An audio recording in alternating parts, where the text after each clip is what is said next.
I'm gonna convene our city council meeting of Monday, September 18th, 2023. Madam Clerk, will you take roll, please? Of course.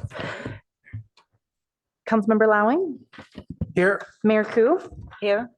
Councilmember Burt, Yes. Councilmember Tanaka, Vice Mayor Stone, Here. Councilmember Vinker, here, Councilmember Lithcott Haynes. Here. For the record, 6 present. Thank you, Madam Clerk. And tonight, our meeting is called to order in honor of Hispanic Heritage Month, California Native American Day, and National Preparedness Month. And with that, we'll move to our special orders of the day, which is the appointment of candidates for the Architectural Review Board.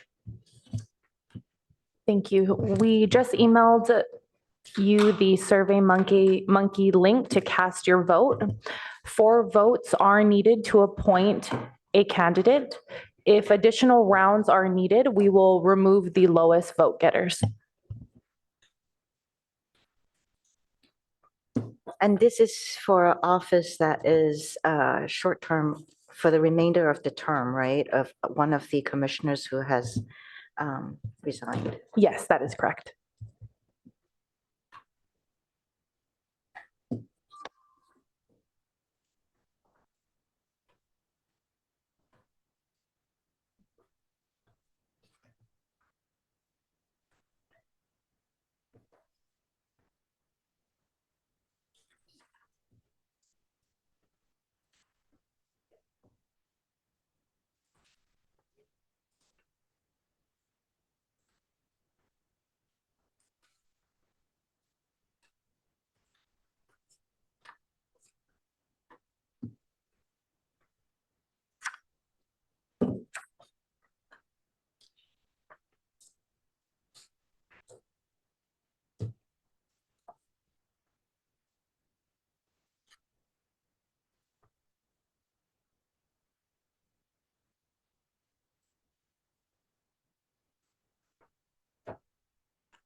Have we all voted? Not yet. Councilmember Tanaka?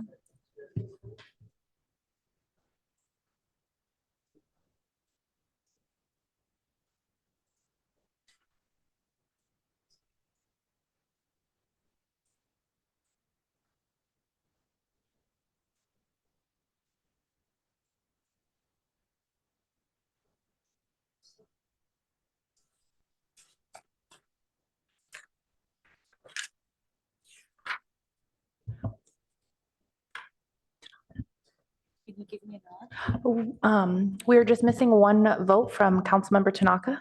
Oh, I think it's on its way. It just came in. 1 moment. Okay, it looks like we've all provided our votes. You have to tabulate it, right? Okay, so we'll go to agenda changes, additions, and deletions. City Manager Shikata, We have no changes this evening, Mayor. thank you. Next is public comments on any item that is not on the agenda. Do we have any speakers, cards for this? She'll call you. Public comments. The results are ready. Do we have a motion? Oh, so you're going to give us the results now? Okay.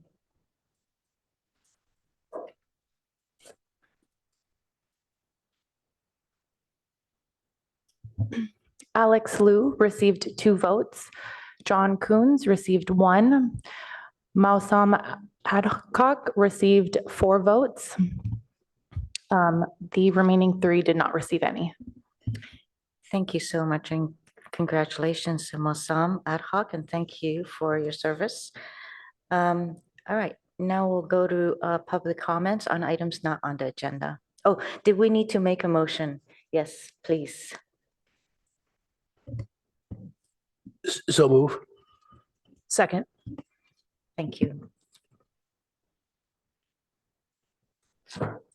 Do we need a motion for this? I thought we appoint them. I don't think we need a motion. Right, I think, I believe you've already voted. So as Yeah. such, We're good. Osama Adcock Thank is you for the appointed to that motion. position.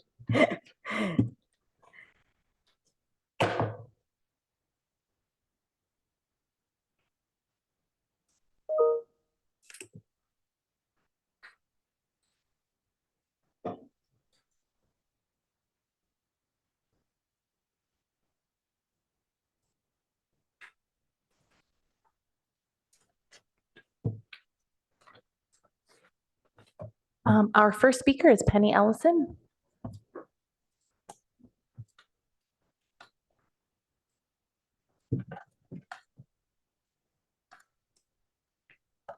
Good evening, council members and City Manager Shikata and staff and community members. I'm Penny Elson, and I am here tonight to announce that Bike Palo Alto is back this year after a long pandemic hiatus. We invite all of you to please join this cherished grassroots Palo Alto event on Sunday, October 1st from 1 to 3 p.m. at Fairmeadow School. Bike Palo Alto volunteers will offer participants maps to help people explore Palo Alto's little-known bike bridges, off-road trails, and quiet streets that make bicycling here so easy and fun. This free discovery event will also offer mini bike tune-ups, a pop-up traffic safety garden for young children to practice off-road safely. We will also have helmet safety fittings and bicycle safety information, create your own trail mix snack station with reusable containers that riders can take along for their ride, compliments of Stanford Research Park, and a booth where people can talk with planners who work to make our city's walking and bicycling routes better. And we are supposed to have up a poster that that everybody can see. And if you want to register really easily, you can just pick up your phone and use the QR code there and get straight to our website, which is bikepaloalto.org to register. And council members are welcome to help. We actually need some diplomats to help people as they enter the event and welcome them in and help direct them where to go. So if you'd like to volunteer or just visit and take a ride, we would love to see you there. Please join us. Thank you.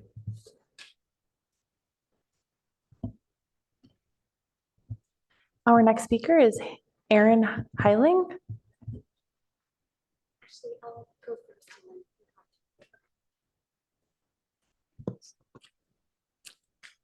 Hello. First, I'd like to thank you for your service to the city. I'm incredibly impressed with how hard the council works to represent the interest of Palo Alto citizens. So I've come here tonight to bring a traffic safety issue to your attention. I'm particularly concerned for the safety of children going to school, but this affects all bikes, pedestrians, and vehicles which travel through the intersection. The intersection is the roundabout at the corner of East Meadow and Ross Road. While this looks and feels like a roundabout, the city actually considers it a two-way stop-controlled intersection where cross traffic does not stop. This means that, counter to all expectations and intuition, cars entering from the Ross Road direction do not have to yield to traffic that is already in the roundabout.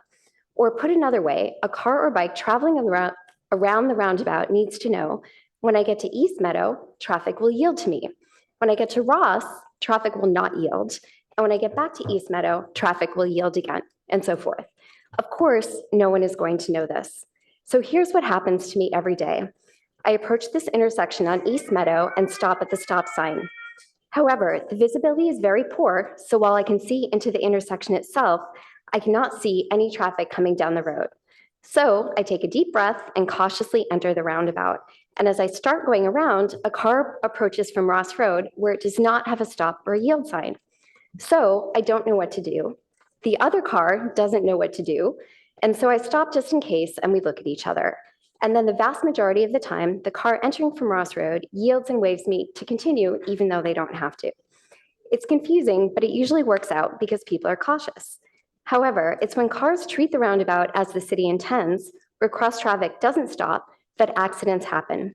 My husband witnessed 2 accidents that occurred this way, where a car entering on Ross Road did not yield to traffic already in the roundabout. I myself saw a child on a bike going around the roundabout, and he was almost hit by a car that entered on Ross Road and cruised straight on through. And the car had no stop or yield sign, and so it believed it had the right of way. My kids bike this way to school every day, as do probably 100 other kids, and I'm terrified for their safety. It's not just me. I've spoken with neighbors and fellow parents, and 100% of them tell me that this intersection is confusing. But the good news is it can be easily fixed. It could be turned into a 4-way stop the way it used to be, and this would have multiple advantages. First, it would align the roundabout with expectations. People expect that once you're going around a roundabout, you have the right of way, and with a 4-way stop, that would actually be true. Second, it would make it safer for pedestrians crossing the crosswalk, since a car would have a stop from any direction. At the very least, I'd encourage you to try driving through this intersection, and you'll see how confusing it is. So I hope the city will prioritize children's safety above traffic speed, and consider turning this into a 4-way stop to offer greater protection for children going to school. Thank you. And I'd like to hand off to my son, who also requested to be here tonight and share his experience.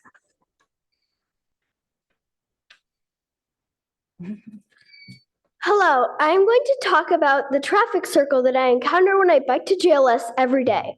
When I get there, it is hard to tell when to go and when to yield to the cars. Sometimes when I'm going around the traffic circle, I do not know if cars are going to stop or if they're going to cut in front of me and cut me off. Most of the time I slow down because if they decide to cut in front of me, I can brake easily and not get hit by the car. Even though the cars have the right of way on Ross, they usually yield to bikes, but one time they may not, and if I expect the car to yield, there might be a collision. Sometimes I yield, but then bikes behind me just pass me, and then I end up going with them or I decide to stay. I find this traffic circle the most difficult part of biking to JLS, and I wish there was something I could do to make this traffic circle safer for both bikes and for cars. Thank you for listening to my opinions.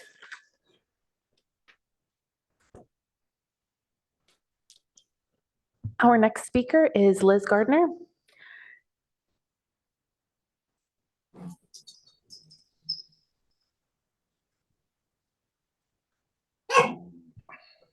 Good evening. Are you there? Good Yeah. evening. Hi. Yeah. Thanks for the meeting tonight. I just, well, that was pretty intense about the roundabouts. I just wanted to comment that there is a 4-way stop at El Camino in California, which is really deadly. So 4-way stops don't always work either. So, but tonight I am here to talk to you and update you about the Irene Macias family, Samantha and David. They are back in a parking lot at Walmart. Irene's leg is swelling. She's been sitting upright, sleeping. She and her 2 doggies. Her grandson ended up in the emergency because he hit his head on the car door. So it is starting. This is not okay. That our community is supporting or not supporting the unhoused in such a way. I went to the website tonight and on the city to try to find some resources for Irene. It's very complicated. It would be great if these resources connected things like the hours of operation of Move Mountain View or Life Moves, or even Pets in Need. One of the reasons that she cannot get into the shelter is because she doesn't have current vaccination records for her doggies. They are vaccinated, but she doesn't have the paperwork. So now she has to go to Pets in Need to get the low-cost vaccinations. So, you know, it would be really cool if the housing website on the list for those unhoused was more cohesive and more connected with details like the hours of operation. Pets in Need would be a great one to have on there because a lot of unhoused do have pets, but Irene was evicted. So that's a whole other issue. So their family is in stress and distress. I just wanted to update you because I know this is very close to your hearts as the later agenda item is going to be talked about. However, safe parking is not enough. We have to do outreach. We have to make clear guidelines and directions and cohesive web links and phone numbers and hours of operation. Thank you very much. Our next speaker is Julia Zeitlin. Good evening, City Council members. I hope you are doing well. I'm Julia Zeitlin, and I am the co-founder of Pacc, the Palo Alto Student Climate Coalition. In 2022, the council passed an electrification program to help residents more easily adopt heat pump water heaters. The program launched in early 2023 and targets 1,000 installations by the end of the year. With less than 4 months left in the year, approximately 54 installations have been completed, and 946 have yet to be installed. We have incredible staff members working tirelessly on the execution of this program, but the lack of completed installations demonstrates that we are falling behind and there needs to be a greater investment to get the low-hanging fruit of emissions reductions in our city completed. We need to make it as easy as possible for residents to replace their gas-powered water heaters with heat pumps. We need to streamline the permitting process that deters many from waiting weeks without hot water to get a heat pump. We need to scale up the heat pump water heater turnkey program to include a subset of the program that is focused on aiding residents in emergency installations. We are not by any means suggesting that scaling up our electrification initiatives is easy and simple and that the city is not doing enough. We acknowledge that there are difficulties, including equity challenges regarding higher upfront costs, permitting delays, conflict between landlords and tenants, and spatial constraints. However, we can't let these obstacles deter us from remembering the stark reality of what is at stake. We need to explicitly ask the sustainability staff members, what do you need to make this happen, to finish 1,000 installations as soon as possible? And we then urge you, the City Council, to understand that need and fill in the gaps staff don't have the capacity to take on. Pacc is here to support the city and excited to be a partner on the SCAP marketing plan to help engage young people on electrification and spread greater awareness to the larger community. We urge the city to move a little bit faster, so in turn the whole community can see this example and then push themselves to move a little faster as well. Thank you so much.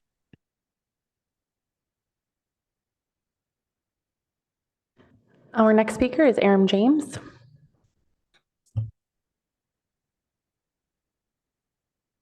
So I wanted to talk about, I just sent all the council members a piece that was just put out earlier today by Lisa Fernandez, Channel 2, Fox News, called "Tear Gas in Santa Clara County Jails Doesn't Work More Than Half the Time, Auditor." And that auditor, of course, is Mike Giannacco, who has a $7.5 million contract, 5 years, to oversee the sheriff's department.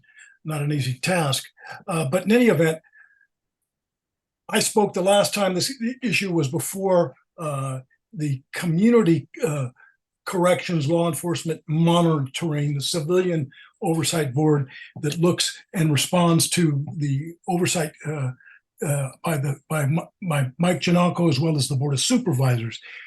We have people that everyone concedes that are mentally ill, sometimes under extraordinary stress, having had severe psychiatric episodes. They're under the influence of psychiatric medications that are often confounding.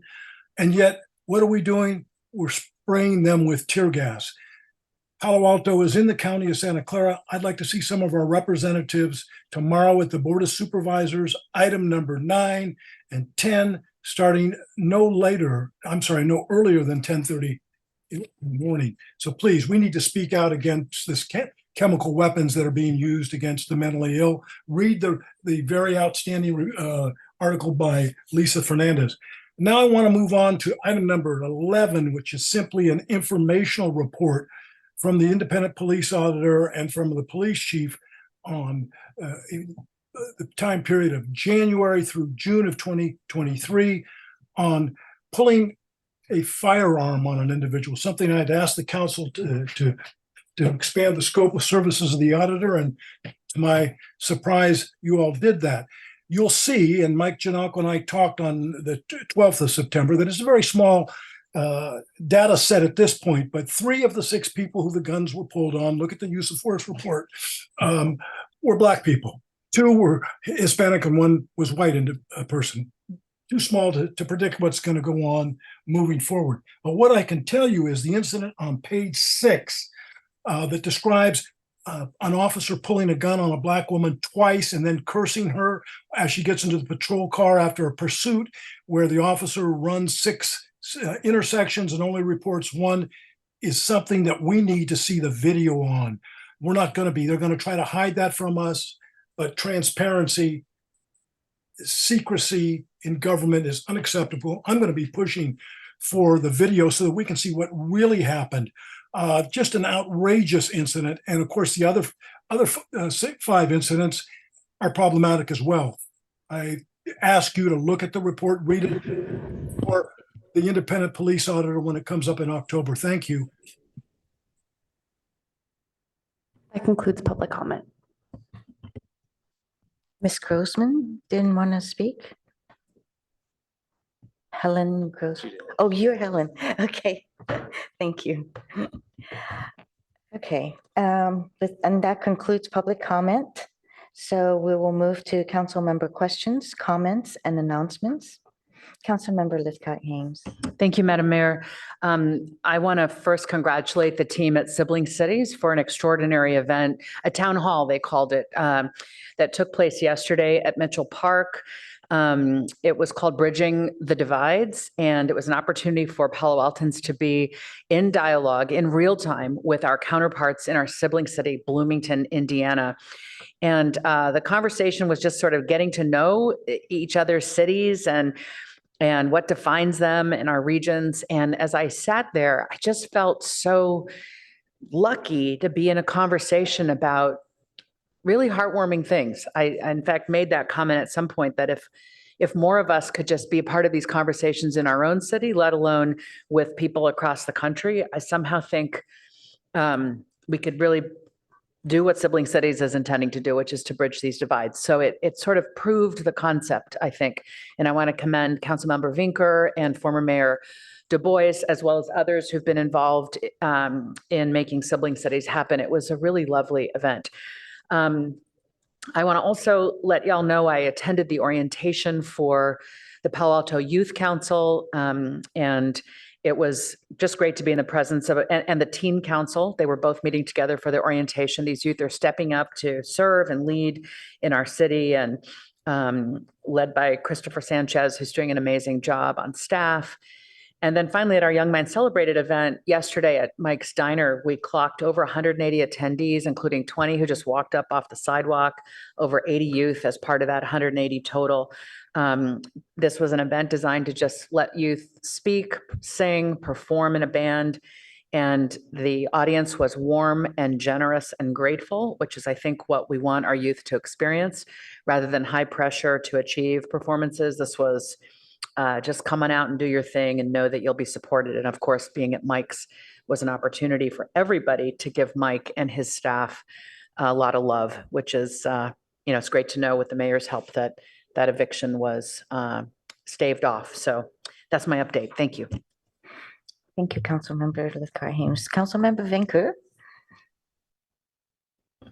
Thank you, Mayor Koo. And I want to thank my colleague, Councilmember Lithcott-Hames, for coming yesterday to the town hall. It took a village. It actually took 2 villages to pull that off. And it was extraordinary to see people coming together from this city. The co-sponsorship of the cities was greatly appreciated, as were messages from Congresswoman Anna Eshoo and Congresswoman Erin Houchin to show the bipartisan nature of the support for talking together. We think we know each other, but we don't. And I think what showed yesterday was not how different we are, but how similar we are. And so there was a lot of inspiration. And I want to thank community attendees and Russell Hancock, CEO of Joint Venture Silicon Valley here, and his counterpart, Pat East, head of the Mill, tech incubator there. It was quite extraordinary. But there was also a panel of students that stood up and told their lived experiences about having moved back and forth and what people think of them and some of the not so good stereotypes. And it was really brave of them to come forward and speak. So I was very grateful for that. There are 2 more. So October 8th is climate. Please join us for that. And November 12th is race and belonging. And I think diving into those deeper ones will really help us knit this country back together. And congratulations to you, Councilmember Lithcott Hames, on your event. That is an extraordinary number of youth. And we all know we want to do what we can to support the youth in this community. And kudos to you for pulling that together. Thank you. I just want to say that this last week we had a couple of accidents, traffic accidents, and obviously that is of great concern to us. Accidents involved young people, students. So this is a way to let the community know that, with schools back in session, after schools activities, there's definitely a lot more people on the road. So please adhere to traffic laws, and please make sure that we keep safety in mind at all times.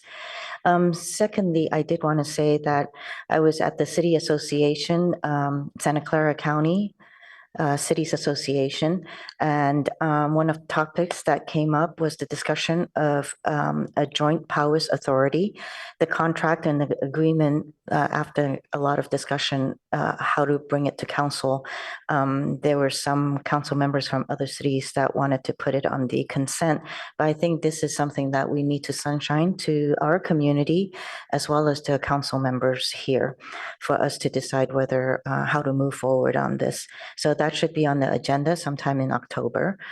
So please expect that. And congratulations to both of you, Councilmember Vinker and Lithcott Hames, on both of your events that were both very successful. Thank you. I see no more lights. So we'll go to the consent calendar. Councilmember Lithcott Hames. Thank you, Madam Mayor. I just noted one error in the minutes. I'm happy to approve them if we could make an amendment to an error that I noted. Is it appropriate for me to mention Yes, please. the error? So in our minutes of September 5th, I'm sorry, I do not have the packet page. Let's see. Find that.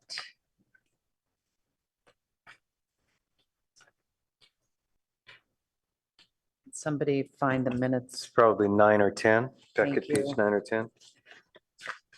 Okay, thank you for that, City Manager. All right, on packet page 9, when we were voting on the consent calendar, we have that Tanaka no and Lithcott Hames no on items 4 through 6. I was only a no on item 4. So if the clerk could correct that and we could approve the minutes as amended as part of the consent calendar, I'd appreciate it. I just want to note that in my packet, that's how it is. So why am I looking at a different, on page 9? Mine shows that it was Tanaka no, Lithcott Hames no on items 4 through 6, and you absent, and that the only one passed 6-0 was item 2. Okay, I'm looking at the electronic version, the updated version. Okay, Okay, if it's already been corrected in the electronic version, then that's great. Yes. Okay, Just believe that it reflects as you just described it. So I think you're good. okay, great. Then I withdraw my request. Thank you. Any other lights? No other lights. Councilmember Tanaka.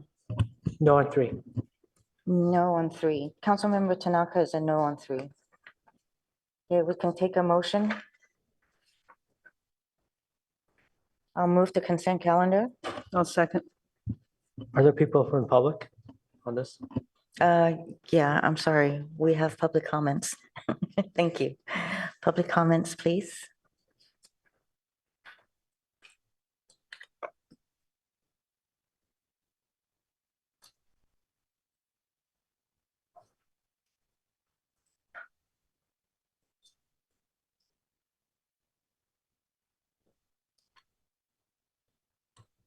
Our first speaker is Aram James.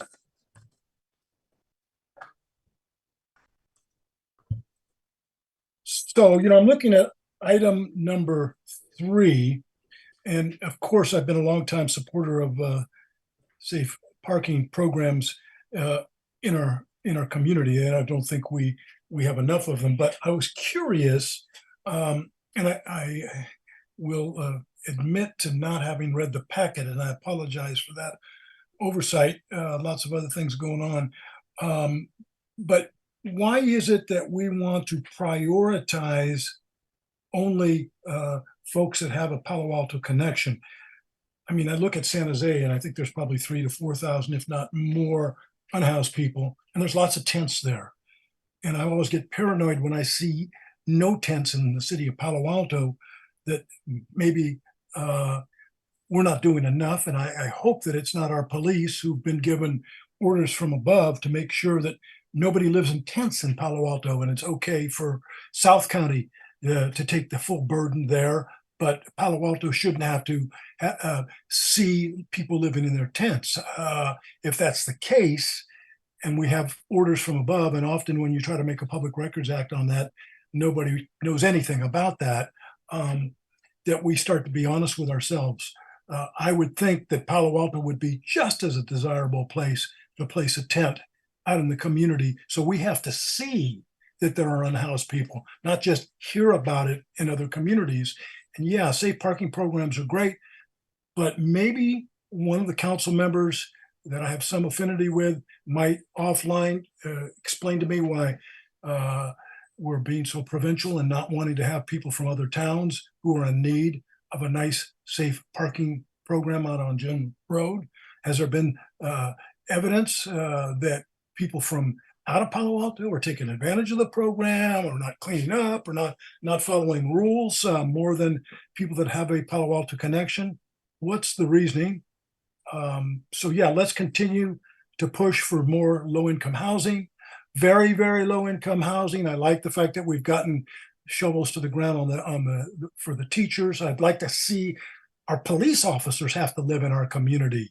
They make enough salaries to be able to do that. And if not, then we need to provide that for police officers so they can feel more of the community. And we don't just have, in my view, probably a much more disproportionate number of police officers from red communities when we like to proclaim that we're a blue community, yet we have no problem having police officers who want to sue us for, as an example, having a Black Lives Matter mural on our department. I suspect that their views are not compatible with the vast majority of people here in Palo Alto. But in any event, let's make sure that we take our fair share of the unhoused and that they're visible to us. And that's going to make it more likely that we're going to take care of business and provide them housing that they deserve.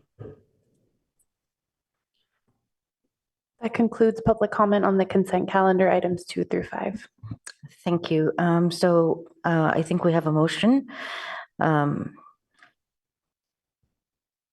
to move the consent calendar.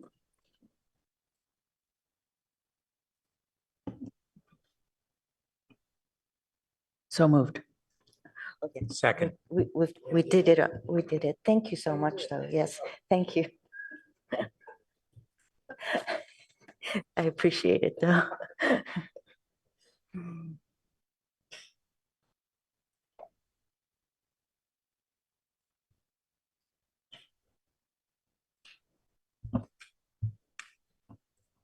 Vice Mayor Stone, Yes. Councilmember Burt, Yes. Councilmember Finger, Yes. Councilmember Lithcott Haynes, Yes. Mayor Ku, Yes, Councilmember Tanaka, Yes. Councilmember Lowing, Yes. motion carries. thank you so much. Councilmember Tanaka, would you like to speak to your no on 3? Sure, thank you. So, in general, I support the safe parking. I voted for it last time around. But I'm kind of surprised to see this one on consent. So it's been a while since we saw this, and what I kind of expected was some sort of report on the efficacy, like how well did it work? Homelessness, as you guys know, is a really important issue. Really, I would hope that no one would sleep on the street, especially given this community's wealth. And so, this is a large property that we're renting out essentially for no dollars. At least in the report, it didn't say anything. So I assume it's still like no dollars or maybe $1 per year. We have a budget deficit. We don't make money on our property like other cities like Mountain, which is one of the top 3 revenue sources. And I kind of would have hoped to seen in this a report of how many people have been helped, because we could theoretically just rent this property out and then use the money to actually help or fund homeless programs. Like I don't know if I haven't seen any evidence of there's fewer people living on the streets. Anyways, really want to see this program successful, but I just was wanting more metrics of success. Is this working, not working? If it's not working, maybe we should change course to something else. So anyways, that's why I didn't support this one. Thank you, Councilmember Tanaka. Okay, with that, we're going to move to city manager comments, please. Madam Mayor, could Yes. we first ask Kyle Ariano to make a few comments? Yes, You please. approved his appointment on number 5. Absolutely. Congratulations. Thank you. Good evening, Madam Mayor, Vice Mayor Stone. Just very briefly, thank you all for your confirmation. Thank you to the city attorney and the city manager for their support and confidence in my ability. And I look forward to working with you all and serving the community for many years to come. And your title is Chief Assistant City Attorney Kyle Arellano. Can't get that R. Yes, thank you. Congratulations.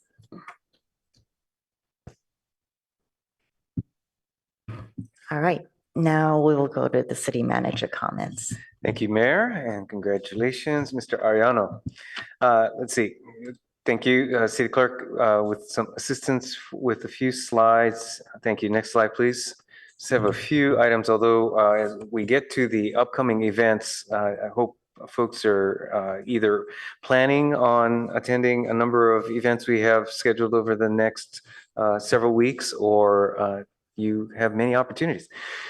Okay, before we get started though, I do want to pick up on the mayor's comment. We did have 2 injury collisions over the span of about a week recently here in town. And as such, late last week, Mayor Koo and Police Chief Bender shared a community message, really calling attention to the importance of all community members paying particular awareness as we are now in the back to school season, and ensuring that we are providing a safe environment on our streets throughout town. Would note the city's activities, including traffic enforcement, continuing around schools. Our transportation office is continuing to work with the school district as well as individual schools to review our traffic controls and regulations around schools, including the deployment of crossing guards. And we'll continue to do so through our existing school committees, traffic safety committees, and ensure that the environment is as safe as we can make it. While again, key message here being an acknowledgement that all of us have responsibility for ensuring a safe environment for all community members in our public rights of way. Next slide, please.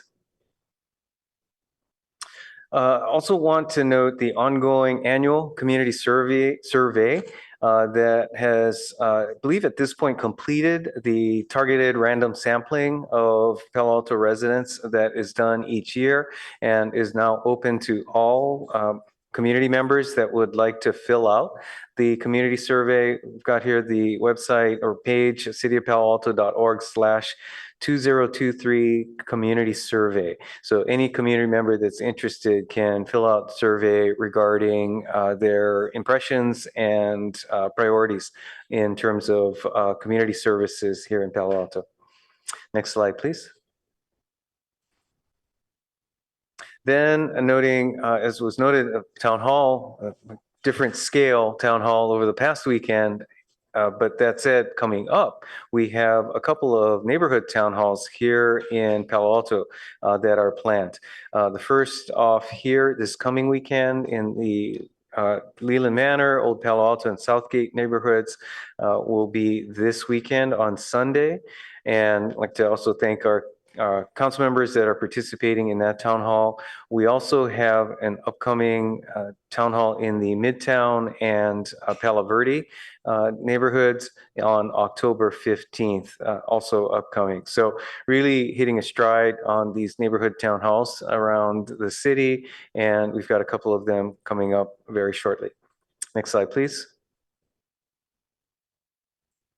Then quite a listing, as I noted, of community events that community members can pay attention to. It's a bit of what I might describe as something for everyone, including opportunities such as the Palo Alto Airport, community meetings, as well as the Palo Alto Airport Day coming up on, let's see, that is, I'm going to mess up that date, 24th of September. We've got a community member occurring on the 21st, our community meetings sessions coming up on the 21st, also third Thursday on the 21st, then Palo Alto Art Center Boom Oaxaca on this 22nd, then Saturday the 23rd, the Palo Alto Community Health Fair, and then as noted Sunday, the Palo Alto Airport Day, as well as that town hall I mentioned on the prior slide. So quite a bit coming up. Next slide, please.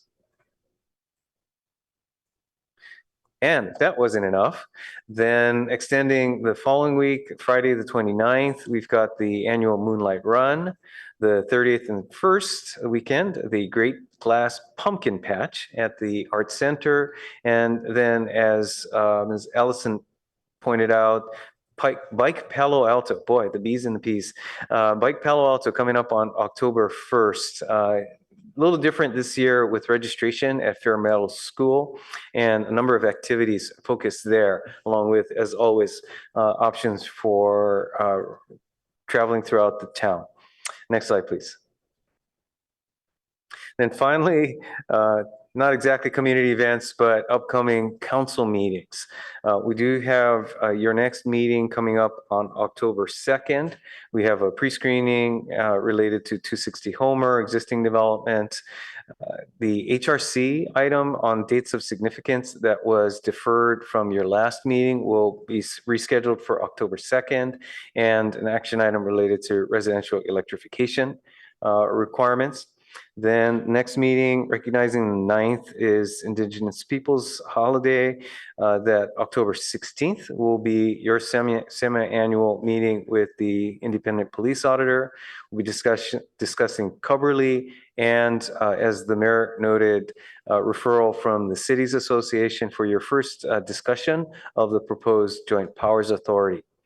Then following week on October 23rd, we've got the Stanford University Development Agreement Amendment. Then looking a little further out on November 6th, the update on the rental registry program and car-free streets, specifically California Avenue. And I believe that's my last slide. Back to you, Mayor Koo. Thank you, Mr. Shikata. Next, we're going to go to our action items. I'm sorry, no, it's actually break, but I was going to ask council members if they want to take one action item and then go on break, or would you like to just go on break now? Huh? Is that okay with you? Okay, so we're going to take the first item, which is it's a public hearing, adoption of resolution to establish a new priority development area in South Palo Alto and support for the nomination of one parcel as a priority site. Hello. Thank you. Good evening, Mayor and City Council. Jonathan Late, Director for Planning and Development Services. Next slide, please. So as the mayor noted, we're here tonight to ask the council to review and take action on the formation of a proposed new priority development area in Palo Alto. And consideration of one priority site. Next slide, please. Priority development areas are growth geographies used in the broader regional planning initiatives required by the Sustainable Communities Strategy. PDAs provide an opportunity to focus growth in areas of new development near transit and community facilities. And as we'll explain later in this presentation, we think that the proposed PDA hits a number of those items, and principally in response to the housing element that has been adopted by the City Council. Next slide, please. The action taken by council is primarily an opportunity to receive funding for the creation of local plans or plan amendments and implementation or technical assistance that can be offered to local jurisdictions. And you can see the funding amounts that are eligible on the slide. Next slide, please. The city already has 2 PDAs, one in California, or we've applied for grants. Actually, we have 2 PDAs and we've applied for 2 grants. One is for the California area and the North Ventura Coordinated Area Plan. That was a grant that we received through this program because of our establishment of the PDA in that area. And then more recently, there's eligibility for $800,000 for the downtown housing plan, which we've talked to the City Council about previously and hope to be bringing forward to you shortly. Next slide, please.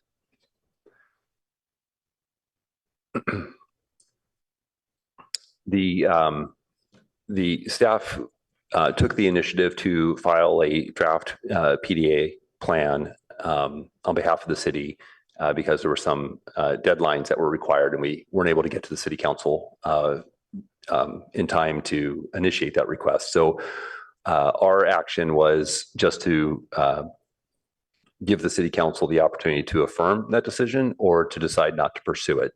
And there's a deadline of September 30th for the City Council to adopt a resolution to memorialize the request for the PDA. Next slide, please. So again, here's the 2 priority development areas located within Palo Alto Today, University and California Avenue areas. And then on the right side of the screen, you can see the proposed PDA boundaries. Next slide, please. So this boundary is a little larger than some of the other boundaries that we've had before. And the reason for that is along this corridor, we found that there are opportunities for a number of opportunities for us to potentially receive funding through MTC for different transportation initiatives, as well as housing planning that we've identified in the housing element. And so while we wouldn't anticipate a qualifying project to occupy all portions of the boundary, we would expect that there might be certain components along this corridor that is interconnected and related that could be helpful and enable us to receive funding for certain projects going forward. And you can see on the slide a list of some of the opportunities that we think might be available to us in the future. Next slide, please.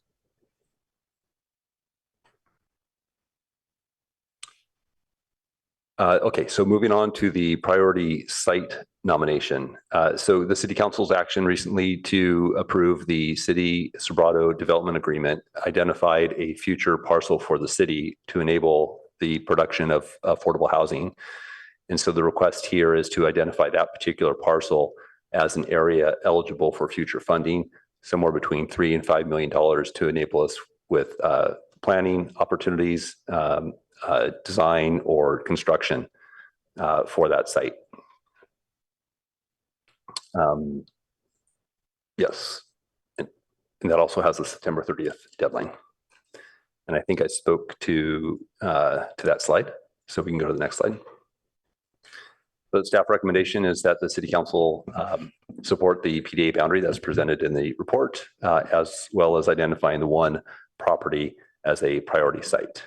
I will note that there's nothing binding on the city in taking this action, and it does not result in any changes to our local zoning. The city still retains control over that. So with that, I will conclude the presentation. Thank you. Let's go to public comments, please.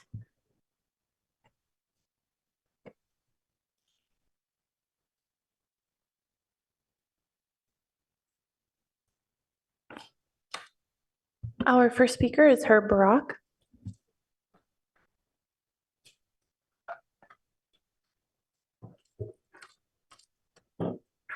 Thank you, Mayor Ku. The council members, I request that you do nothing regarding this agenda item except to direct staff to renotice the public hearing with a proper agenda description as required by law. I don't have the citation for the case, but it involved the Mid-Peninsula Regional Open Space District, where they just gave a general description without identifying the specific area or parcel. And the agenda description in the court ruled that that violated the Brown Act because it failed to describe what was before you this evening. Staff says, oh, you should do it because they went ahead and filed an application without you directing them to do it. And by the way, it's on your agenda at the last possible minute to approve it, or you just won't get the money. You should not violate the law for any of those reasons, because anybody can write a letter to the funding authority and tell them that you violated the law when you did it. If you don't like this kind of behavior, then a majority of the council should insist that staff doesn't send things off that require your direction to do so before they bring it to you. And that staff doesn't put in an agenda description that's black letter law that the courts have ruled is an invalid agenda description because it's not precise. It doesn't say which parcel. It has to identify the parcel in the agenda description. It doesn't say anything more specific than South Palo Alto. In Palo Alto, and generally, we have three general descriptions, north, south, and west. And south goes all the way from Oregon Expressway to San Antonio Road, and from the Bayshore Freeway to El Camino Real. Now, the police districts, of which there are four, divided by Oregon Expressway, Page Mill Road, and on the other side of the freeway, Matadero Creek for one axis, and either Alma Street or the train tracks for the other axis. But they don't use terms like north, south, and west. They say 1, 2, 3, 4. So clearly, this is a planning type title description, a general description of the areas in the city. And it is not the kind of description that the courts have ruled or required for an agenda description of this type. You should not be lured into thinking, oh, because this is on your agenda at the last minute when there's some money available and staff has already decided what decision you have to make in order to get it, that you should agree to it. No, you should follow the law.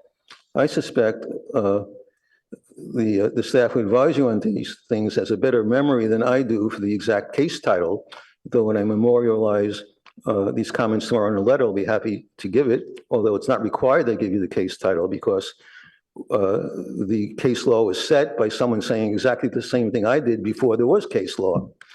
And so I would suggest you not do anything here. Your and time you is up. expect- Thank you for your comment. Thank you. I had 3, 4 seconds. Oh, it's going the other way. Thank you, Mayor Ku. Our next speaker is Lee Fab.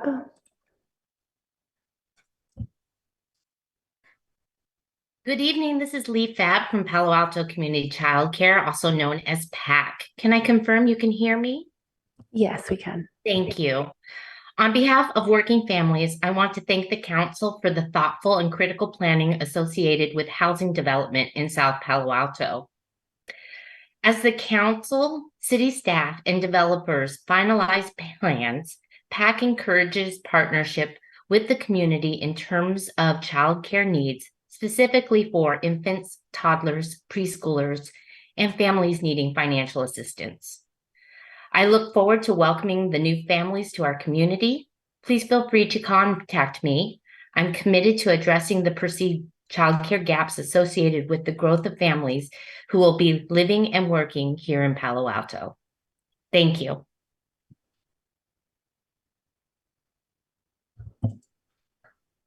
Our next speaker is Penny Elson.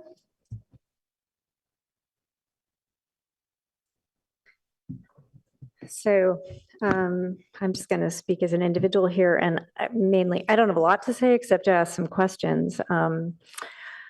I organized a town hall meeting in South Palo Alto in May, and I specifically asked staff to talk to the community about development issues. And I want to be clear that this did not come up.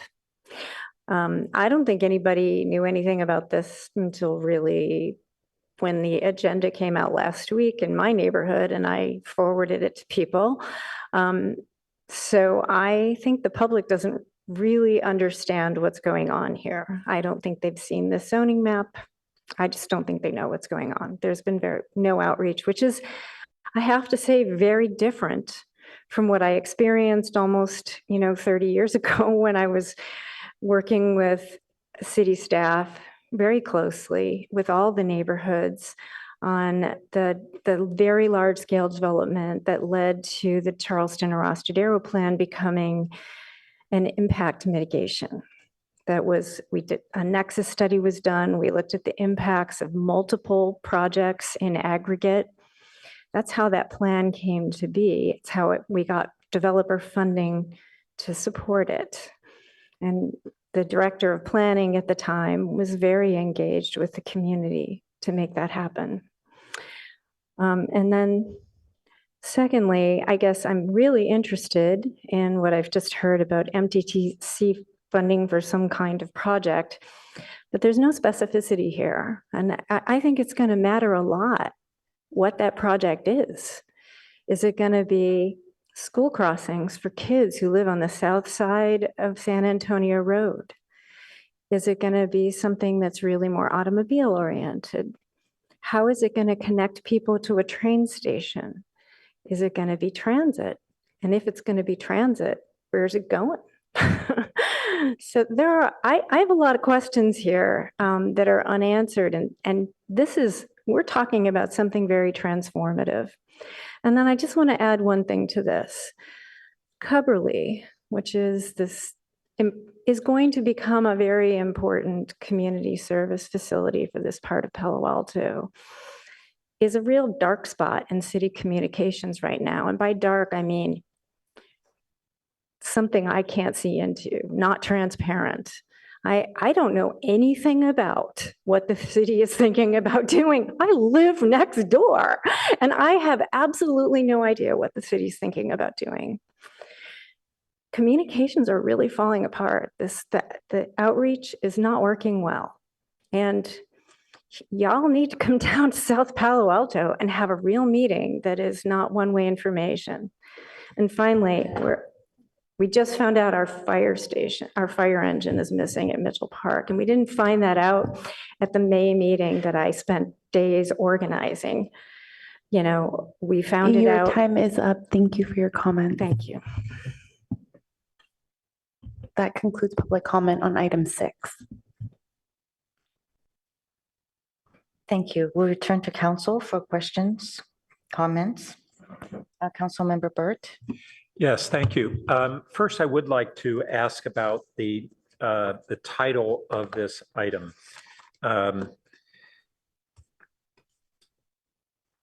So it is merely listed as a new priority development area in South Palo Alto and then nomination of one parcel. So we have something far more specific than that. It's the San Antonio Corridor priority development area. And then the specific parcel is at the Fry site, basically, however we would describe that. So my question is about both the legal adequacy of that noticing and then really from a process standpoint of transparency and community engagement, whether these two aspects of the title are adequate. So I'll start. So I think legally it meets the minimum required under the Brown Act to alert the community that if they're interested in the item, then they would want to look more closely at the materials. The second issue is a policy discussion. So the South Palo Alto part at least steers them that way. The second one about a parcel, it doesn't even say in the title where that might be in the city. I mean, so are we saying that all we have to do is legally tell people that somewhere in the city there's going to be a parcel and they have to decide that they would be interested, no matter where it is in the city, in order to determine where that proposed location is? So When we actually know the location. Right. I read the second phrase as connected to the first phrase. I see that it could be read differently, but I think that's a reasonable implication. Well, I'm sorry, when you say the second phrase, meaning, Support for the nomination of one parcel within the new priority development area is. and did I misunderstand it? Is that one new parcel, in fact, the Sobrato site? Yeah. Yeah. That's not in the area. I could speak to. Which I think proves my point. There was a, when we had drafted this report and the title initially, we actually had identified some other properties that we were exploring to extend this priority site to. And at that point, it seemed reasonable because they were all sort of all over the city. But in the late edit to the report, we decided that let's just focus in on the one property. And so the edit appears as it does on the agenda. In hindsight, we had the address and we could have published it on there. So understanding that. My first read was like the city attorney's. I thought the second clause was referring to the first. So in this regard, again, it's I think we heard from the city attorney's office that it's legally adequate, but again, it's a policy discussion for the council to decide if you want this to be renoticed and heard. And I'll just add that we've been talking about the San Antonio corridor extensively. Why would we not want to use that descriptor so that people know what we're going to be talking about tonight? I think we want to have titles that are simple, but as clear as possible, as opposed to as opaque as possible, which is what this seems to be. All right. And then within the San Antonio corridor priority development area map, I was surprised to see the boundaries go all the way up to Alma. For instance, they appear to include the Toyota dealership, which I wouldn't want to incentivize to get rid of and have a development there. It's an important revenue stream for the city. Councilmember Burt, can we bring up the map onto the screen so people can see what you're talking about too? Yeah. I think that would be one of the slides. It's here. the slides aren't numbered here. Thank you. So 1, 2, 3, 4, 5, 6, 7, perhaps slide number 7 or 8. Maybe 8 is the better one. Next slide. And so the other aspect is that it includes the parcels along Alma, which are a bunch of faith institutions. Now, we do have a new state law that the governor's likely to sign that would really enable housing on faith institution sites by right. Is that a reason why that was included, or was it already in there? Yes, Councilmember. There's existing state law and then some additional changes that are anticipated. So that's why those sites were included. Okay. And then the what appears to be the Toyota site, or if we include it in that, doesn't mean if we have a priority development area, that doesn't necessarily imply that we're going to upzone all parcels in that area. Is that correct? Yeah, that's an important question. And I think it's also the response is important. This is just a boundary to identify an area that we think is eligible for future development. And again, I want to come back to the housing element where we were clear about locating new housing in the Charleston and San Antonio area, what we call the GM and the ROLM areas. And as we have also heard from the city council and members of the community, that if we're adding housing in this area, there is a need to add amenities for the future residents of that area. And so when this opportunity became available to us and we understood it, we didn't want to look at it just in isolation, but take into consideration how people are going to be moving to, along this corridor to Caltrain access to the Baylands. And that's why we broadened this to include that area. Nothing in this boundary changes any zoning. It doesn't state that there's going to be a specific parcel that's getting redeveloped. It just makes us eligible for funding and especially transportation funding is probably where we would most likely see this to improve a complete street access along San Antonio. Okay, thank you. And perhaps along Alma, where we have a 12-foot wide parking strip that is a prime candidate for an off-road bike route. Thank you. That's exactly correct. I don't see any other lights. Okay, Councilmember Lithcott Haynes. Thank you, Madam Mayor. I want to congratulate Mr. Lade and Ms. French for their hard work to achieve eligibility for these MTC and ABAG grants on behalf of the city.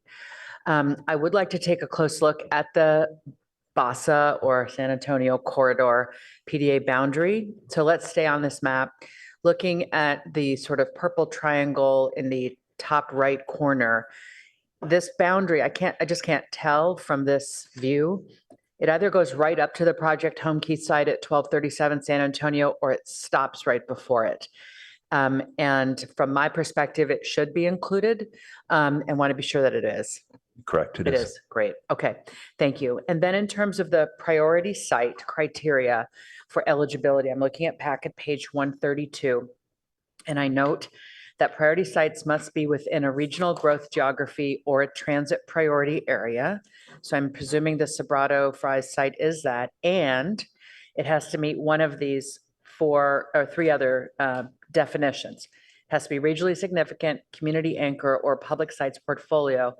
And you've noted below that it would qualify as a community anchor in that the public park component would constitute the requisite 10,000 plus square feet.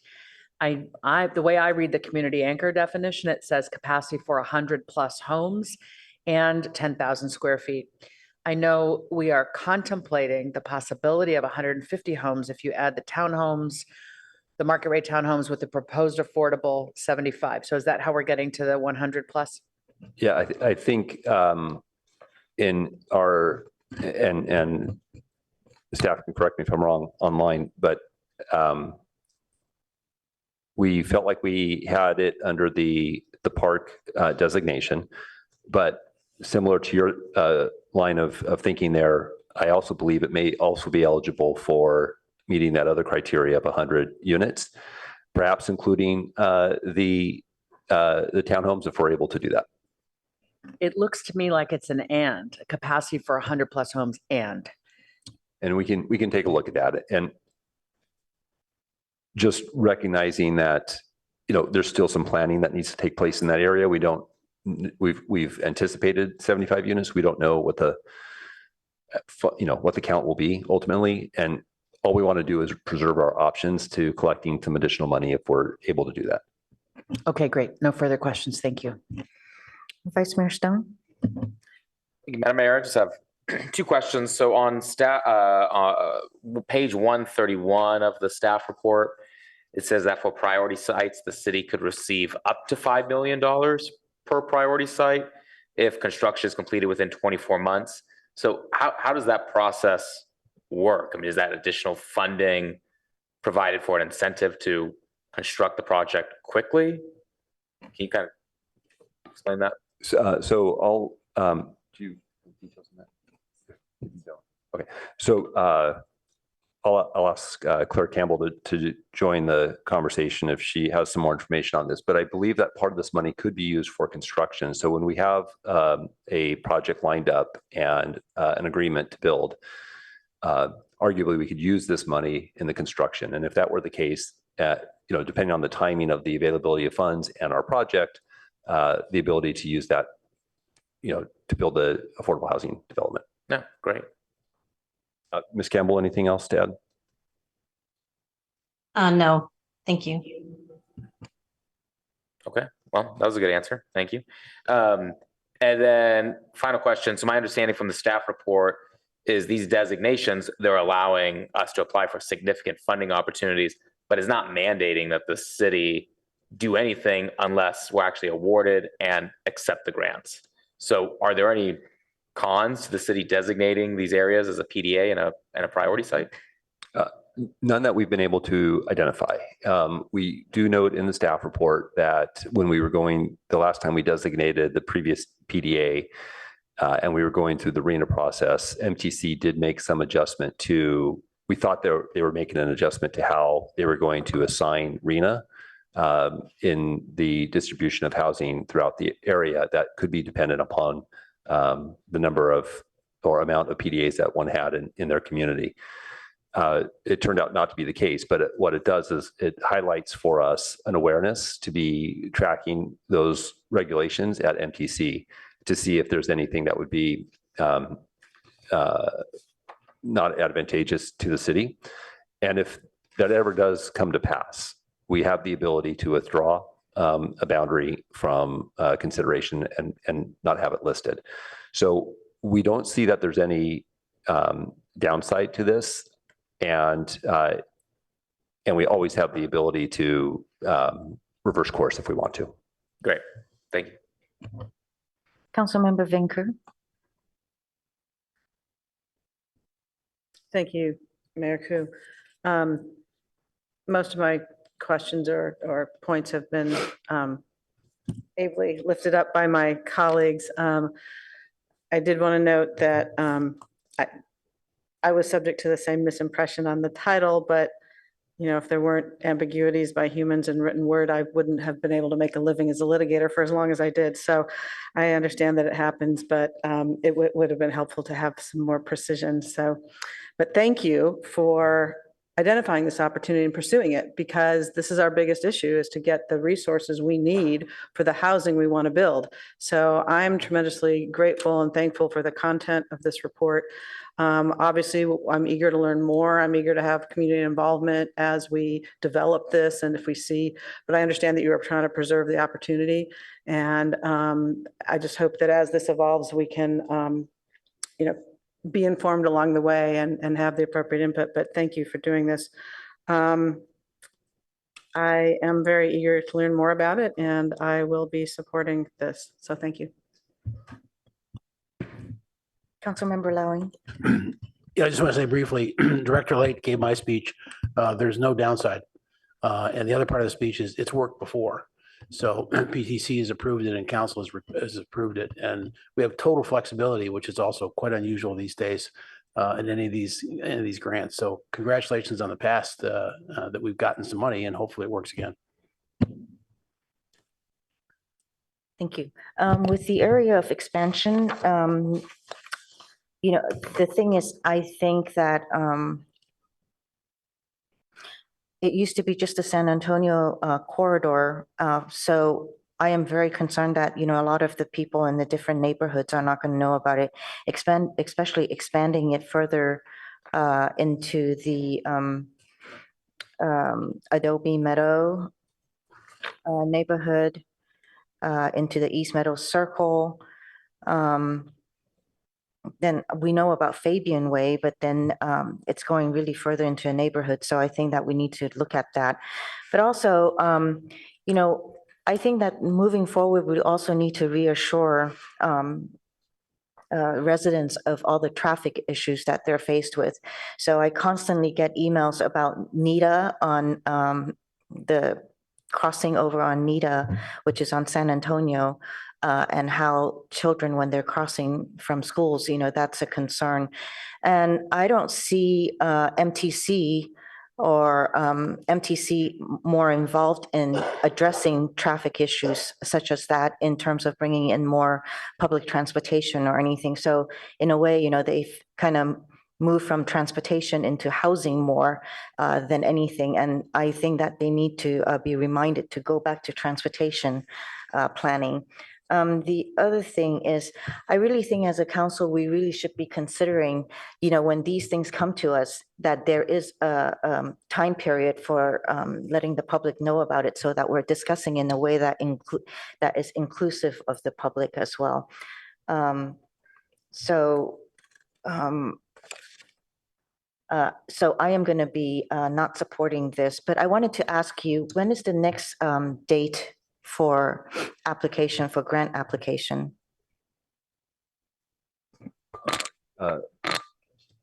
When is the next, so you said September 30th is the deadline for grant. Is it another year from now? So There's constantly grants that come up, right, to apply for? there are, but this isn't securing any grant at the moment. All this is doing is submitting to MTC our PDA boundaries and that one priority site. That's all it's doing at this point.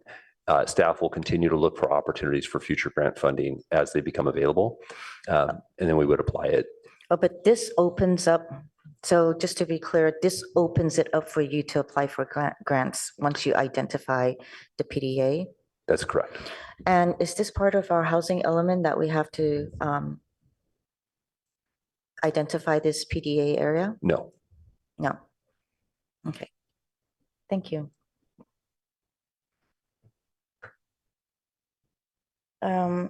Vice Mayor Stone. Thank you, Madam Mayor. I'll move the staff recommendation. Second. Oh, please speak to your motion. I don't really have anything to add. I don't see a downside to doing this. I do wish the language and agendizing this was clearer, but we're on a strict deadline. I would hate to see us miss these funding opportunities, especially some meaningful funding opportunities for affordable housing in these areas that we've already identified as areas of future growth in the city. Councilmember Luther Haynes. Thank you, Madam Mayor. I'll just add that I really see this as a procedural gate that we have to pass through. We're making it possible that in the future we will be eligible for bigger grant monies, and community input will be essential around what we're going to build and how we're going to build it, from bikes to peds to housing to parks and all of that.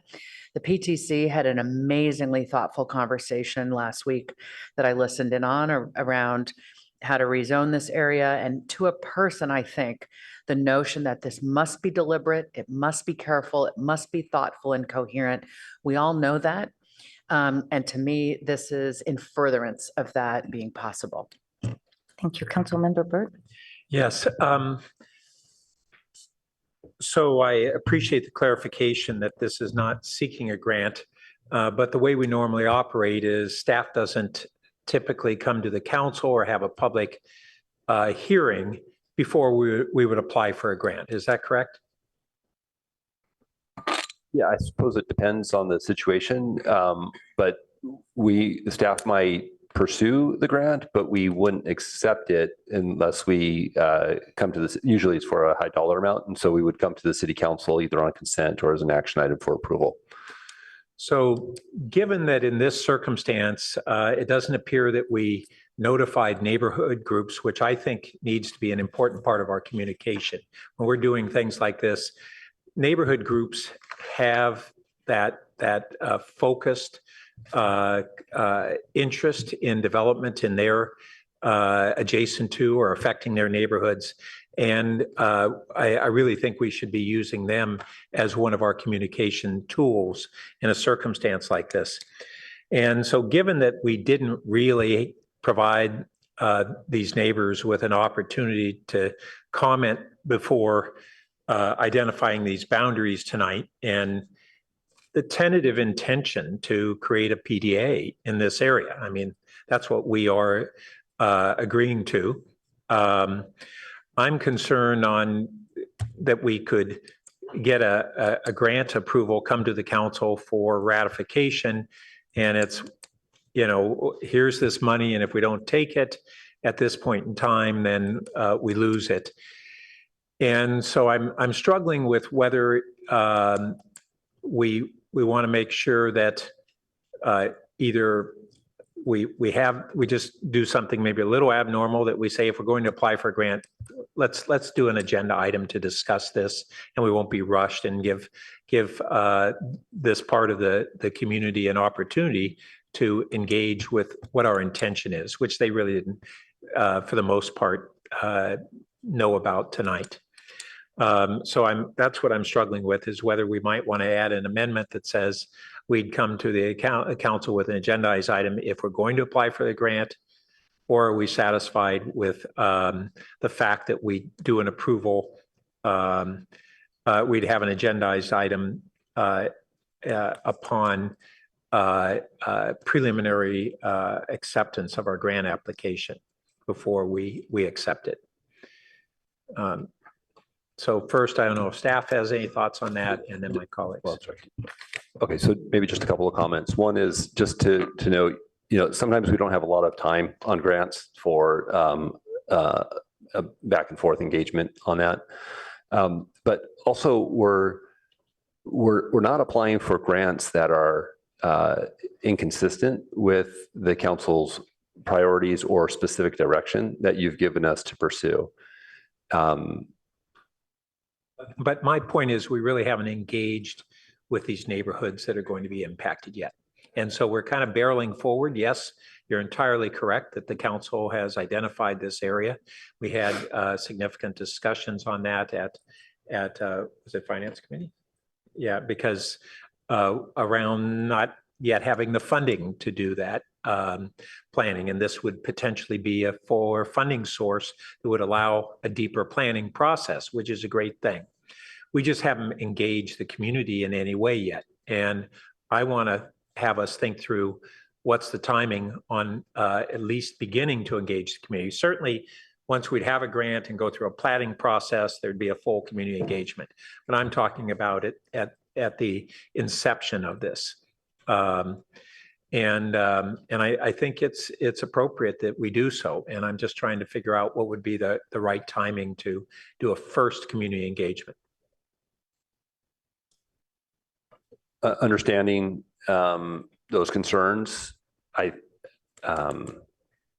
think that there's a couple of initiatives that are ongoing. I think the council's been clear in terms of, again, I'll speak from the housing perspective, and then I'll also ask Sylvia Starlack to join us too, because she can speak from the transportation side, which again, I think is where there might be some more immediate opportunities.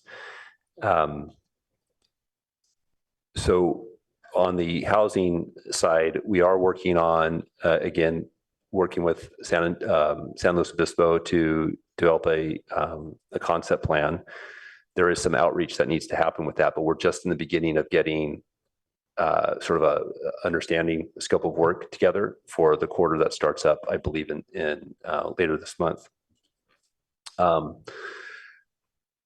So, and we have the housing element, which is not yet, we've approved it locally, but we understand HCD has some, revisions. And so we're looking to make some changes to the housing element as well. And so we're still trying to get a few things lined up, but I am hearing very clearly your interest to want to engage Well, the the concept community. plan seems like that might be an appropriate point in time.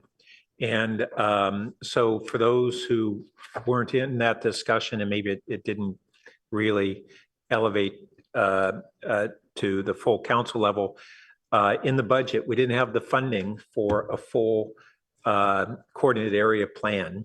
But we have this opportunity to engage with San Luis Obispo, is it their Department of Urban Planning, or and have this as being a study area for them. And then that could then subsequently lead to a full coordinated area plan. So what I would propose adding as an amendment is that upon initiation of the concept plan, that we assure that we have full notification and engagement of the surrounding neighborhoods. Does that sound reasonable for staff? With respect to the concept plan being initiated, yeah, absolutely. And that's our intent, to make sure that we're engaging the neighborhoods in that discussion. Good. So we can do that. So if we put that in the motion, that'll be a reassurance to the neighborhoods and a reminder to all of us that we're making that commitment. Yeah, I'll accept that. As will I.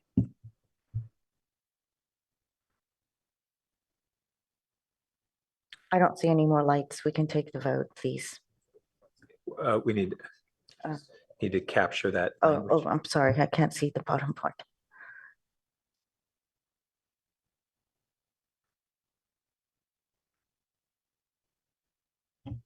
Madam Clerk, we usually say direct the staff to Mr. Lake. It's not actually agendizing an item. It is simply within the concept plan. So direct staff to include a neighborhood, San Antonio corridor neighborhood outreach upon the initiation of the San Antonio corridor concept plan. Okay. Just to note, the school may get started before we have that discussion, but before we have the public or the city engagement piece, that's when we'll have that interface. Okay.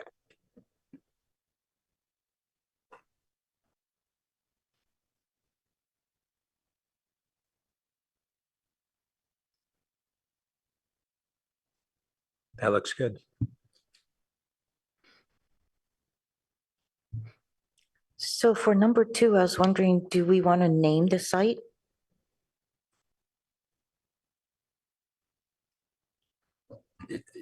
Yeah, it's this reminds me of another reason why we didn't publish the address, at least in the report, is it doesn't have an address. The future parcel does not have an address. So we could reference it as 340 Portage for now, which is, That long address, 340 Portage, and eventually it won't be 340 Portage. It'll be some other property, but okay. So we can reference 340 Portage.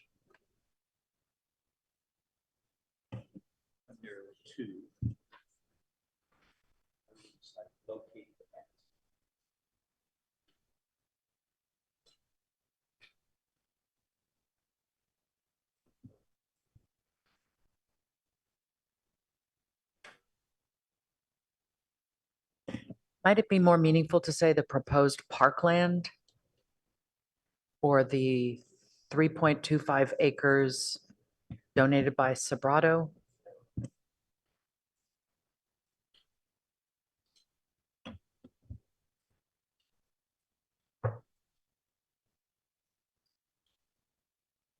Or at least within the site currently known as 340 Portage, because otherwise it implies that.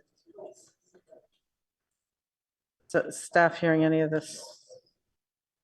So I had said, might it make more sense to reference the donated parkland or the 3.25 acres as part of the Sobrato agreement anticipated for parkland and affordable housing? I just think as a matter of notifying the public, this particular address is fairly oblique.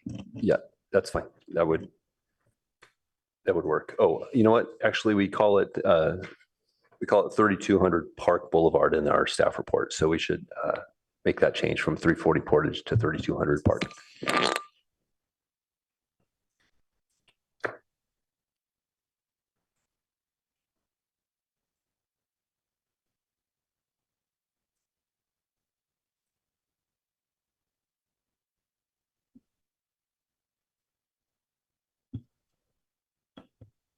Madam Clerk, I think that's Portage, not Park. no, Park. I'm sorry.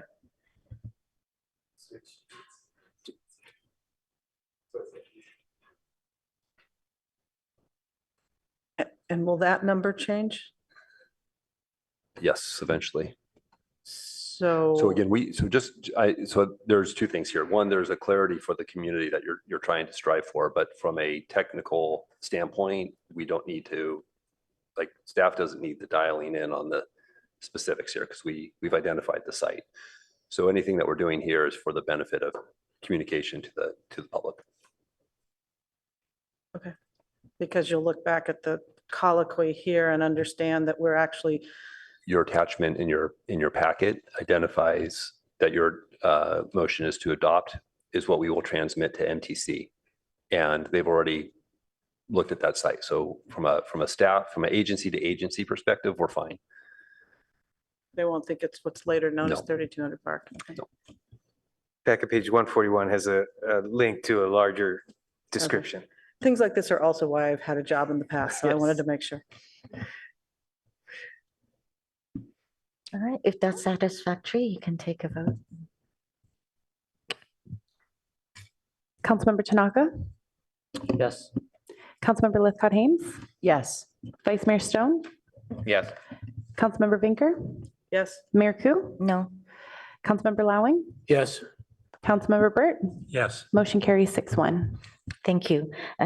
This concludes this item, and we're going to take our 10-minute break, and we'll be back to take care of the other items. Thank you.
Our next council agenda item is number 7, and it's a legislative item, adopt an ordinance amending Plan Community 2343 zoning for 2901 to 2905 Middlefield Road and adopt an ordinance establishing a new Plan Community zoning designation to enable the development of a new single-story, single-family residence on 702 Ellsworth Place.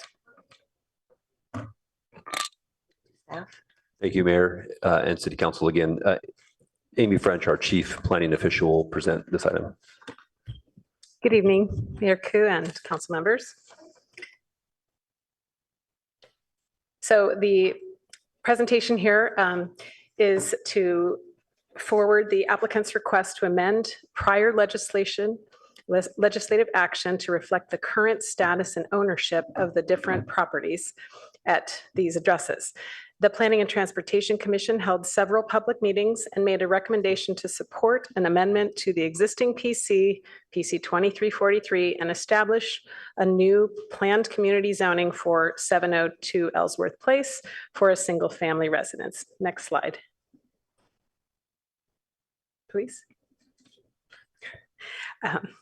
So staff did share the history of the property with the council at pre-screening. The owner of 2901 RLD Land Company purchased the apartment property in 2017, which included guest parking on the 702 Ellsworth parcel. But then in 2022, Mr. Dewey sold the 702 Ellsworth parcel to a separate entity. And this was reportedly based, at least partly, on information that staff provided regarding that was obtained from the zoning maps and parcel reports, which are based on the zoning maps. So the administrative record was imprecise and did not show this PC zoning designation on the maps. And then so for decades, the city's records also carried that forward. In fact, when the city rezoned the RM15 site to RM20, there was no further investigation at that time. So this carried on for a number of decades. So the problem is that real estate professionals and others, buyers of property, do rely on the parcel maps, parcel reports, and the zoning maps, as well as staff. Next slide, please. So again, the council did hold the pre-screening. We have 2 PC ordinances in front of you, one for the apartment site and one for the the single family residential parcel. As I noted, the commission conducted 3 hearings. There's no requirement for architectural review for a single family home, which is what the development project is. There is no subdivision here. There is no request to change the comprehensive plan land use designations. The apartment building is multifamily residential. The single family parcel is single family residential. Next slide, please. So the apartment parcel has been shown again as RM15 and then later RM20. And this is the zoning map. As you can see, the 702 Ellsworth has been shown as R1 on the map. Next slide. This slide shows 4 parcels that form the PC 2343. And so what is happening with this request is the blue parcel there, blue outline, is 702. That's to be removed from PC 2343.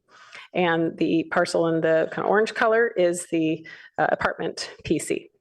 So these each carry with them front, side, rear properties and setbacks associated based on their orientation. Next slide, please. This shows the development plan for the modified apartment building PC. The image there shows the proposed truck delivery space in green. There's a utility pole with a guy wire that anchors the pole to the ground. It's the yellow spot on the plan there and the arrow corresponding in the image to the right. And that yellow spot is 37 feet 6 inches from the Middlefield sidewalk. And this is important because as we talk about widening the street, there's an obstacle there. So Generally, the 1967 PC was for a 12-unit apartment building on these 4 lots, and 702 Ellsworth provided guest parking. Guest parking was removed as a requirement for multifamily residential some years ago. And so that is how our zoning code is for standard zones for multifamily housing. You can see the green spot is a delivery space that was brought about during the Planning and Transportation Commission consideration to find a location for deliveries that was not on the street. So Mr. Dewey offered this on his parcel as a benefit, as well as the widening of the street as an offer to a total of 24 feet, along with Mr. Handa. So you can see on this map as well, pink parking spaces. Those are the 4 uncovered spaces created as part of this PC and the PC development plan. So the commission did consider the legislative history and all of the other factors in 3 meetings, as well as come forward with a recommendation for a 26-foot wide Ellsworth parcel up to that yellow arrow there on the screen, and up to, on the other side, Mr. Handa's parcel, as you'll see in the next slide, a 42-foot length on his parcel. Can you put the next slide? There we go. 702 Ellsworth. And you can see the proposed yellow area is basically the building envelope that's proposed with the site plan and floor plan. It's a 1-story home, and with a front on Middlefield, side towards Matadero Canal, rear facing the next neighbor up the street, and basically a street side yard facing Ellsworth Place, a private street. Next slide. So this shows the elevations that would face Middlefield. The bottom is the elevation that would face the front, Middlefield, and the street side elevation that would face Ellsworth. You can, next slide. So this slide shows the floor plan that Mr. Handa submitted for a 1-story home. It's kind of a busy slide, I know, but it kind of is intended to show where fences would go, 3-foot fences as the applicant proposes in yellow. It shows red as the asphalt area. That's that 42-foot long, 18-inch wide asphalt to expand upon the roadway pavement. The blue is pavers that would begin at the entrance and proceed to the next parcel. You can see there that there's other items that are shown that reflected the process that we went through with the Planning Commission. You'll see in particular a purple dashed line, and that is the hypotenuse of the site distance triangle for this particular site. And we'll get into that in the next slide, please.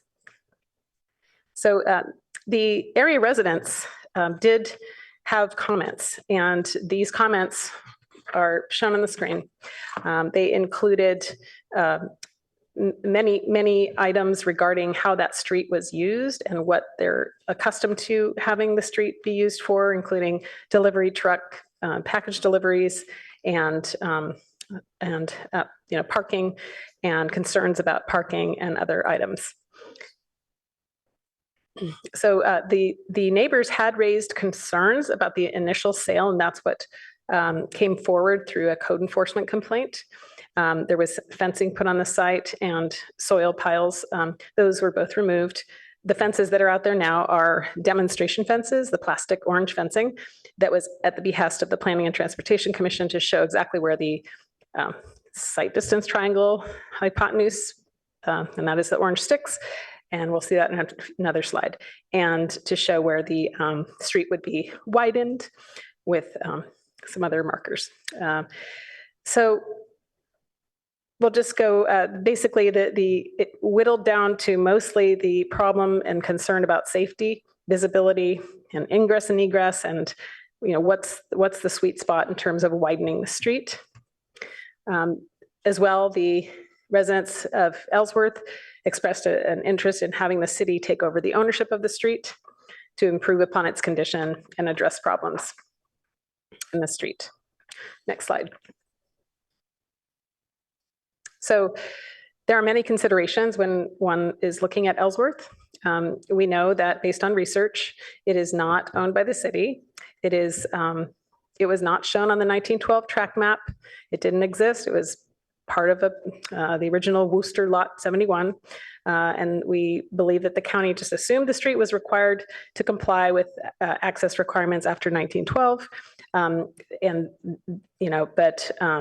It was not offered or accepted by the county. But without that, these lots could not have been created, subdivided, and sold. So it's a private street, and it's too narrow to comply with the city's standard streets. And staff has not been recommending that the city acquire this street. The easement records do show that the Ellsworth Place serves the 13 residential properties down the street, and that the 702 Ellsworth portion of that Ellsworth Place has easements across it to serve the other parcels. Next slide. This shows the site triangles referred to there and shown on the parcels in a demonstration. So the red one, the triangle on the top left, is on Mr. Handa's parcel, and it is overlain on the site plan for that new single-family home. There's no proposed modifications to Mr. Dewey's parcel, other than the widening of the street, the delivery space, and the parking space. Next slide, please. These slides, this one and the next, show the demonstration. The red sticks were the hypotenuse of the triangle for the site triangle, and you can see those extend all the way to the curb on Middlefield. And then the blue dash line there is reflecting the little blue flags that march up and down, showing the widening of Ellsworth pavement as part of that proposal from RLDLC Land Company. And then the next slide, please, will show Handa's parcel with the same.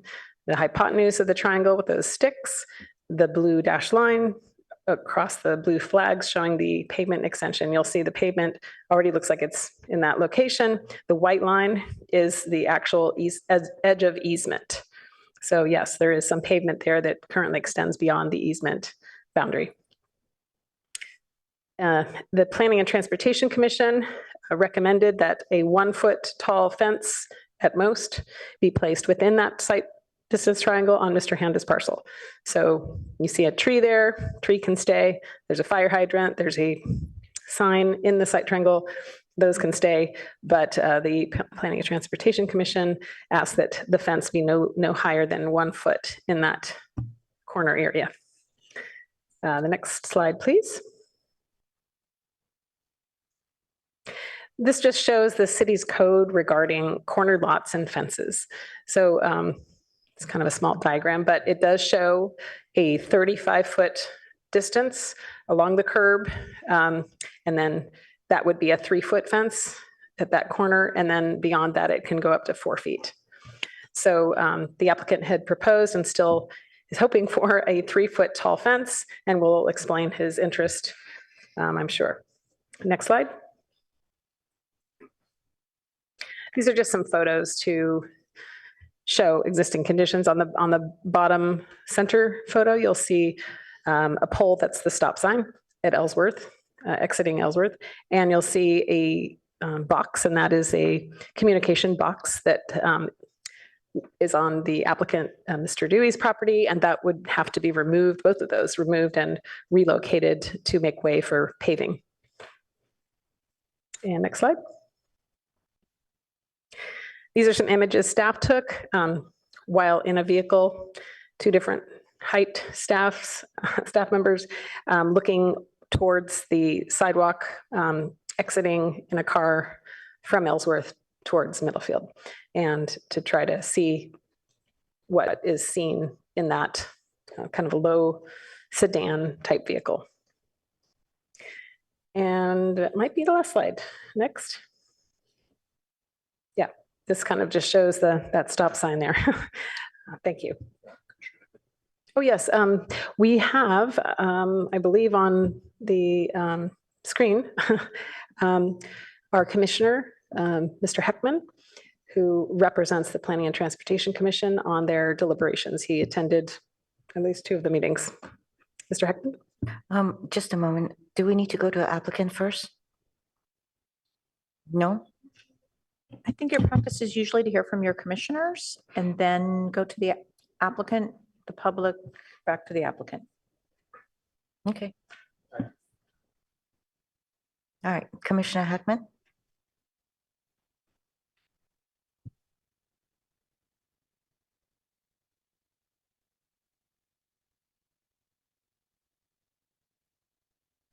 Good evening, Madam. Oh, hold on a minute.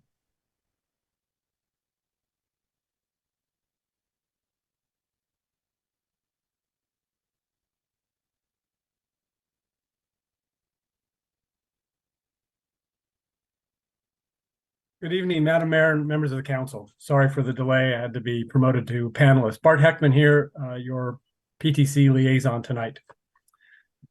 As indicated by Ms. French and in the staff report, the PTC heard this agenda item on 3 occasions. Some of the PTC, a little of the PTC discussion regarded the sort of the envelope for the home that was being proposed to be developed on 702 Ellsworth, 1-story versus 2-story, basement or no, proximity to the creek.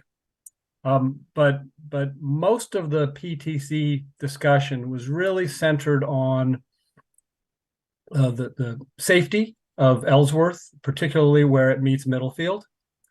And within that subject, really 2 items. One was visibility, and that manifests itself in particularly what should be within those 35 foot site triangles that Ms. French was just showing.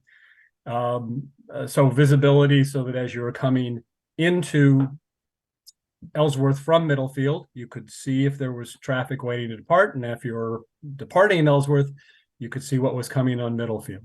So that was one of the aspects. And then the other aspect that was discussed significantly was really the width of a widened roadway, private roadway, as you reach Middlefield on Ellsworth. And as indicated in the staff report, there were discussions of 24 feet, which the applicant had proposed, and 26 feet, which is the city standard apparently for a new private road. If you were developing a vacant area today and we're going to have a new private road. So that was part of the attraction to the 26 feet.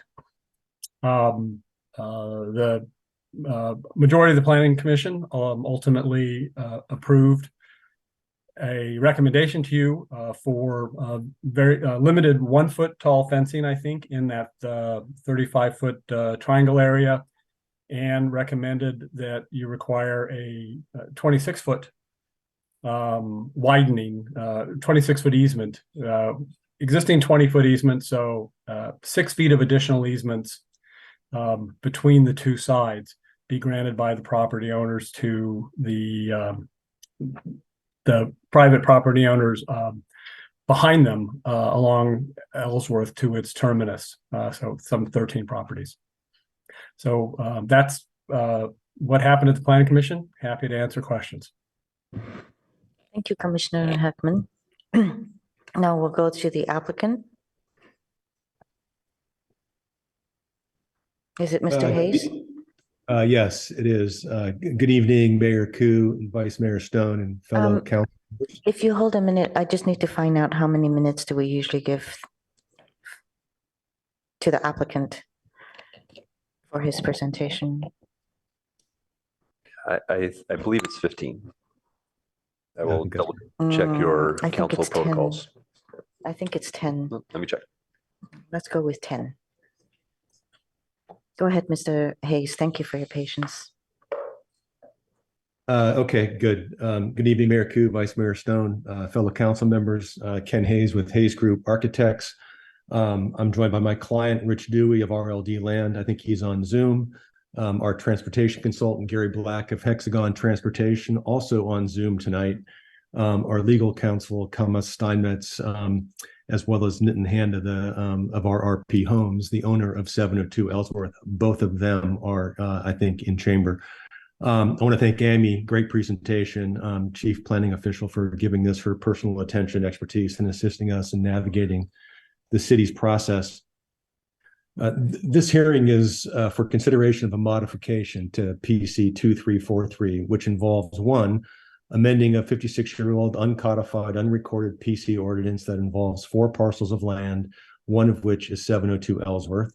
2, rectifying the zoning map error that has persisted for 56 years and upon which 2 property owners and the city staff relied on for a real estate transaction. 3, creating an opportunity for a new single-family home on 702 Ellsworth. 4, consolidating apartment parking on 2901 Middlefield that conforms to the latest city requirements and includes a truck delivery space. 5, modifying the existing ingress-egress easement benefiting other properties down Ellsworth. 6, increasing pedestrian and bicycle safety at Ellsworth. Since our city council pre-screening in March, our team has met with the neighbors to understand their concerns, and we have met with the PTC and the neighbors at 3 PTC hearings.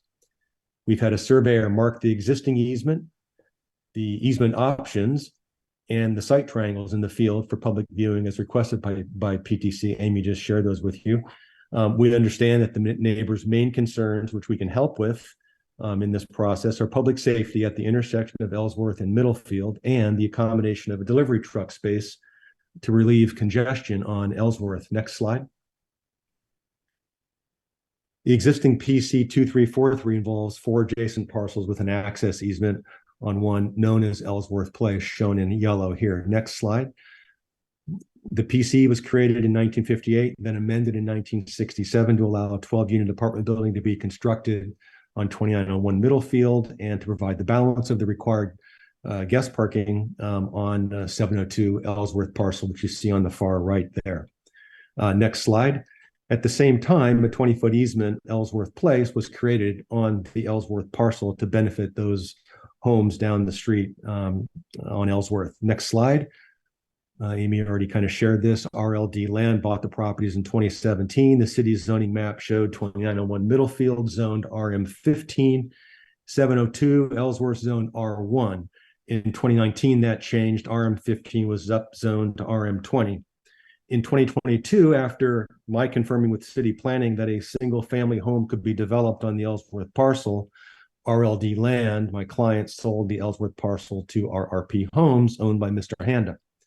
When Mr. Handa submitted plans for building permit to build a modest 1-story, 1,690 square foot home on his parcel and subsequently fenced the parcel, neighbors complained. City staff began researching its internal records and uncovered the mysterious unaccounted for records of PC 2343, and they informed Mr. Handa that the Ellsworth parcel was not, in fact, zone R1 and could not be built upon. Next slide. I'm not going to spend much. I think everyone knows the site. Basically, this is Ellsworth at the top. That's a panoramic view of where the guest parking spaces are located now. Next slide. The PTC recommendation for modifying PC 2343 results in a solution that we can almost work with. Here's the proposed 2901 site development plan with the relocated conforming parking with 4 new spaces indicated in red, 16 total spaces, and the creation of a parking space for a small delivery truck located or color-coded in green. Next slide is 702 Ellsworth parcel site plan with space for a 1,690 square foot single-family home, detached garage in the backyard, and increased hardscape along Ellsworth Place to provide more visual width for Ellsworth Place. Next slide. However, we object to 2 key PTC recommended modifications. The first one is the 26-foot width of the new easement instead of our proposed voluntary 24-foot width, and the 12-inch height limitation of the 35-foot site triangle looking south on the 702 side. On the easement, We have voluntarily and generously offered to increase the paved width of a portion of Ellsworth Place by 4 feet to a total width of 24 feet and offer an easement over this additional width to abutting property owners. The PTC recommended that this width be increased to 26 feet. Both are diagrammed here and mocked up in the field. City staff concluded that the PTC recommended increase would constitute an unwarranted extraction because there's no nexus or relationship between this requirement and the impacts of the proposed project, and we agree. Please reference the letter from our attorney submitted last Friday. Indeed, Hexagon Transportation concluded in its April 14th report that the existing 20-foot easement width is safe and compliant with driveways for residential uses.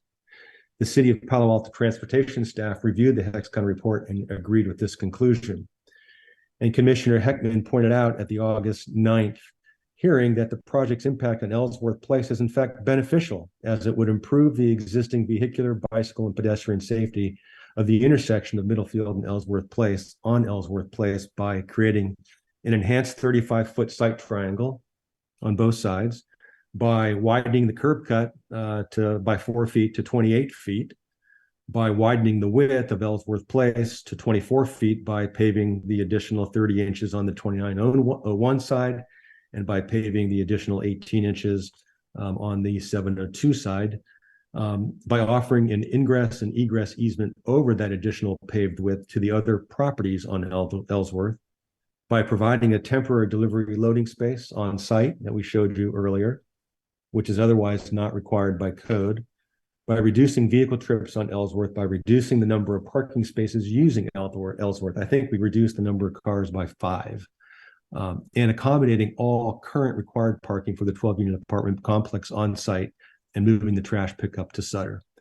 The 35-foot by 35-foot site triangles are also shown here, and I can talk about that in a second. Next slide.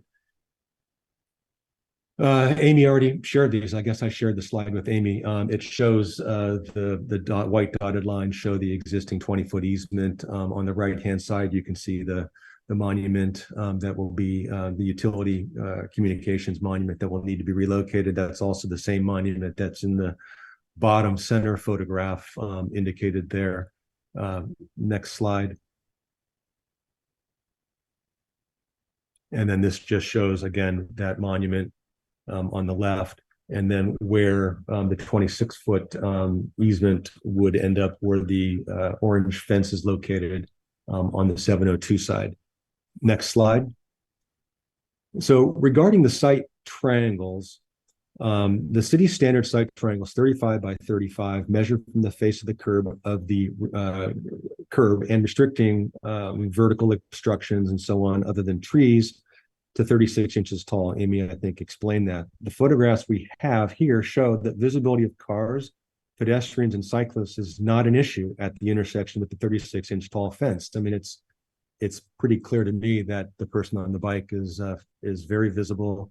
The pedestrian walking is very visible. These are all taken from a car approaching the intersection with Middlefield. We think that a fence at any lower height deprives the homeowner of a semi-private backyard space. Therefore, we think that the site triangle should allow for a 36-inch tall fence and not be limited to 12 inches per the PTC recommendation.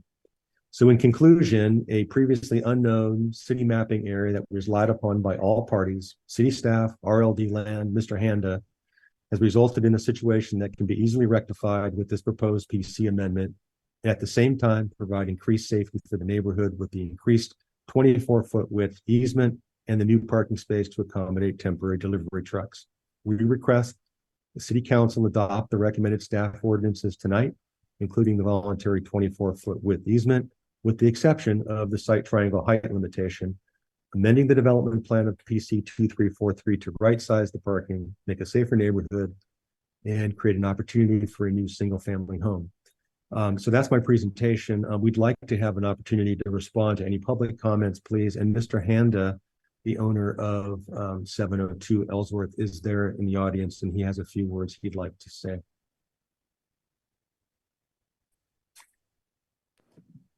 And I would keep these slides up. Sorry. Okay. Good evening, everyone. I'm the owner of 702 Ellsworth. I would just reiterate what Mr. Hayes just said. We would like to have the fence. It's going to be about 4 feet from the sidewalk, which means we are going to lose some land from my lot. But we would like it to be at least 3 feet tall. That has been approved by the transport department. They have already checked it multiple times. They have deemed it safe. We can probably put some open concept fence where you can see through and through there and not have any plantation in that area. That could be one of the conditions. But we would definitely like to keep it where we have proposed it in the orange fence that Amy has shown in her slides. And secondly, we are giving part of our land. I'm giving 1.5 feet of my land on Ellsworth side. This is in addition to the middle field side because we have to push the fence in.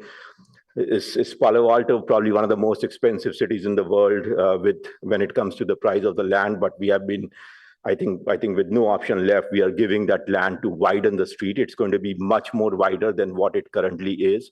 So making it 24 feet, I hope the council will accept that proposal also. That's it from my side. Thank you. Let's go to public comments.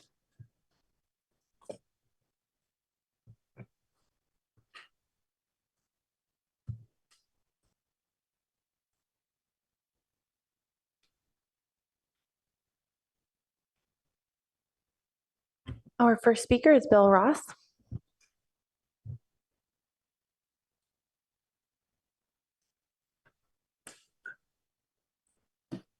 Good evening, Mayor, Vice Mayor, and Council. I'd like to focus on 2 issues. Many of these issues were raised below and not responded to by staff. I would again respectfully suggest you have an incomplete analysis before you. 2 principal issues are the requirement for a PC zone as contained in the PC ordinance. They require consistency with the comprehensive plan. Both in the last hearing before the Planning Commission and presently before the council in both ordinances A and B, packet pages 150 and 160 respectively, one section or one set of policies from one of the 8 mandatory elements of the comprehensive plan are referenced. That's not the way you do a general plan consistency analysis. You look at them all. You see if they all, on balance, further the objectives of the project without hindering them. The authority that's clear was raised before the commission initially in July without response. You can't cherry pick one policy section and make a determination of consistency. Moreover, that finding is evidentiary and must be supported by substantial evidence. So there is no compliance with planned PC zoning ordinance section 1838060C. Also, as if that weren't enough, there's also a requirement that consistency can't be found when there's an incomplete or inadequate general plan. Attached as Exhibit A is the August 3rd, 2023 letter from HCD, again indicating, unfortunately, that the city's housing element does not comply with state law. So on 2 bases, the consistency analysis required for these PC zones is not present. With respect to the environmental analysis, quickly, the exemptions are now new, different from the Planning Commission. There is substantial evidence in the form of neighboring testimony as to continuing impacts as to safety, access, and circulation. The categorical exemption fails in the face of those. So it's incumbent upon staff, based on substantial evidence, to accomplish an initial study on that basis. On that basis and the other areas that have been raised previously and not addressed by staff, we would request that you deny the application. Quite respectfully, if the general plan Your time is analysis. up. Thank you for your comments. Yeah, thank you. Mayor Koo, we do have two groups that are requesting to speak.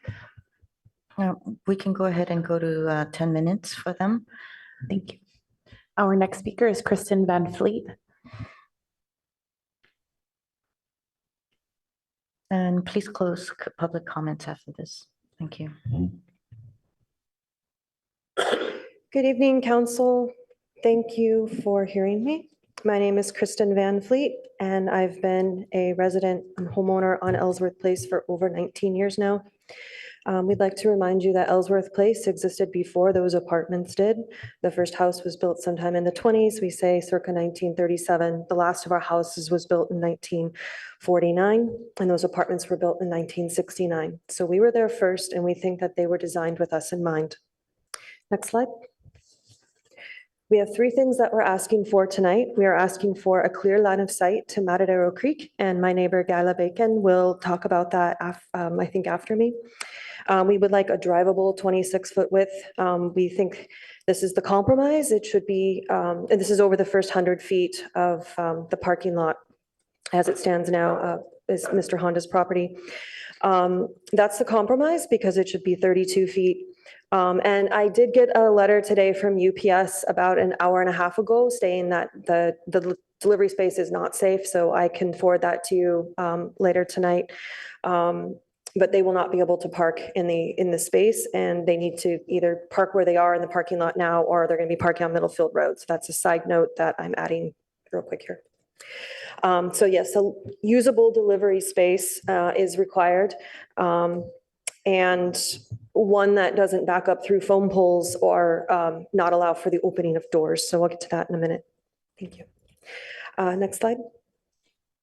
So currently, this is our cul-de-sac. We are a dead-end street that's only 20 feet wide once you get to the homes, and this cul-de-sac has functioned for us for over 50 years. It is wide enough to park cars in, to pass cars in, to back up delivery trucks. Even if it's full of cars, we still have 26 feet over it. That's a 76-foot length. And the entrance to that over the road is 21 and a half feet of length. That runs for about 21 feet. So they're offering to narrow us down from what we are used to now. Next slide, please. In the ordinance, they listed it as a perceived width. We call this the bait and switch because the map on your right is what we were seeing in the Planning and Transportation Commission meetings. We now understand that that gray, that dark gray is all pavers. And we think that they were never actually intending to widen the road with actual asphalt, even though we heard it verbally. I have yet to see that in writing now. And they want to end it like on Mr. Honda's house side. Those pavers that we're supposed to be able to drive on end into his walkway. And we don't understand that design. We've called it out multiple times, and yet it remains. And the map that you were given in your packet is on the left, and you'll notice they didn't mark any of that in for you to show what is actually happening here. So we're calling bait and switch, and we want clarification on that. Next slide. The photo on the left is our current circulation, the yellow. The photo on the right is what they're offering us. Those little blue stripes at the beginning is what they're offering to quote unquote make our road wider than it is now. As I said, it's 21 and a half feet there now, and they're offering to take it to 24.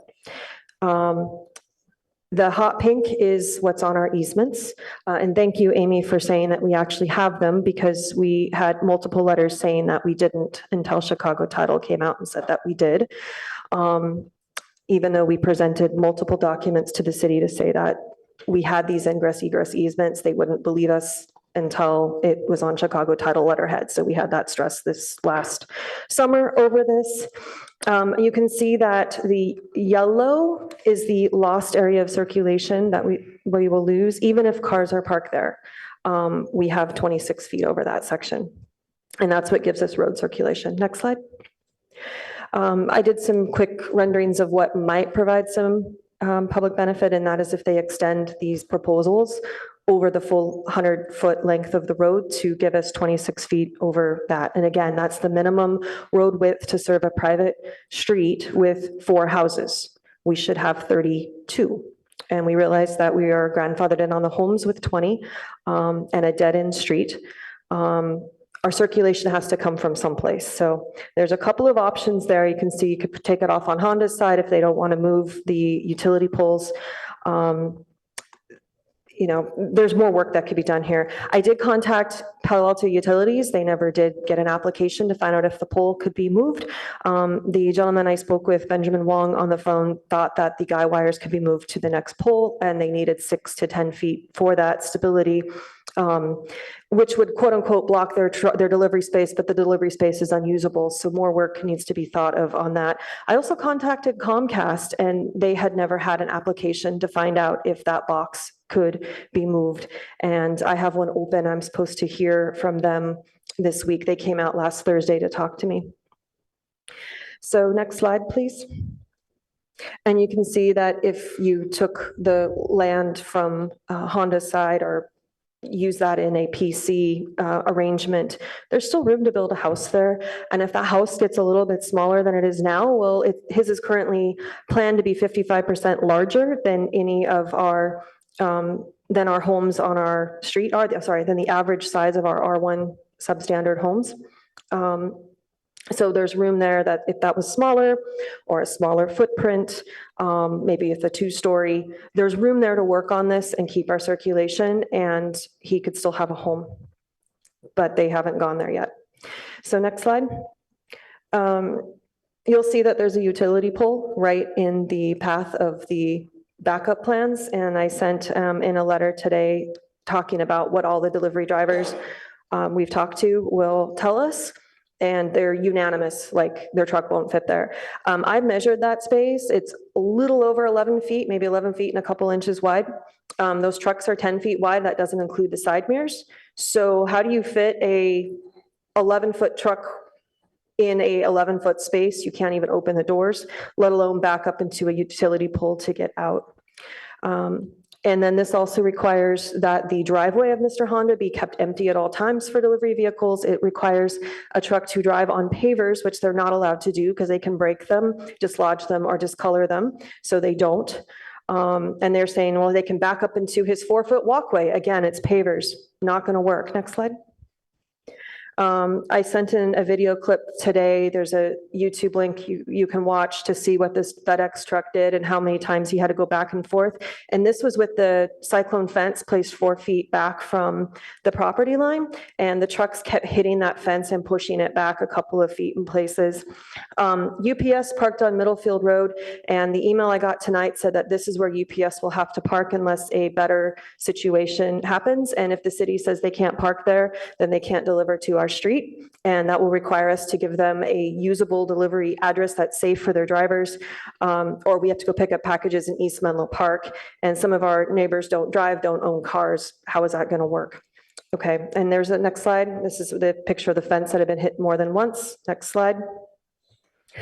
We also know that the apartments, that space on the far left is too narrow, so they park on the line, and the car that would park next to there parks in the parking lot because that car doesn't fit in there. She's actually scraped her car on that pole more than once, so she doesn't want to park there. But you can see that the parking lot is heavily used. It's used daily. Next slide. These are all their cars. These are apartment people. We could go out there on a weekend and see 3-4 cars. It's pretty easy to get these photos. Next slide. These are the delivery trucks. They like to drive in and then back up into that far side of the parking lot. That is their safest, and it takes the least amount of space. So perhaps some space could be carved out to the side of the house, and it has to be asphalted. It can't be pavers, and then they could use it, but it has to be wide enough to accommodate their trucks. So I don't know what all those parameters and measurements are. I'm just trying to figure out a way to solve a problem here so we can all move on with our lives. UPS has their rules in place for the safety of their own drivers, which includes ergonomic reasons, and also for the safety of the neighborhood. They do not back up. They have a black box that will record it and get them into trouble if they do it too much. So they will not be backing up, and this is for the good of the neighborhood. Next slide. As you know, no parking is allowed on Ellsworth. This is what happened when the cyclone fence was up. They parked in front of our houses and blocked our road. Next slide. They've proposed this parking place that would open the car door into the guy wires. There's a gas meter on the other side. Yes, they're going to put up bollards, but we don't think there's enough room for it. Next slide. Honda has proposed 4 feet of pavers across the front of his house, and what he had told me verbally was that you could park 2 wheels up. Next slide. Why this is a problem is that would mean half a car would be in the middle of this 20-foot leftover road width, and that would hurt our circulation. You can see our houses have lots of pavers. They're 7 feet wide. We asked him to put that in front of his house so his guests won't block the view and everyone would be happier. Next slide. And then the ownership is in question. It's been brought up. We would like to address it further. Next slide. There is a abandoned piece of road on our street. One more slide, please. And that's where the arrow is pointing. We don't know who Your owns it. time is up. Thank you for your comment. Thank you. Our next speaker is Gala Bacon.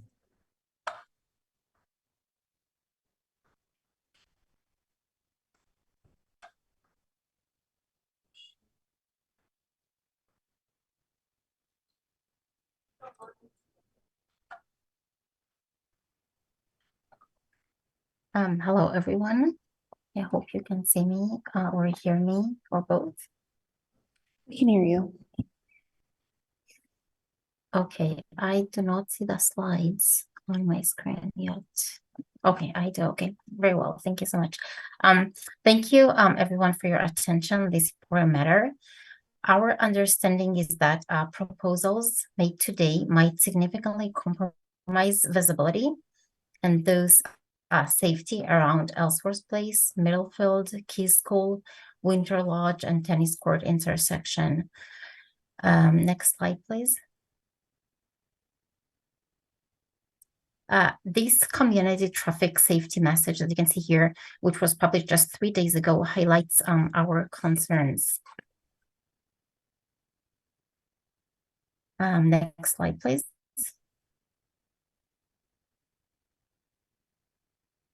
Oh, it is not just about tall adults moving at walking and predictable pace. The downward slope of the sidewalk causes bicycles to pick up speed faster than walking and just appear in front of the driver's wheels, possible after it's too late. And yes, small kids do ride their bikes on that sidewalk. There is no bike lane over that section. Next slide, please. Did you see this little boy over there easily? And how will your view be compromised if this transparent net becomes an obscure or semi-obscure fence or slightly darker evening, for example? Next slide, please. Next slide, please. Thank you. So developer wants a horizontal fence with wide gaps. Sorry, previous slide. Thank you. Thank you so much. Developer wants a horizontal fence with wide gaps. And Chair Suma on page 55 comments, it's too high. It seems even higher than it is because of the grade. And I believe it needs to be, the fence needs brought back.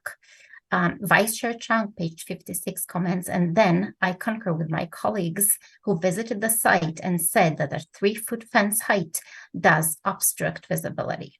Commissioner Aiken, page 55, mentions, yes, I agree that the 3-foot fence still interferes with visibility in an area where it is important. A shorter fence might solve the problem. And for an average 6 or 7-year-old boy, we can only barely see their head above such a fence. It's extremely dangerous. There should be no fence inside a site triangle. Who enforces what is placed inside of the fence? Commissioner Hackman mentions in page 59, wrought iron fences are typically a more open design, so you could see better through them. But the homeowner or tenant could place inside the fence large kids' play equipment or a table and chair set or some trees or bushes, etc. Next slide, please. So what they think happens is that where the car is behind the stop line, but it requires being on the sidewalk with a car for the line of sight to the creek. I'm sure that any of you who visited the site with their car had experienced exactly that. Otherwise, you cannot see the sidewalk or the cars approaching fast on the right lane or middle field. Next slide, please. So we need to see the creek fence bend on the sidewalk. The current plan, which is on the left above, you can see it on the left corner, suggests obstacles such as a fence and all that it will have inside it, right? Inside a side triangle. But there should be no side obstruction within a clear side triangle. Otherwise, it cannot function as a side triangle if that's, obscured. Next slide, please.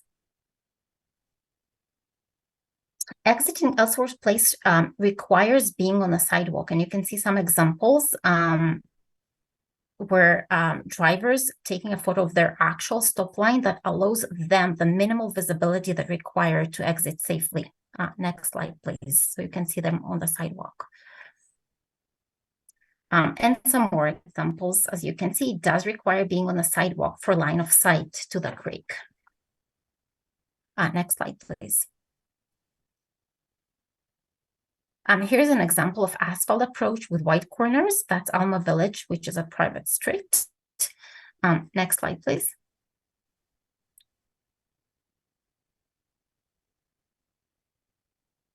An asphalt approach with white corners, that's Waverly Oaks, which is a private street in Old Palo Alto. Next slide, please.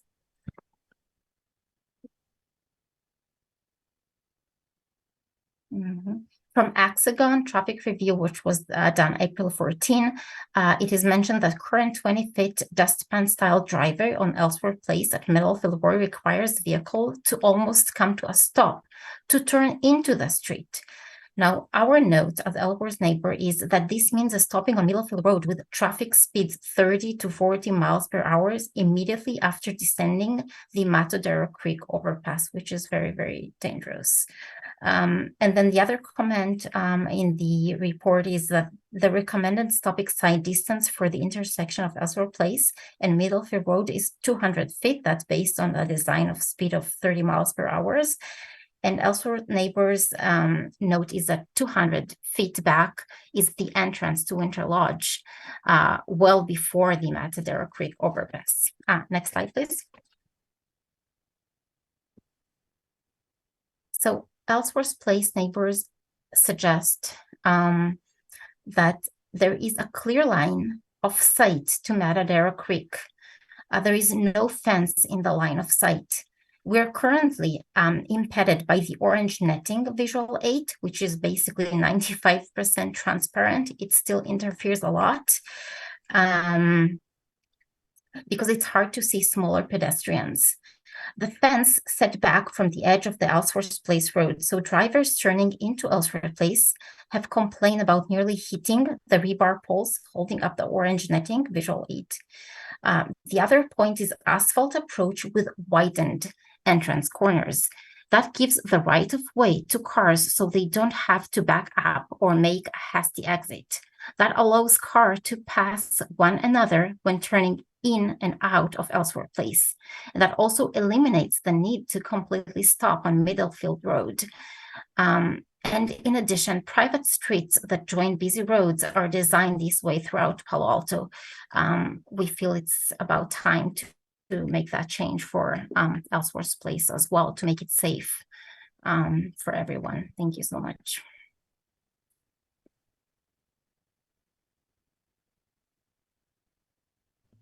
Our next speaker is Paul Bigby.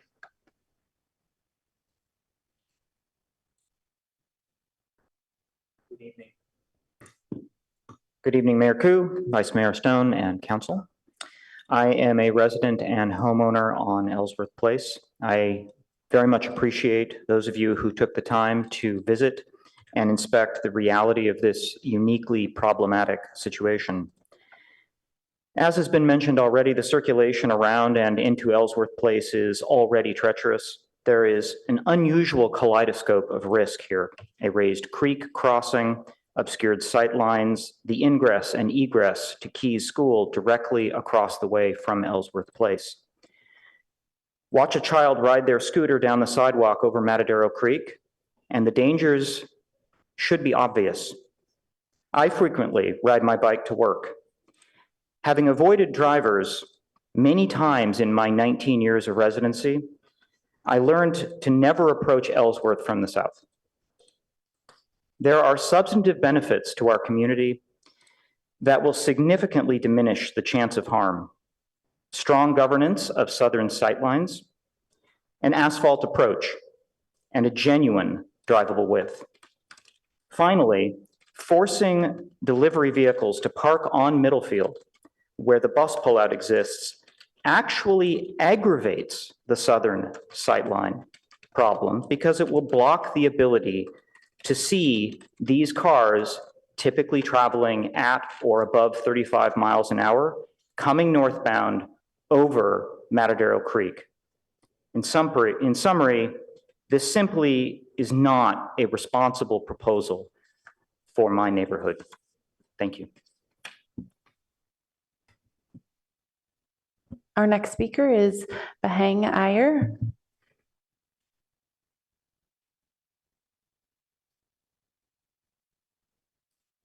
Good evening, Mayor Koo and Vice Mayor Stone and the commissioners.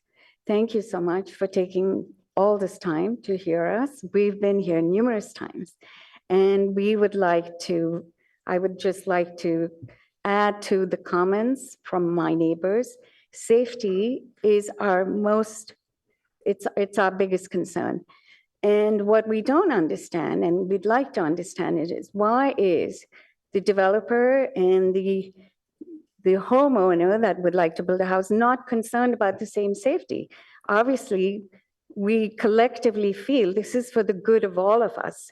So to constantly deny what we're asking, it's for the collective benefit of the whole neighborhood. And one would think the developers would go along with it because it is for the safety. They have children, then they would benefit. It is unsafe the way it's being proposed. And every single time, we're here 3 times. Now, this is the 5th time.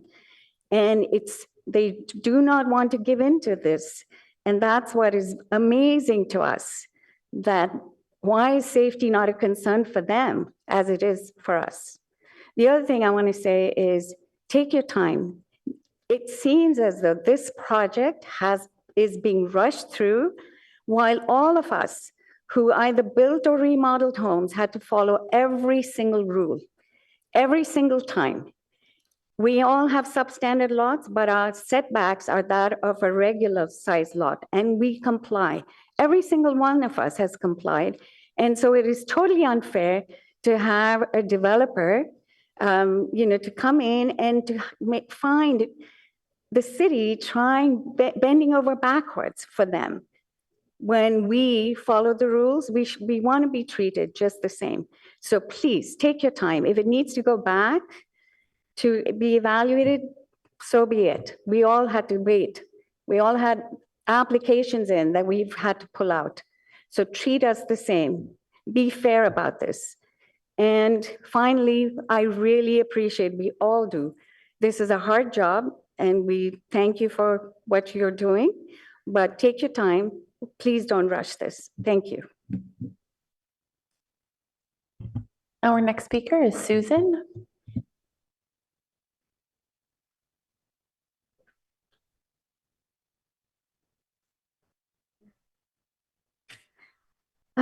Mayor Koo, Vice Mayor Stone, and City Council members, it'll be 11 years in 2 days. In 2 days, it'll be 11 years since I first moved to Ellsworth Place.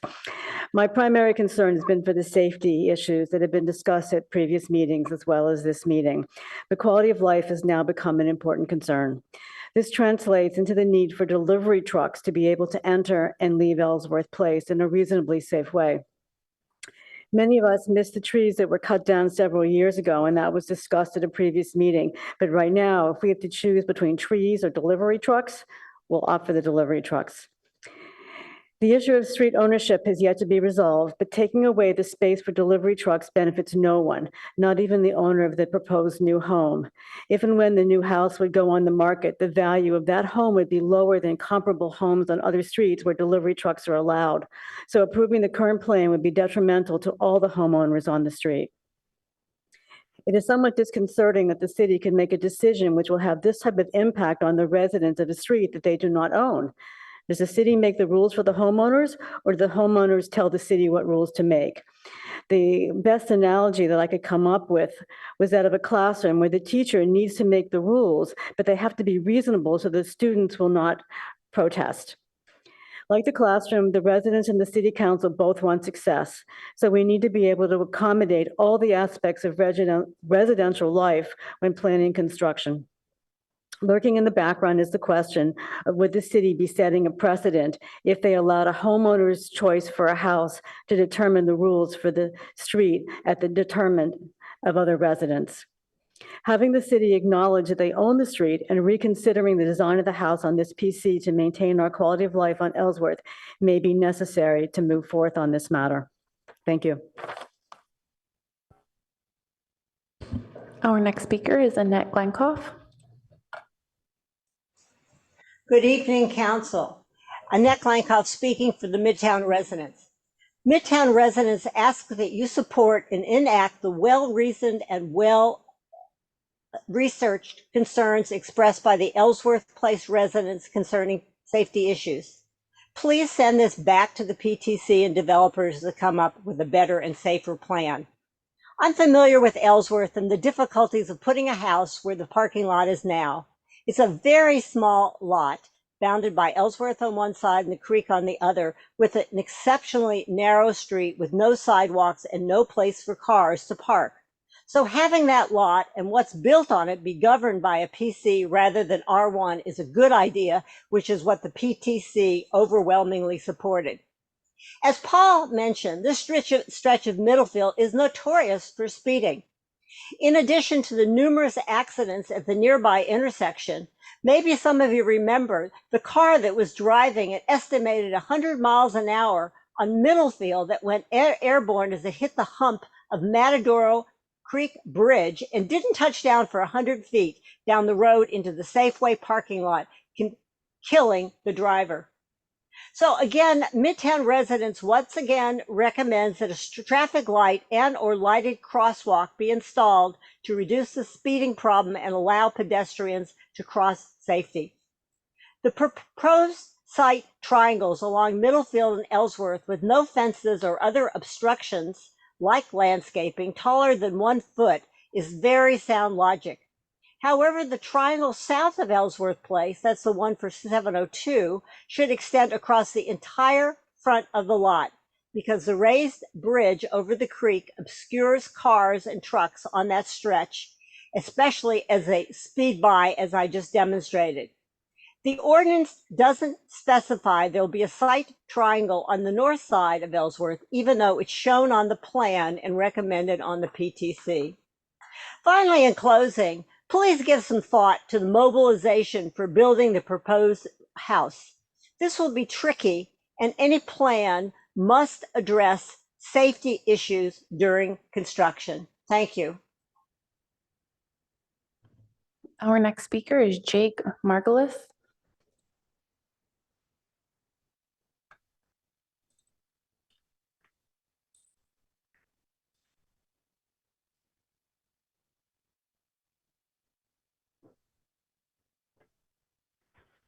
Jake, you should be able to unmute yourself and speak.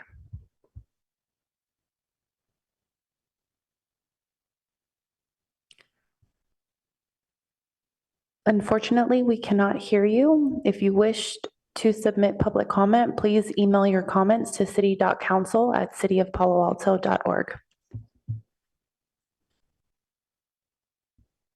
And that concludes public comment.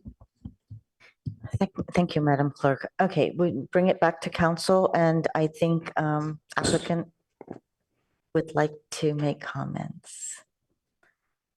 Okay, Mr. Hayes or Mr. Honda? You would like to make comments. Mr. Honda's making comments. Hey, I think there are two very important things to be considered here. I can repeat the word unsafe, safety issues 100 times. That does not make something unsafe. It might create some perception in the mind that something is unsafe, but that doesn't create the reality that something is unsafe. Whether a place is safe or not safe should be determined either by an independent transport consultant, not by the opinions of individuals, or by the transport department from the city. In this case, fortunately, both an independent transport consultant has done a complete study. He has deemed the street safe as is, and the city transport department has done a detailed study, and they have been very clear that if we place the fence the way it is placed right now, the orange fence, which was placed as just to demonstrate how it will look like, it is safe. Even today, that 20 feet wide street is being used by the neighbor. There have been no reports of actual accidents in the police records to the best of my knowledge. We are actually widening it to 24 feet. So that's a bonus, Please appreciate that we are giving for the 35 feet or whatever it is, we are widening it from 20 to 24 feet. And the second very important thing, I think this whole thing that, like one of the slides said, this is our cul-de-sac, the lot which I own. It's a private lot. Sorry to say that it's a private lot. It has always been a private lot. When Mr. Dewey owned it, it was a private lot. When I own it now, it's a private lot. There's a very basic presumption here from everybody that they have the right to trespass. That's called trespassing. They have the right to trespass on that. The delivery trucks have the right to park there. There's a basic presumption that, everybody has a right to go on that lot, do their parking, do their U-turns. Somehow people feel that it's a public lot. No, it's a private lot. Anyone going into it is trespassing. I think those are the two things I want to say. Great, and I'll go ahead now, and then when I'm done with my rebuttal, I want to introduce our attorney, Kamas, Ken Hayes. So what the neighbors have lost is the use of private property that wasn't theirs to use. I know our client, Rich, RLD Land, has had no trespassing signs out there since he purchased the property in 2017. So on the safety issue, I mean, this is something that has existed probably since Ellsworth was created as an easement, as a street. And what I don't get is that we're not exacerbating this hazard or this safety concern. We're reducing the number of cars that are using Ellsworth by 5. Thus, that reduces the traffic impact on Ellsworth. We don't have cars backing out of the guest spaces that would impede cars entering Ellsworth, that would create problems and safety hazards to an extent greater than they are under our proposal. And we're voluntarily creating a van delivery space. Yeah, it's as best as we can do given the circumstances. We've moved our trash and recycling enclosure over to Sutter Street to get the garbage truck from the end of the street over to, to reduce congestion. Obviously, we're providing public benefits in the way of the increased easement, the loading zone I just mentioned. We're increasing the driveway width by 4 feet at the dustpan, and we're providing a new home. Let's not forget that. Mr. Hayes, Hayes, thank you. If you would just wrap up what you're about to say, we need to bring it back. Let me introduce Kamas Steinmetz, then, our attorney. Why are we hearing from the attorney? She wanted to make some comments. She's there in the audience. Yes, Mayor, just for clarification, I believe your rules call for the applicant to have 3 minutes at the conclusion of the public testimony. So with the combination of Mr. Honda and Mr. Hayes, I believe they've exhausted the 3. 3 minutes, right? That's what I was looking at. We're flashing red right now. So thank you. Okay, thank you. All right. All right. So we'll bring it back to council for deliberation. Any questions, comments?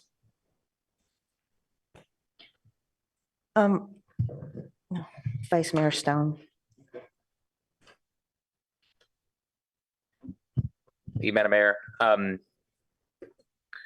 Several questions. Staff report mentioned several times how real estate professionals and property owners rely in part on these zoning maps to make their decisions whether to acquire the property or not. I understand kind of complicated and unfortunate turn of events that led us to this situation. But under California law, both the seller and the buyer have a duty to perform due diligence on the property. And I'm curious kind of what level of due diligence is considered sufficient to satisfy that requirement. I mean, is relying on a zoning map sufficient enough?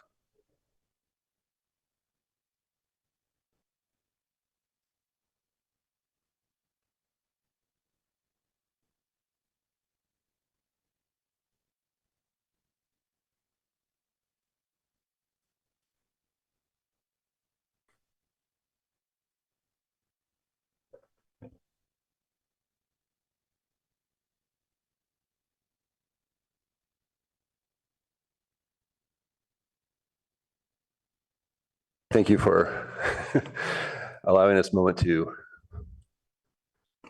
coordinate on a question that we should have anticipated.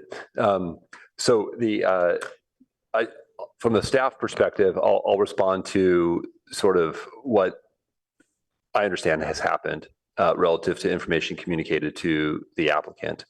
And then Molly can address the legal standard by which the council will want to consider what I say to you in the context of the law that you've asked. So, and Amy can correct me if I'm wrong, but in addition to the zoning map being represented for decades as an R1 property and not designated with the PC zoning, there was engagement. You heard testimony from the applicant's representative today, and I believe this to be correct as well, that at the public planning counter, inquiry about the ability to develop on a particular parcel with staff communicating, yes, you can build a single family home on this lot. So in reliance not only on the zoning map, but also in communication from our planning professionals based on the erroneous data, we've communicated to the applicant that a single family home could be built on this property. So given that context, I'll ask Ms. Stump to expand upon the legal considerations. Yes, we've advised you in a confidential forum that, how we think a court would deal with this set of facts. And I understand if you were to search it on the county website for the parcel, it's shown there as a parking lot?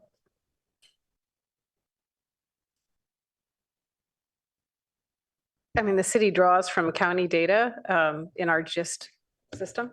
So we have similar data. I have not looked at the county map because we have our city data that draws from county information. Okay, well, based on screenshots that we've seen from neighbors there, it's shown, I mean, a simple search shows it's a parking lot, which would then kind of negate it being R1. So, okay, interesting. I'll kind of move on from that.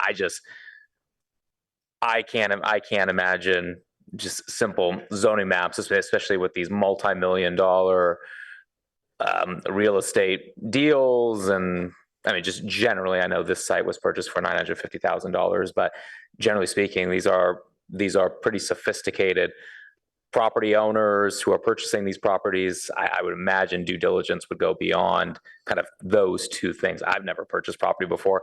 If I was to, I would imagine I would do a more thorough search than that. So I'm not quite convinced on just relying on those. My big issues here do kind of surround a lot what the residents were bringing up today. Especially around some of the safety issues. So give me a second. I just lost my place here.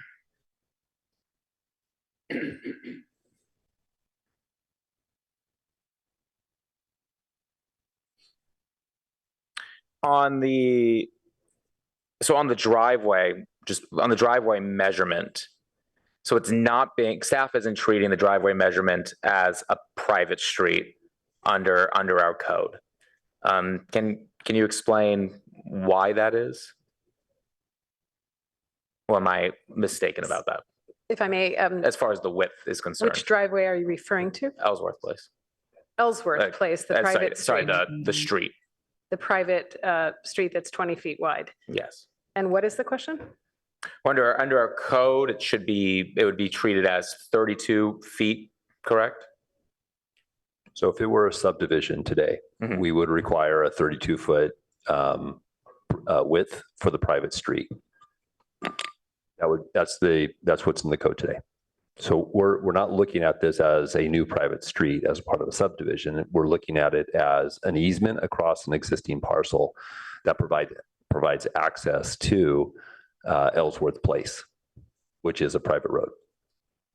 Okay. An easement across a property providing access to a street. Okay, I can understand. I can understand staff's position on that now. Out of time. Should I come back on another round? Well, I don't see any lights. Is there any, if I don't see any lights, then you can continue with your questioning. Okay. Let's see. So the proposed ordinance, section 1D, Roman numeral 5, adds a 3-foot 6-inch wide paving along Ellsworth Place to increase the perceived width of Ellsworth Place. The word perceived concerns me. Why doesn't it simply just say increase the width of Ellsworth Place?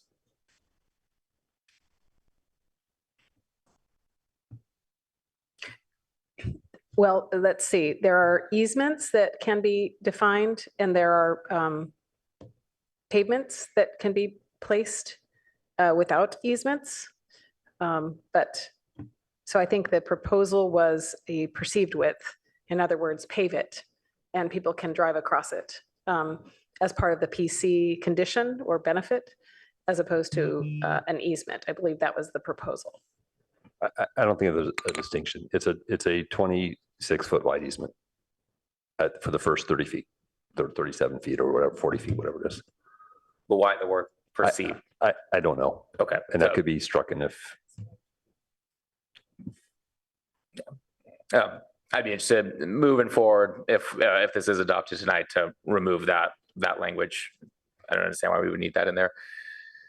On the traffic safety report for this location, and can staff kind of review that briefly? I'm concerned about the sight line being insufficient for the safety of ingress and egress from this street, and kind of like reading through it, the applicant in the rebuttal made a point.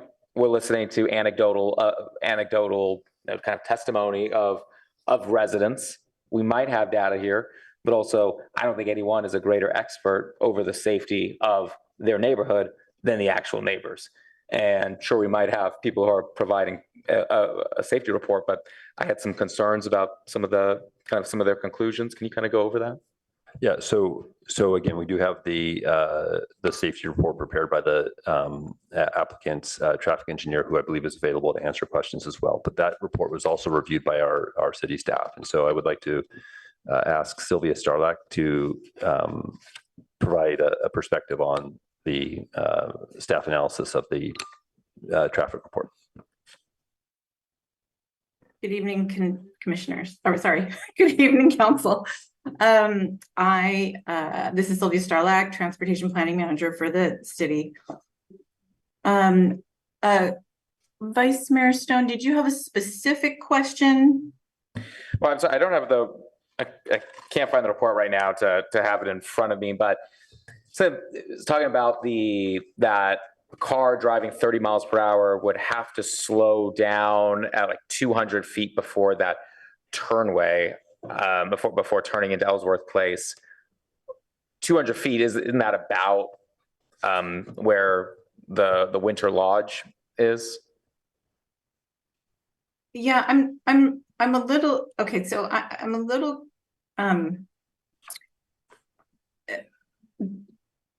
the way that we've analyzed this is from the perspective of cars exiting Ellsworth. Cars driving on Middlefield will know to slow down if they are going to turn into Ellsworth. So I'm not sure what that concern is. However, because of the active pedestrian and bicycle activity on the sidewalk, the site distance, there's a two-part stop that is involved in exiting this street. According to our code and according to good driving, you must stop before you cross the sidewalk. And staff went out there, I went out there, multiple staff went out there to see what that condition was. And because of the grades of at that exit, that first stop before the sidewalk is really important and a different condition than the normal condition. Because of the grades, we have to adjust some of the city's standards, which is what was shown in the layout, where the where the fence is pulled back from the sidewalk.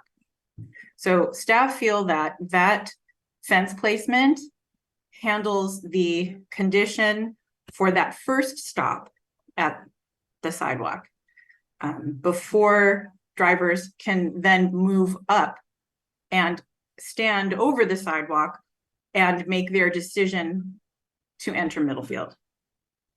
I hope that that's clear. For me, as the as staff looking at this, that first stop is really important, and that is how we have looked at this. So I'm confused by your question around the stopping distance, because that stopping distance applies to every property on Middlefield Road, right? There are lots of driveways on Middlefield Road, and cars drivers that want to turn onto a driveway are going to slow down and signal and do the right thing. So maybe there's something I've missed in your question. I think it's just the unique nature of this driveway being far more narrow, being hidden. I mean, this is a kind of unique area, I think, along Middlefield, and a lot of the residents kind of pointed out that uniqueness fairly well. And also, I know planners, you kind of rely on this assumption that people are going to follow the rules. We know they don't. I mean, it's the same thing with this roundabout that we heard a couple of public commenters earlier tonight talk about. I think from the planning side, kind of staff went along that, saying, hey, people are going to follow the rules of the road. In reality, that's not what happens. And so, and I think the traffic report here also made the assumption that cars are driving at 30 miles per hour. I was out there at Ellsworth Place on Saturday afternoon for about a half hour and was observing the mile per hour tracker. I didn't see a single car go below 33 miles per hour. The average was between 33 and 40 miles per hour. I saw several bicycles, pedestrians walk by. I didn't see a single one turn their head to look down the driveway to see if cars are coming. I mean, this is different than my street or many other streets along where it's very clear that there is a street that you're coming up to. So I think this idea that cars are going to know that this intersection is coming up and slow down appropriately in order to be able to avoid cars or kids, I think is wishful thinking. And I'm not willing to make a decision based on that wishful thinking that a kid's not going to get hurt or any type of accident's going to occur there. One last area I want to go into is the delivery trucks. How does staff envision these delivery trucks are going to be able to enter and exit that space, both from just an ability to be able to move large packages out of these trucks, but then also to be able to back up and exit without backing into one of these private driveways? So the applicant provided a turning template for the most usual delivery trucks that are being used. And that was the information that we were provided, and it would require multiple point turn. But that was staff said, yeah, it will take them a little more time to get out, but we would be okay with that. So, and the other sort of element, at least from a staff analysis perspective, is that we're also dealing with an existing condition and private property and how private property is used, understanding that for many years it's been used by the neighbors for parking by delivery trucks. And that condition is a difficult one for us to plan around at the staff level because, we need to respect that this is a new property owner with new rights, with their rights and how that delivery is done. So if this were a new development, a new subdivision, these are the types of things that we would work out. So part of that analysis that is provided, the hexagon report, the truck turnaround distances, the challenges that have been documented by the residents in the area and the concerns, the recommendation in the staff report and what Ms. Starlak had presented is staff's best recommendation, understanding, of course, that the city council is, sitting in this legislative capacity, and you may have some additional perspectives informed by the public testimony and your own sort of knowledge of the community. But that's based on our analysis and that information, that's the recommendation that we have. Yeah, which is, I think the record is pretty extensive of what the neighborhoods were able to compile, kind of getting these, getting a lot of these delivery truck drivers to be able to give their own opinions about the proposed space. And it just seems clear that it's not going to work for them. And apparently the model that is used in the staff report doesn't even show that utility pole. And so we're hearing from the drivers, they're not going to be able to park there. They might park out of Middlefield.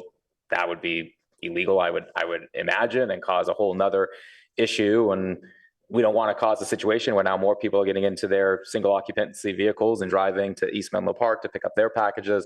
It just seems like a mess that is not necessary for us to create. I completely respect the issue that this is a private property, but also that means the fact that we're here, I think there needs to be greater negotiation in order to ensure that public benefit is maintained. So these residents are able to rely on these package delivery trucks that we have all grown to rely on in society today. So I think it's inadequate as it is now. Okay, thank you. Councilmember Byrd. Well, I did want to follow up on the common carrier movements. So first, the common carriers serve not only the residents on Ellsworth, but the apartment complex, right? And the proposed project, the 702 address, that hasn't that parking area served as a place where common carriers are able to maneuver? That has been the history as shared with the neighbors. Well, not just the neighbors, but the apartment complex. And so if we have that PC, that is the apartment complex, and this property has been part of that PC, they're going to lose, just set aside for a moment the neighbors. They have currently a need for deliveries to that apartment complex. And this parcel has served that purpose in part. Well, there is also, I'm sorry if I'm interrupting, Sutter is the front property of the apartment complex. And does that have a common carrier delivery spot? It doesn't have a common carrier delivery spot. It's a street, though, that's wider than they can Ellsworth. park on the street? Yes, there's parking on the street. Have we looked at whether there's vacant parking, or would these common carriers, if they moved over to Sutter for that delivery, would they park in the street, or would they be able to park on this against the sidewalk typically?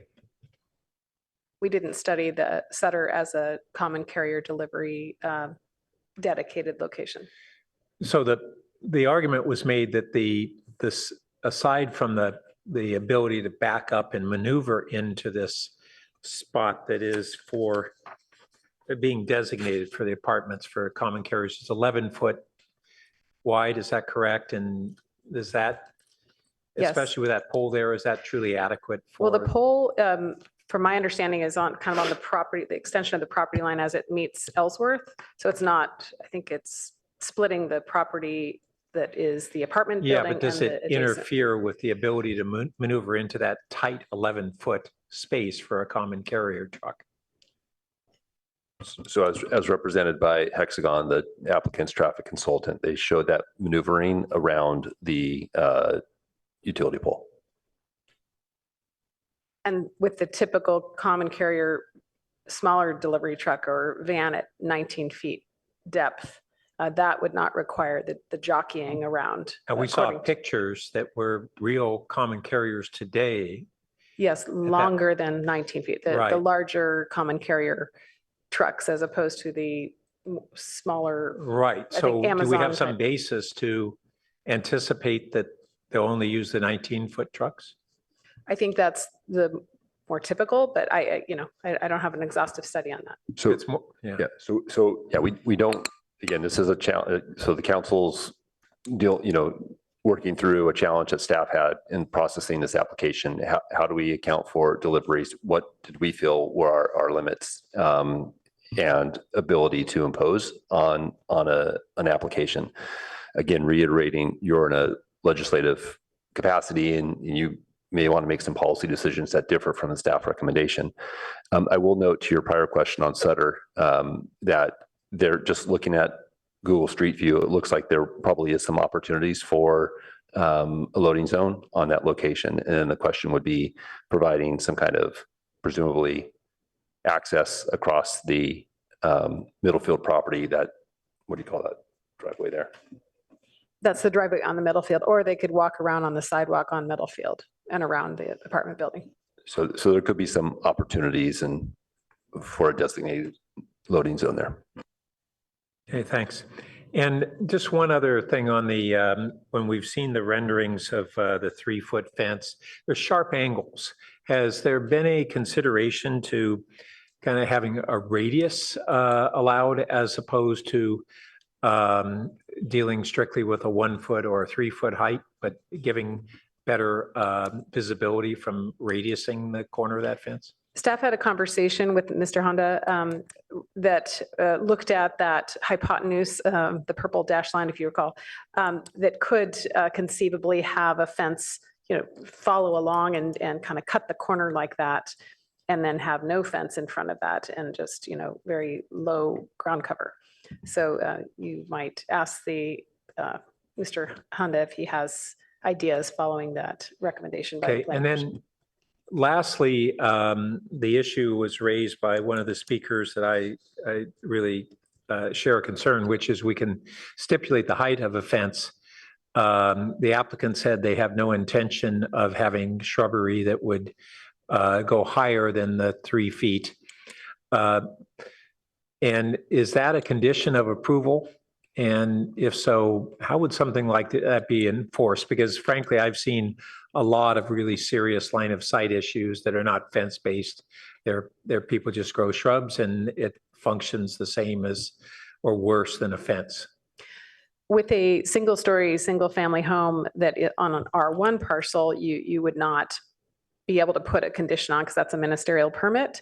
But with a PC as recommended, there's any number of regulations that can be included with that legislative act. And I'll note that on packet page 149 of the PC, there is a requirement that within the 35-foot triangle at the intersection of Ellsworth Place and Middlefield Road, shall not be obstructed by plants, fences, or other objects taller than 1 foot. And the way that would be enforced is as an ordinance that would apply to this property. Code enforcement can go out there and cite the property owner.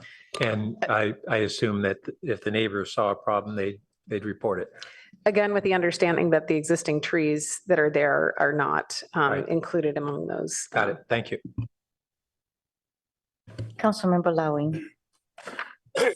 Yeah, I first had a few questions as well.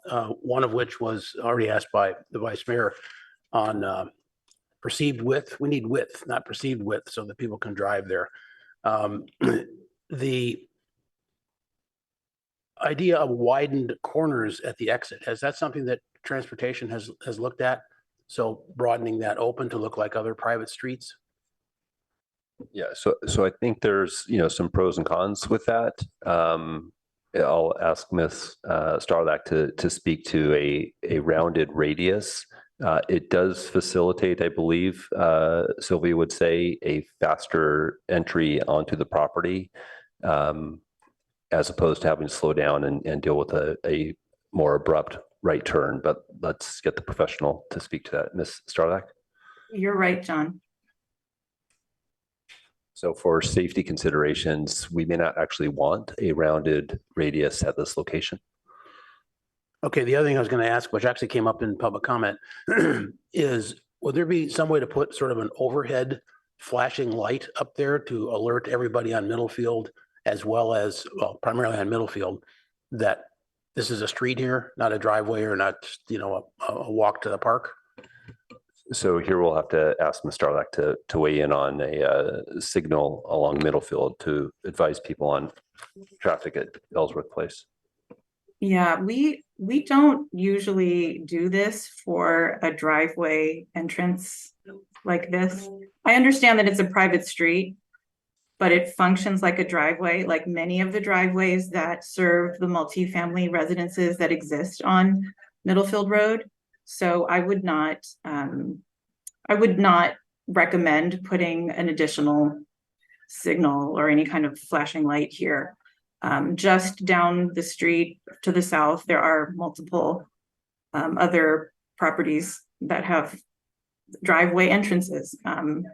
And this one with the recommendations to make sure that the area in the front is clear, I think provides a comparable entrance. Yeah, this one's just so obscured compared to the others because it's not really a driveway. A couple of people have asked, well, what's different? They've had this same place for 30 years, 50 years. Well, what's different is that there's a house going up there. And before it was just wide open. So all that, what was air and some trees is not. It's going to be impervious. So that's why there's all this concern about this. And I do agree with, I thought Mr. Bigsby commented correctly that it is a kaleidoscope of risk. There's so many things there. So this is a particularly hot spot, and we have to be very diligent about this. We heard at the top of this meeting that, kids are getting hit by cars, and we've heard the speeds that are there and how obscure that is. So we just have to be very diligent as we work through this thing. Another question is, Mr. Levinsky sent in a report that sort of made suggestions for corrections on the actual ordinance. I don't remember when it came in. Did staff get a look at that? So for example, on section 1, where we say the first 35 feet should be 42 feet, and I don't need to go through all these right now, but also noted the issue about, what would we call that? Suitable, perceived width, called out that point. So I think there were a couple of things that were just off in here relative to the Planning Commission's recommendations. So if we get to that point tonight, we can go back over that, but I just didn't know if you'd had a chance to see that. Okay, that's it for questions. Okay, yeah, that memo came in on the 18th at 6:51 a.m. We have it now. Thank you. Pardon? We're looking at it. Okay.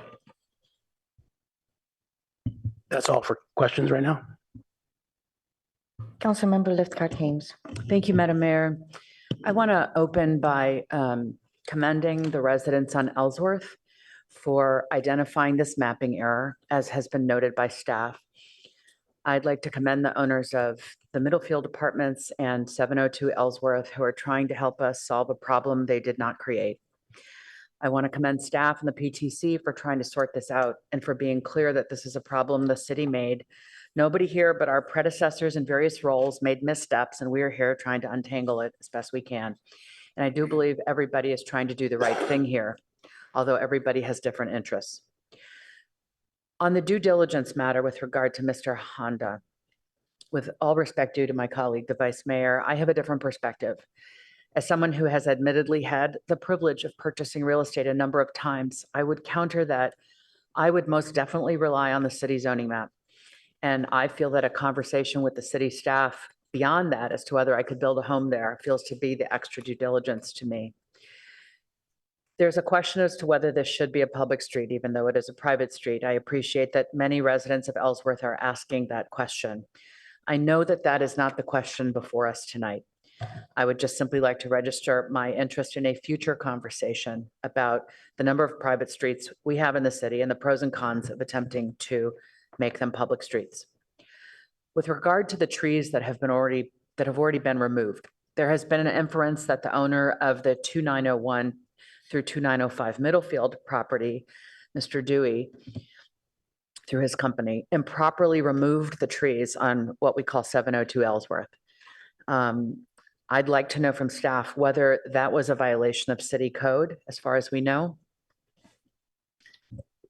The understanding was that they did not get a full permit. They consulted with an urban forester at the time, those years ago, and they've since remedied the situation by submitting an architectural reapplication showing replacement trees to that shows the extent of canopy removed, replaced on the apartment site.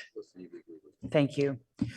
With regard to widening the entry to Ellsworth to either 24 or 26 feet, I understand, I'd like to follow up on the Vice Mayor's inquiry about this perceived width. I found that term troubling as well. And my question is actually about whether it's asphalt or pavers, because whether one feels permitted to drive there really feels different if it's asphalt versus pavers. The application came in with pavers, and then it morphed during the Planning and Transportation Commission review to asphalt. I think the perceived is a leftover vestige of that conversation that was concerned with if it was R1, then if it was an actual easement, that would remove lot area from the Mr. Honda's parcel. So when it becomes pavers, it does feel more like you want to drive on it than, it doesn't feel like you don't want to drive on it, answering exactly what you said. Oh, how far back? Is that what she said? Okay, sorry, 42 feet on Mr. Honda's parcel from Middlefield, sidewalk, back of sidewalk to 42 feet. And then on the Mr. Dewey's parcel, it is 37 foot 6 inches to the extension of the guy wire from the utility pole. So whether we go with, if tonight we make a decision and we go with the PTC that is recommended 26 feet or go with the 24 feet, that will be asphalt. Correct. Okay. For a distance. For a distance of a certain distance. I'm interested in the width less than the length. So I get you. Thank you. As to sidewalk dwellers who do not seem to know that they are crossing a driveway, I happened to observe this firsthand when I was actually coming out of Ellsworth onto Middlefield after meeting with some residents. I've also met with Mr. Dewey. So I've been down there a number of times and I've been on a bike. As you may know, I've taken up e-bikes since our council deliberated whether we should allow them in places. I am now an e-bike rider throughout the city. Thank you very much. And so I'm over there across town on my e-bike, meeting with folks, and then I'm leaving. And you do have to kind of go up to the sidewalk. It is a strange grade to leave Ellsworth. You go up to the sidewalk and then you come back down to Middlefield. It is a tiny little hill. And the joggers and walkers and so on don't seem to know that they are even crossing a street that might have a vehicle, a bicycle. And I have seen the sort of lack of looking.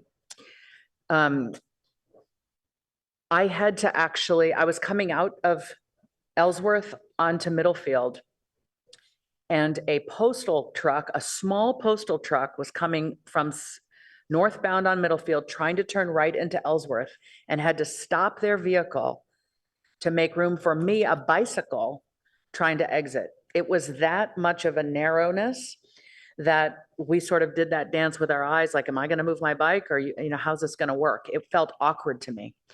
He came to a full stop on Middlefield to make room for a bicycle. And I was not in an improper place on that bicycle. I was just trying to exit. So I scooched out of the way to make room for this mail truck. And that's when I was like, oh, I get it now. And perhaps it is beyond the scope of this conversation we're having about this PC. It is a pre-existing problem, no doubt, having to do, ostensibly having nothing to do with these applicants. However, with Mr. Honda's fence and the resulting sightlines, I do worry about this situation being potentially made worse. If the apron of Ellsworth that hits a sidewalk and then Middlefield is being widened some, I wonder if it makes sense as a matter of efficiency and safety to improve the sidewalk at the same time with bumps or whatever treatment is best, so that bikers and joggers and skateboarders and pedestrians are alerted to pay attention to the fact that a vehicle of some sort may be coming out of Ellsworth or into Ellsworth. I have a question as a matter of city code. Are cars allowed to stop on the sidewalk? In general, in a city, if I've got a sidewalk that is completely crossing a private road, am I allowed as a vehicle driver to stop on that sidewalk? Yes, after you've stopped at the appropriate line, then you can ease out into the sidewalk. There's a code section I can recite for you. Muni code 10-24020, emerging from an alley, driveway, or building. As for drivers on Middlefield, do they need to be slowed with speed bumps or other traffic calming efforts here and on the multiple properties that have entrances on this very busy road is my question. Ms. Starlack said they will know to slow down, and I'm just not sure that that's true, particularly on Ellsworth, which the pictures I think are not doing justice to show that slope up and the slope down, whether you're coming off of Middlefield or coming out of Ellsworth. There's the sort of summit of this sidewalk is a very strange phenomenon. And as a matter of safety, I am concerned about what we're going to do to make Middlefield the safer road. With regard to delivery vehicles needing space to park and turn, we have been told about the delivery loading space, and I remain concerned about the pole that is there with the guy wire and the real inability for an actual truck, not a small truck, but the trucks we've seen that are larger size to park there, turn around there, and so on. I do like the idea of a designated drive parking on Sutter, but that would seem to require an easement through the driveway area of the apartment that I'm not sure we have the right to ask the owner of the Middlefield apartment to make. And delivery people are not going to carry packages from Sutter around on the sidewalk all the way down Ellsworth. And this impacts absolutely everybody who lives in any of these spaces. And finally, as to Mr. Honda's fence, I appreciate that Councilmember Burt asked about how those sightlines are going to be impacted once that place is lived in. To what extent can we control what happens within the fence by the homeowner who rightfully wants to make use of his property? And I think for that reason, I am impressed by the argument of neighbors that maybe that sightline should be widened to get out to Matadero, so that it's not a question of what Mr. Honda is doing within his fence, but rather we know that there's his property and his fence and a clear line of sight to that piece of Middlefield that comes over, which seems to be, where people really speed up and come down and really aren't able to properly interact with the entrance that is Ellsworth. That's it for me. Thank you. Councilmember Finker. Thank you, Mayor Koo. Let's get back to. So this is a difficult one in the sense that I can hear Ms. Van Fleet's and others' frustrations over this process. For example, being told there was no easement until the title company proved that there was, various other things happening over time. And I think that's accumulated during this struggle. You can also hear the applicant and homeowners' frustration who bought private property with hopes and dreams for it and now finds himself asked to improve existing conditions that were there when he bought it, and to let the public use of his private property continue. And so I fear that this ongoing challenging process has not been not only hard, but we're suffering a lot of the ripple effects that are getting in the way of resolving this. So I have a number of thoughts, but let me just start with some questions, some of which we've gone over. I just want to kind of quickly clarify. So regarding visibility, the fence on Middlefield is 4 feet set back from the sidewalk, I believe. Is that correct? Right. Yes, from back of sidewalk. Okay. So unlike my fence, which goes right to the edge of the sidewalk, but that's partly, that request was made because of the grade that that Councilmember Lafette-Haynes described? Correct. Okay. So absent the grade, it could go to the sidewalk. It's 4 feet back to allow for that. Then just roughly, how wide is the sidewalk? 4 feet? I think it's 4 feet, possibly 5, looking at the image. Sure, and And the then health there's the strip, planting strip. I'm sorry, and the planting strip is Yes. about another 4? I'll put the image on the screen, might help. Okay.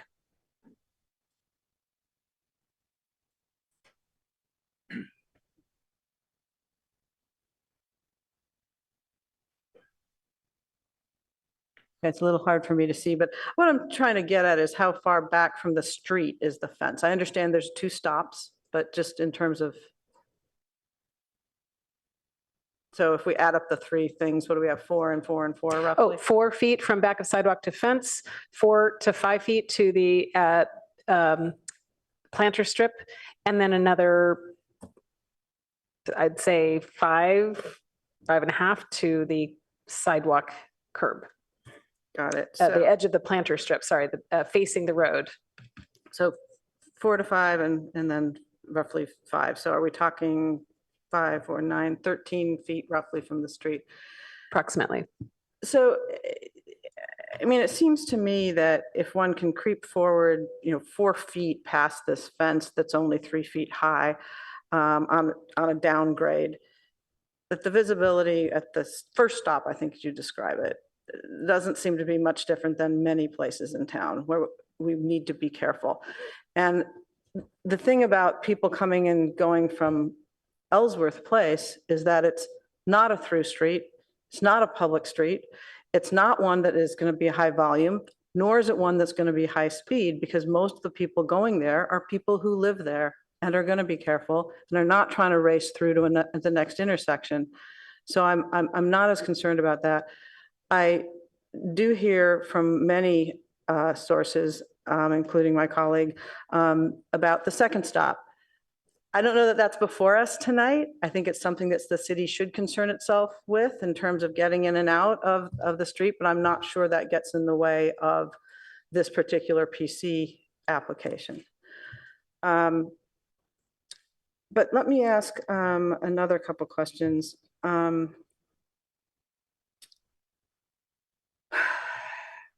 See, actually, one of them was just asked, so I can skip that one. I wanted to give the city attorney a chance, if she would like, to respond to the public comment about the alleged legality, the issues with the PC.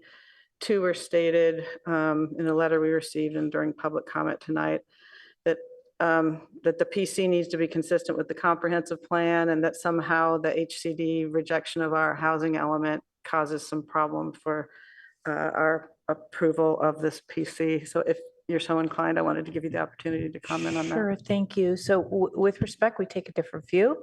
The comprehensive plan consistency is not a formulaic activity. The comprehensive plan is very lengthy. It has many policies, programs, and it really is council's discretion to read and interpret that document to place a priority on the most relevant elements that are before you with respect to a particular project. And so the staff has identified the sections, and we believe that it's more than clear that we could support substantial evidence that it is consistent. And the council has taken the position that we think is legally sound, that our housing element is compliant with state law. We have yet to convince HCD of that. That will be coming soon, but it's the city's view that we do have a compliant housing element. Thank you. Thank you, Madam Attorney. And then one other question. I just simply I'm just not following a sentence in the staff report that I think you can probably fairly easily clarify for me. I'm looking at page 147, and toward the top, I'll give you a second to get there. It's above the heading Ellsworth Place ownership. It says, additionally, some public commenters have asserted that the prior PC, 1810, for the subject property required the widening of Ellsworth Place. This is not accurate. The PC 1810 condition was not to, quote, widen a private street, but rather to, quote, modify the driveway to Middlefield Road as stated in section 2 of that ordinance. I'm not sure, I get all of it, but so what is, could you explain a little more, what is modify the driveway to Middlefield Road, please? I've shown on the screen the section from the PC 1810, which included additional properties beyond these properties. And this is what it said in section 2 that had been referred to by interested parties. It says exactly this. Subject to the condition, the driveway to Middlefield Road be modified. It doesn't say widened. Oh, so you're saying there's a difference between widened and modified. Do we know, is there any other history that tells us what modified means? It's not clear what is meant by this exactly. There was a PC development plan that was part of that earlier project that included the commercial properties that were constructed, the dentist office up the street past Sutter, et cetera. This was originally conceived to be a commercial development. Okay. And then it was changed to this apartment building. So we don't know if it means graded differently, paved differently, curbs, moved, any of that. We just don't know what it means. It was a driveway to a commercial development. Okay, thank you. I am over my time, so I can stop here. You want me to keep, I have one more. Let me just see. Sorry, I'm jumping around in my notes trying to.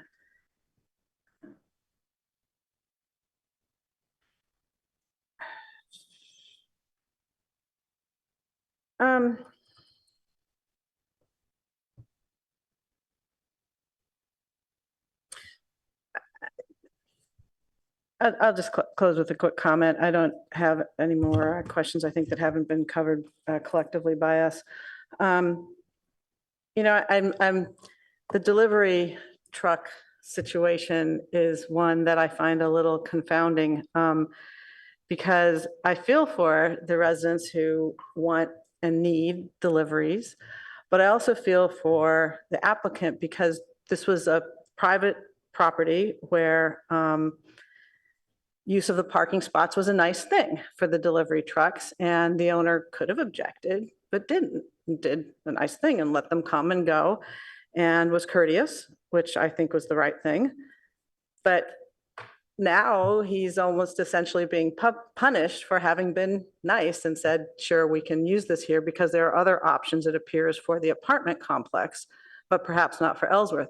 That doesn't make it less of a problem for Ellsworth, so I'd like to see a solution be found, but I don't know that we can say that the person who had been courteous previously needs to be the source of that solution. So that's a confounding element of this, but it doesn't seem to me to be something that should hold up the applicant. So that is just my observation. And I think I'm done, Madam Mayor. Councilmember Tanaka. Yeah, thank you. So first of all, thank you to all involved on this. I'm incredibly sympathetic to everyone, from the neighbors to the property owner. It's like we're in this difficult tangle for this kind of mistake that was made, and so yeah, it's tough. I definitely feel for everyone on this one. Through the mayor, I wanted to see, I think the applicant's lawyer wanted to say a few words. Actually, I was interested in hearing her words. Is it okay if we ask her to speak? If you have a specific question for her, I would prefer that rather than Sure, have okay, her go I'd on like a to hear your presentation. perspective. Is there a specific question? Councilmember Tanaka, please. Could I hear your perspective?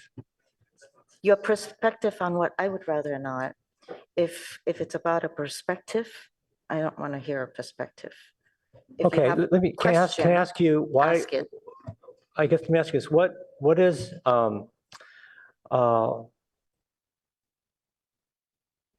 what is your view on this property in terms of the case for widening the street, widening the throat of the street?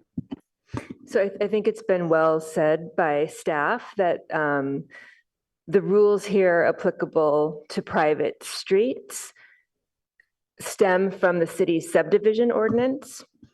And there is no subdivision here. This is not a subdivision application. And so the city's private street width requirements do not apply to this project. So what my client and the other applicant have voluntarily offered is to increase the paved width and to grant a private easement to the abutting neighbors of Ellsworth Place, an additional 4 feet of a portion of that road. And that is really what can be offered. And anything further than that, we believe would be an unwarranted exaction and essentially a taking of private property. Great, thank you. And then I want to ask staff a question, which is, if we look at other kind of nearby streets or driveways, how does this compare in terms of visibility, width, things like that?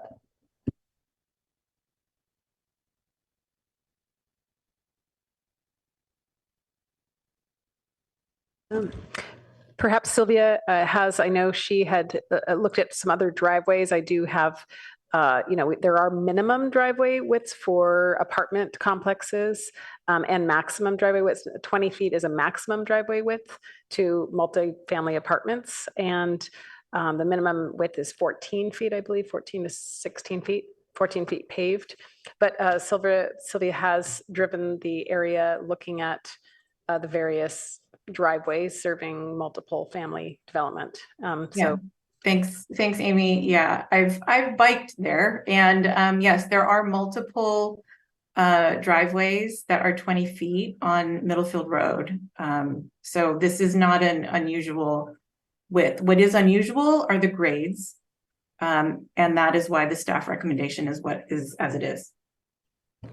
Okay, and if we look at the number of units that this entrance serves versus those other multifamilies that you saw, how does it compare? I mean, is this way more number of units being served versus the other multifamily areas? I realize that this is a little bit more complicated than maybe a typical multifamily property, but how does that compare? I don't know, maybe Amy French knows the number of units of the other properties on Middlefield, but there are several apartment buildings, housing developments on Middlefield Road that have this configuration with multiple units, probably more than what is here on Ellsworth. I do believe there are complexes with more than 13 units, but I can't give precision on that. Okay, so I just want to make sure I heard this right. So staff, you're saying that there's nearby complexes which have entrances that are 20 feet that serve more units than this street. Is that correct? I believe from anecdotal evidence of driving down that way, it appears to be that way, but I do not have empirical evidence. I might, we did not measure the driveway widths, I don't believe, of other access points on Middlefield going to other multifamily properties. Sorry. Yeah, if I'm wrong. Sorry, John, we did. Oh, in wonderful. fact, we So did. can we, great. So what were those properties then? What I don't have is the unit count, but there are multiple driveways on Middlefield Road that have 20, that are two-way, that have 20-foot widths.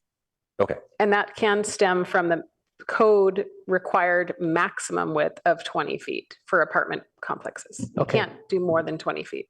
Okay. And are any of these other properties, do they have like a similar kind of grading situation?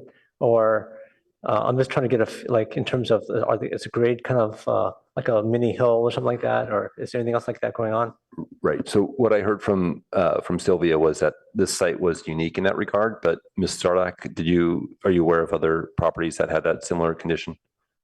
I'm not aware of others that have that condition. Okay, and so this is why staff, even though this is above the maximum width, why staff is recommending a wider than usual, wider than the maximum essentially. Wider than what is there presently, along with additional conditions to address the visibility concerns. Okay, I think I'm out of time, but I have one last thing, but I'll wait for my next round. Is it okay? Okay.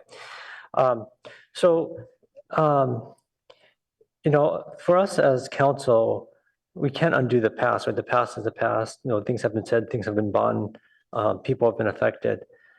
But, you know, the one thing I was thinking about what we can do as a council is we can, I think the only way we try to make everyone happy is we actually, and I think we talked a little bit about this at the last council meeting, which is we can increase entitlements, right? So we can, we have the ability to allow more building or more whatever to kind of make up for it. And I think because of this mistake, right? It wasn't, none of us was here when this mistake was made, but you know, we're trying to untangle it. And you know, there's people who kind of depend on this driveway. There's kind of unusual circumstances. You know, so I guess I just want to encourage my colleagues that I love for this to be a win-win where perhaps, I don't know if the applicant at all is interested in a second story or if there's other things we could do that would enable the owner to feel like, you know, to be made whole. For the neighbors to also get the visibility that they want. And so anyways, I don't have the magic solution here, but I was just trying to think for us to get a bit creative, to try to figure out a way that everyone here could win. Because the way everyone could win is basically we you know, allow more usage of the property than it presently allows. That's could be, I mean, from the owner, basically that property would be worth more as a result. So anyways, just something I was thinking of. But I think the other thing that would be helpful is if we have that, or if we could get that data of like the width versus unit count, and you know, like the different grades, just to see really how unusual is this versus other entrances. Okay, I have a few questions of my own. So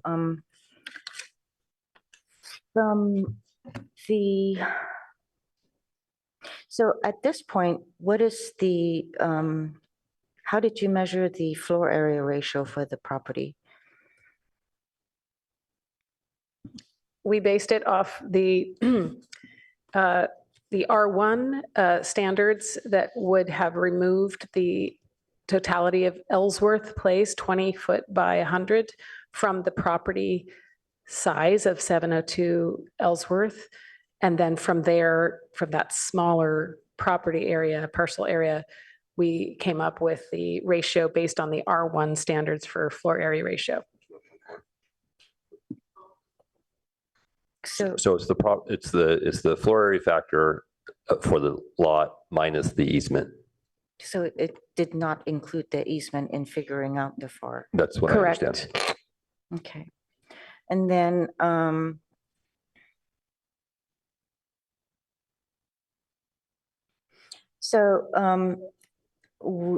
I asked for the public records request that some of the members of the public had been asking for, and I didn't get those, but Attorney William Ross sent in his letters, and in Exhibit B, there was a lot of questions that were asked from our planners to the applicant's attorney, and using information that the applicant's attorney providing in order to make determinations. How is it verified once you get those information from the applicant's side? So we're speaking of me and my correspondence with Cara Silver, who represented the applicant. There were those correspondents asking her if she had access to, private easements, private deeds, instruments of property that were private information and not in the city's records. That's the thrust. And then to provide a project description for, we were going towards the council pre-screening. And the limited information that I received, I sought some additional description. So that was the interest. And then how do you verify it then, what she provided? Well, I did look in the city's records to see what we had in our records as far as deeds on properties that had come through with permits. So we had 2 of those that showed this parcel that was Ellsworth Place as a private street that was part of those other projects that were on the street. So that's the information that the city had in its stores of information. And that was how I proceeded to have clarification, at least for the street, that it was a private street, as well as working with our Public Works Department on even deeper dives. Okay, I appreciate understanding that a little bit more now. And then also on PCs, planned community, those are all it's discretionary, right? It's legislative. Legislative. So And typically the council has broad discretion on how you address your legislative policies in the city. I think this particular case, the city attorney has spoken to maybe some limits on that.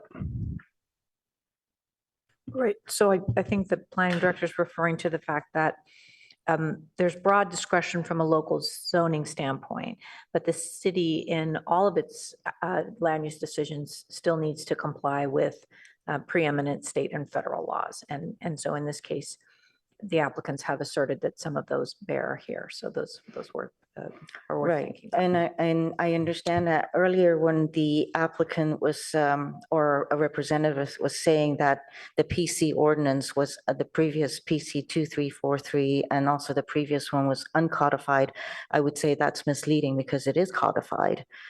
So I just want to make sure that we put that back in the record. And also, I do have to agree with the vice mayor, when, these are sophisticated owners, especially they're all sophisticated in this, especially with commercial properties. So not to have done the due diligence of understanding that it is a PC is actually quite surprising to me.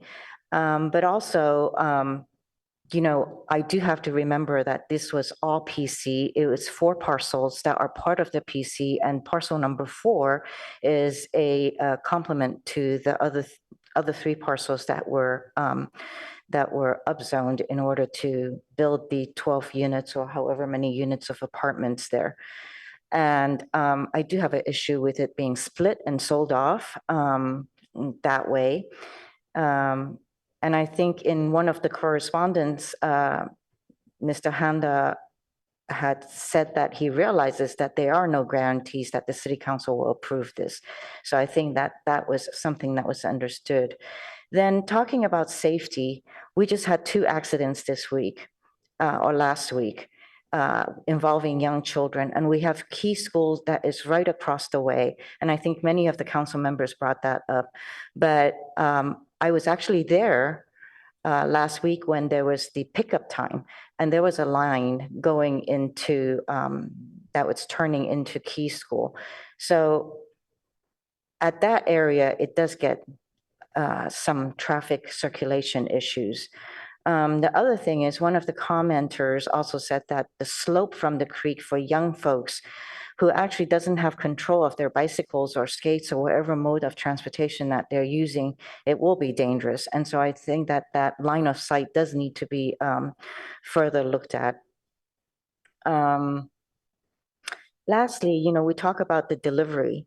So I hear all the exactions that's been brought up and so forth, but I would think that without guaranteeing that they are still, the residents on Ellsworth are still able to receive their packages and deliveries would be an extraction on them.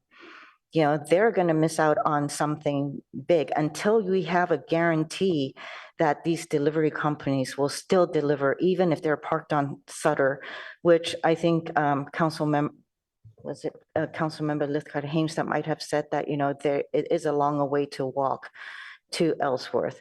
So until there is a guarantee that they will deliver, I don't think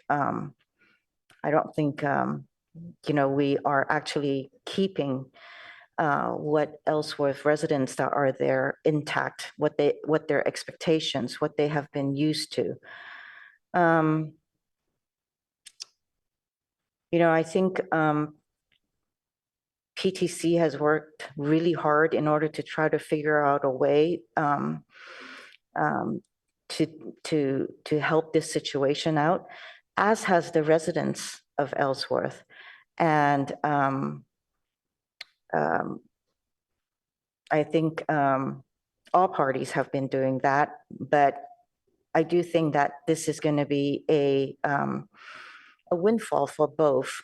I mean, for the Deweys, they get their property sold and extracted out of the PC when they shouldn't have done that. And, to me, I feel like that is actually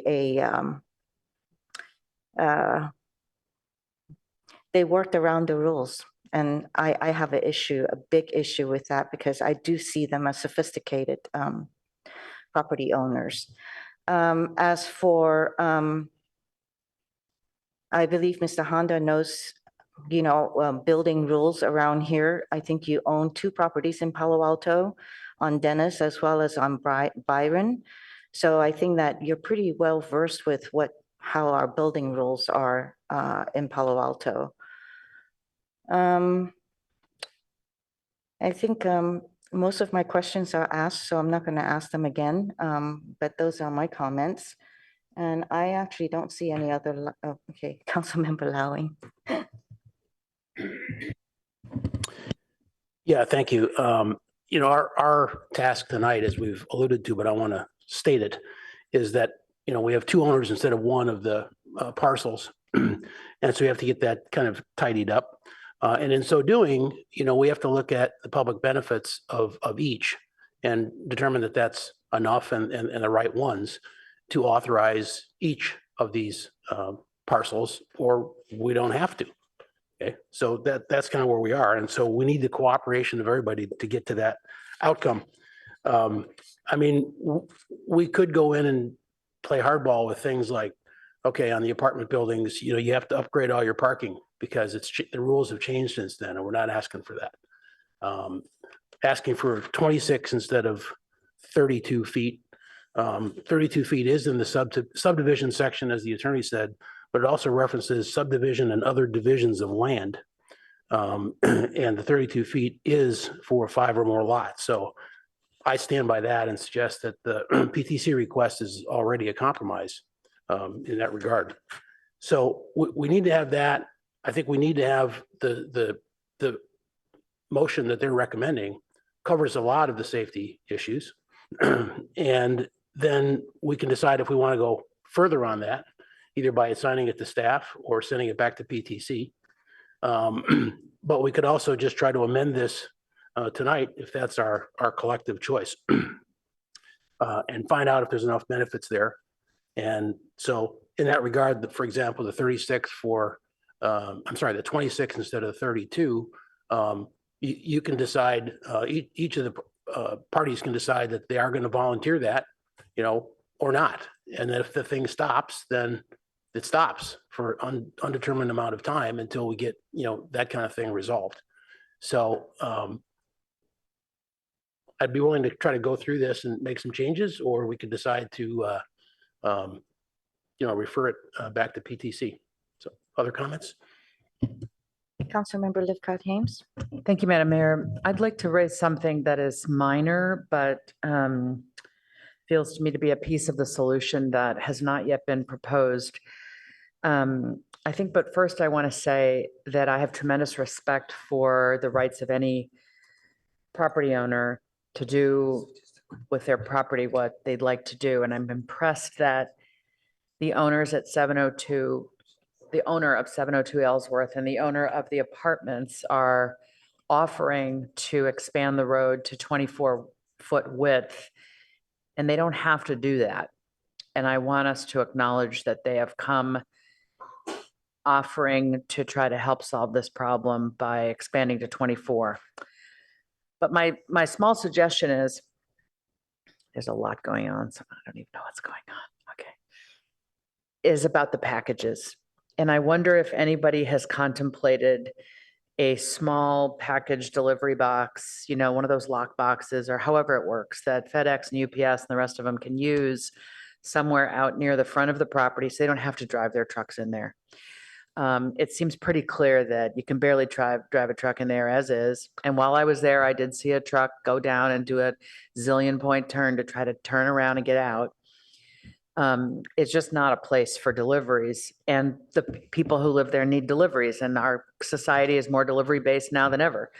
So I just wonder if there's if staff is aware of anybody considering a package delivery destination box, rather than trying to solve the problem with trucks and places to park trucks. That was not something that was contemplated by either the applicant or staff. That's it for me. Thank you. All right, we have another item after this, so it'll be great if we can move towards a motion. I see Councilmember Vinker has. Yeah, just briefly, it's not a motion, but, you know, as I mentioned before, this is hard for everyone and everyone is frustrated. I've had a home in another state that's on a private drive that is a cul-de-sac. And we homeowners along the street, we split the costs of fixing the potholes and plowing the snow. At least you don't have that here. So I get what that feels like. But you also knowingly live at the risk and limitations of only being able to access your street via an easement over private property. And no one is questioning whether you should be able to maintain that. And in fact, the two property owners are willingly giving up property to maintain that and make it easier and safer. And so, Madam Attorney, I have a question for you. My colleague, Councilmember Lowing, was referencing PCs and public benefits. Do we need an independent public benefit from the subdivided parcel if we do this? And if so, is donation of a portion of his parcel to widening the street a public benefit, or how are we thinking about that? Yeah, council has wide discretion in how to account for this, and maybe the planning staff can help. But my understanding, you know, with a very small project like a single family home, public benefit, you know, would scale to that, and definitely an easement and a portion of the property dedicated to the throughway is definitely a public benefit. Okay, thank you. So we have a request in front of us to approve a PC. We have a public benefit to support it. We have the risk of a taking if we don't. I've litigated equitable estoppel myself in other situations, and it's a real thing. You know, to me, this is something that, assuming we can work out the delivery thing, which I've got to believe we can, I can't see this being held up over that. Seems to be something that I think net we should support. I would like to support. I think that we can make the fence accommodate safety of the bikes and peds. I think that we can explore after this item in some other way as the city what we do about the ingress and egress from Middlefield, because we do have that same similar type problem up and down Middlefield. And as my colleague, Councilmember Tanaka pointed out, you know, going in and out of some denser places, there are thinner roads. So I just think that, you know, I commend the efforts here to work this out. I think it is something we should be able to do that maintains that enhances the residents of Ellsworth Place's access and maintains their deliveries and allows the owner to go forward with his project after having agreed to pull the fence back, give some land, all of that. It seems to me that we can accommodate everybody here. No one's going to be totally happy, but that's often how it gets done. So those are my thoughts. Thank you.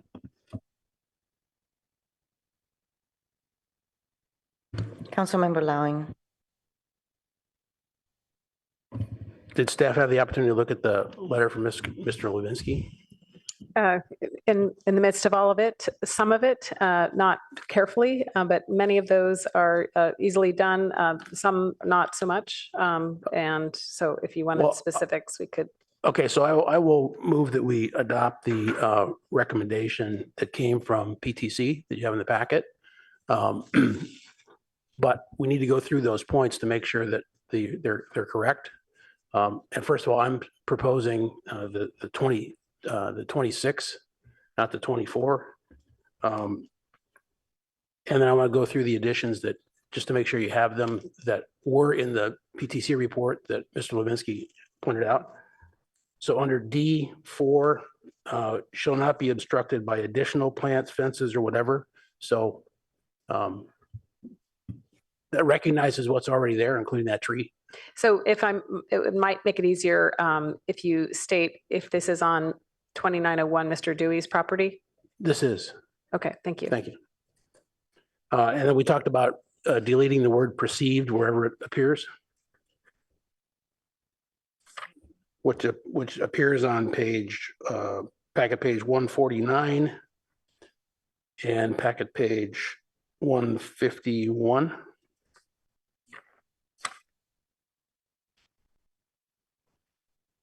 And the lot sizes, I don't have to dispute that right now because you'll get it right eventually, but he made some suggestions that the numbers that were published in the staff packet weren't quite correct. So you can check those out.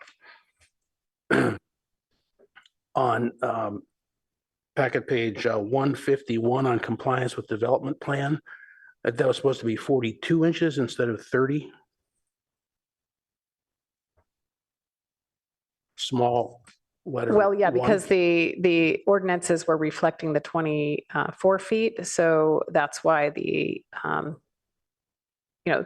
Dewey had offered a certain number of inches and Mr.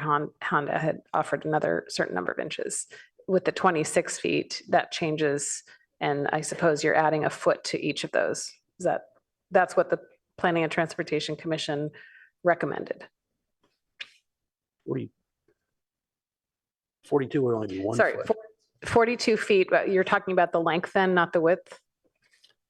No, the letter that he sent said that the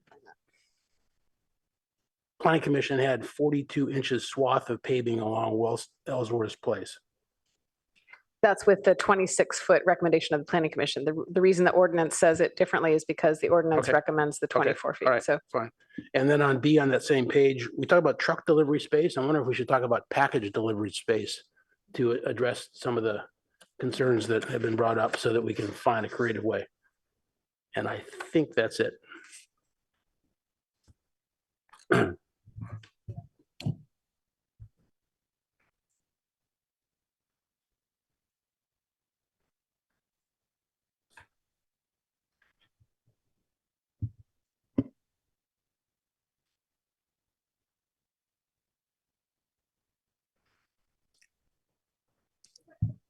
Can I ask, are you recommending that you go with the 24 or the 26?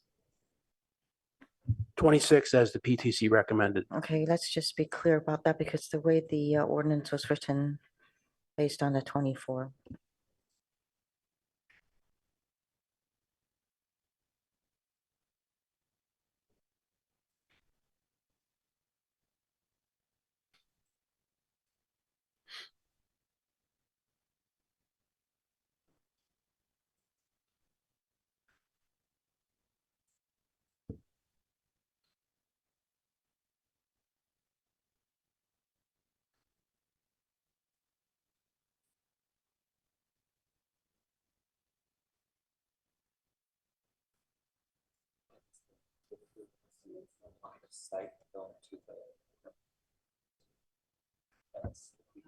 Why don't you second with that?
Does that capture the essence? Yes, I believe it does. Thank you. Absent packet pages and Yes, citation. exactly. Yeah, thanks. I know it's a lot to parse out. If I may, I think you said something about delivery, package delivery instead of Oh, yeah. truck delivery. Sorry, I thought that was on there. So I wasn't quite understanding. So using the word truck delivery is not capturing it. You'd like to have package delivery as the citation. Yeah, I think and- based on comments that colleagues made, I think it makes it clear that it doesn't necessarily have to accommodate 15-foot trucks. It definitely has to accommodate them getting their packages. So as we're sorting out some of the language here, just to sort of think that through a little bit, on implementation, I think we need to assign a responsibility to reach out to vendors such as Amazon and FedEx and UPS to identify sizing and location needs. I mean, we still have the issue of putting the packages in the package delivery box, and where would the vehicles park to do that? Would they park on Sutter? So there's what I'm trying to avoid is a council motion and this being incorporated into an ordinance, and then us not being aligned on expectations for a final result. I don't dispute that, but I haven't ruled out, for example, the neighbor saying, as long as we have the 26 feet, we'll work out the other problems, including telling FedEx that when you come to our place, don't bring your 10-foot truck. I mean, they can get some, regional changes to that. So it could be that the current space at 26 feet might be enough to accommodate that package delivery, and we don't have to do any of that stuff. But the council would be giving staff the ability to replace the 10 by 30 truck space to be replaced with a package delivery. I'm happy to keep it flexible, depending on what colleagues think. I'll second the motion and just have a few add-ons.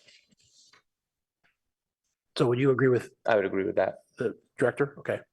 So the end product might be a 10 by 30 space that's shown on the plans, or it might be a bank of package delivery boxes.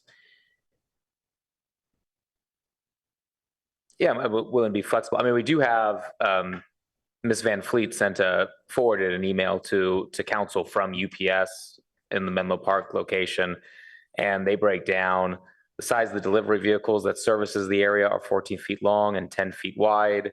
And at least UPS says the current proposed plan of 11 feet is unacceptable. So I think it looks like there's already an opportunity to be able to work with these companies to be able to figure out exactly what is needed to be able to do it. I think that would be a good first step. But I also kind of agree with Councilmember Vinker. This shouldn't be the thing that holds everything up as long as packages are able to be delivered to the residents and they don't have to drive off elsewhere in order to be able to get those deliveries. So understanding that, I just want to also assign responsibility for that follow-up. And I would argue that the PC applicant with the apartment building might be the appropriate entity to follow up with the delivery services to find out what that appropriate standard might be.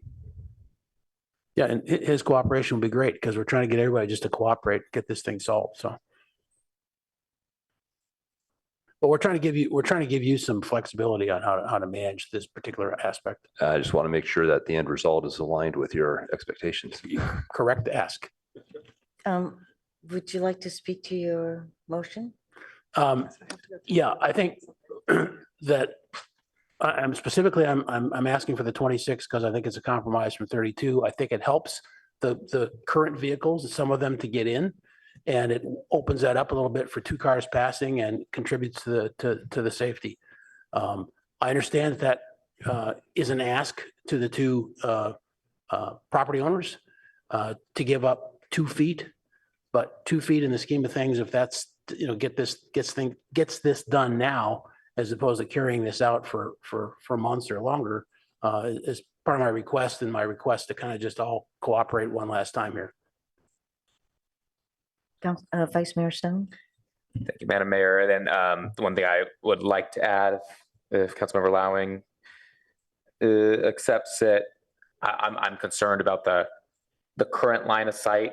I don't think it's sufficient. When I was there, kind of looking at it myself and trying to envision cars driving at the speed limits they tend to travel, I don't think it gives both cars passing along Middlefield as well as those exiting Ellsworth Place enough time to be able to see the car. So I'd like to see that extended, and would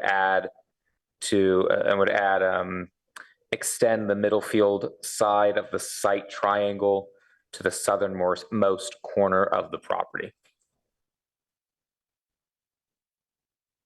I'll accept that. Thank you.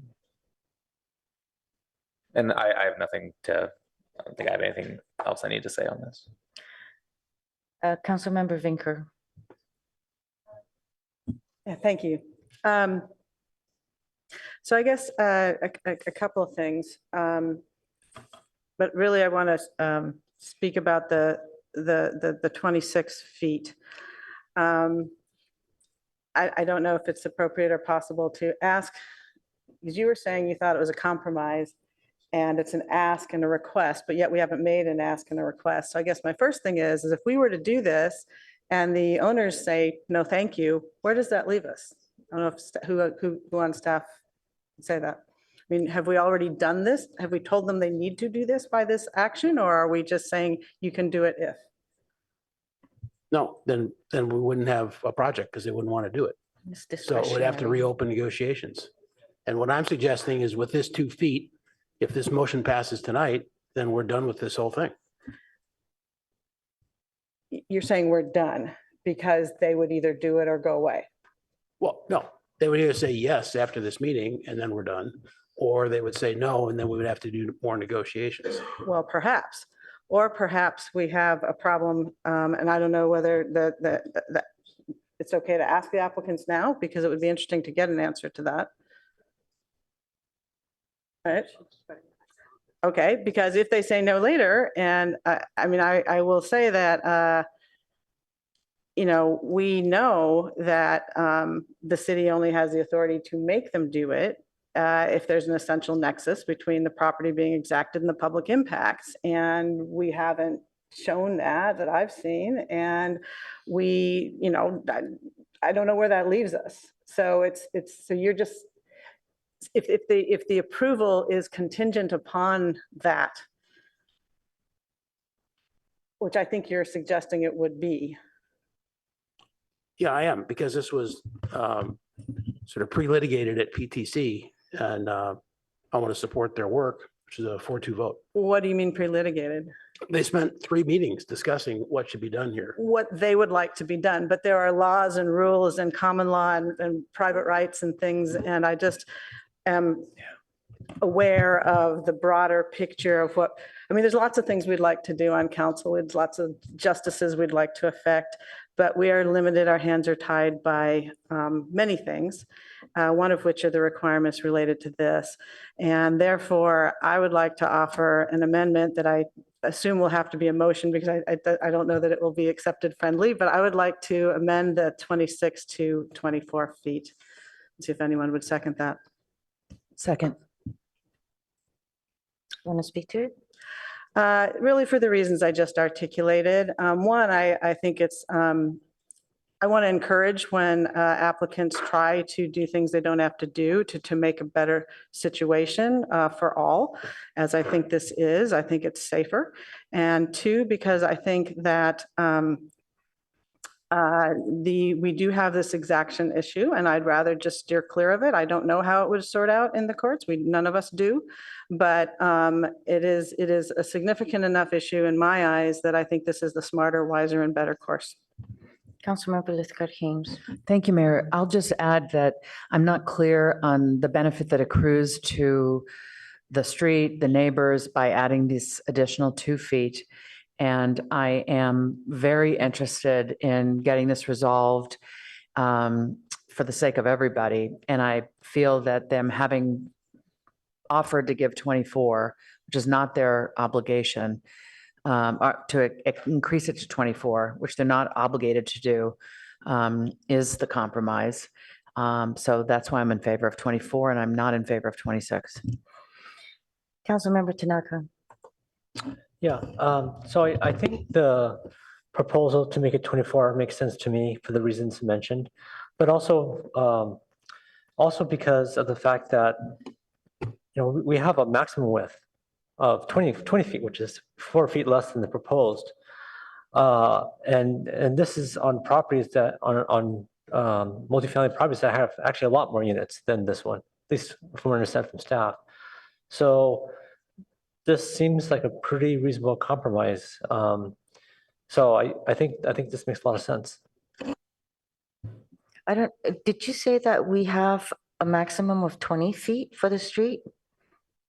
Because it's supposed to be 32 according to our ordinances. But because this was a substandard, now they're. So I think this is part of the distinction that staff is making and where some council members are. We don't see this as a street intersecting with Middlefield. We see this as a driveway with an easement connecting to a private street. So for driveways, there's a maximum width of 20 feet. I see. For private streets, there is a width of 32 feet. Wow, this is a street. For For a new subdivision. An important clarification or addition for subdivisions, of which this is not a subdivision. Go ahead. Councilmember Burt. Yeah, well, we have how we may describe it in function. It's a private street, and it's had an easement to get to Middlefield for 50 years or so. A distinction to this location is one that we've had described by Councilmember Lithcott-Hames and others, is that you get there and there's a hump, and that creates kind of an really more of an egress safety issue than an ingress, but it's something that is different from other driveways that are being used by multifamily developments that I can recall on that street. And so I think that for that safety reason, that's why I think that I'm good with requiring this 26 feet, that it really is functionally a private street that has had an easement to it. I don't know that I'd call it a driveway easement. It's an easement for a private street that is grandfathered in narrower than what we would have today. And that's the reality we're struggling with. So I think in the net that's defensible because of those safety reasons that we've all been describing. And I'll support the motion rather than the amendment. Councilmember Lowy. The only place in the code that describes private streets is under that subdivision section. That's the only place that it's discussed. And it's discussed as 32 feet for 5 or more lots. And for less than 4, it's 22 feet. But the 32 can go down to 26 under certain circumstances. And that was the code that the PTC used to come up with their compromise down from 32. And as I said before, it talks about subdivisions and other divisions of land. So it's obviously kind of conglomerated there, but Councilmember Burt's point is right on point. So, Mayor, if I can, so I want to offer for the council's consideration that the possibility of continuing this item because of this issue dealing with the package delivery boxes, I think is going to require coordination and discussion between the applicants and the residents in that location so that the end result of that conclusion is what everybody expects it to be. Because right now I'm concerned that whatever gets approved is not going to be satisfactory to the people who are going to have to experience this day in and day out. Okay, before we move to that, there is an amendment here that was brought forward. So maybe we should finish that off. And then I had the exact same question also. Well, not exact, pertaining to that, but let's work on the amendment first. Madam Clerk, will you take a vote? Oh, did you want to say something to that? Okay, Councilmember Vinker. Thank you. I would actually support that in whole, including my amendment. And because I would ask that perhaps one of the other things you look at when Councilmember Burt talks about the hump, could we not look at grading solutions or things that might perhaps make that less of an issue and perhaps safer without the additional width? The hump is because of a tunnel, right? Because of the tunnel? Is there a What tunnel? round? You mean the hump going on Middlefield I or think the we're hump talking going about into the? exiting Yeah, I thought you were talking about that. onto Meadowfield. Yeah, so if that were less of a grade. It's as you exit Ellsworth. Yeah. Yeah. That's what I'm contemplating, exactly. So perhaps we could explore that as well and just wait on the whole thing.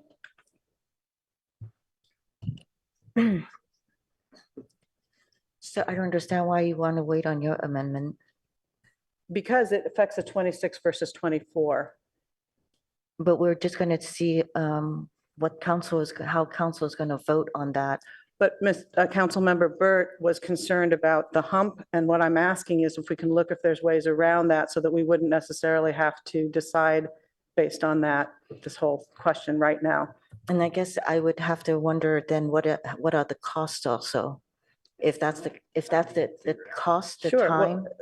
Well, aren't we, I thought you were proposing putting the whole thing off, the whole motion. So what's the difference? That's what staff is asking for. But when we're going to be talking about looking at Middlefield and the hump, then the question of costs to the city, who's going to do it?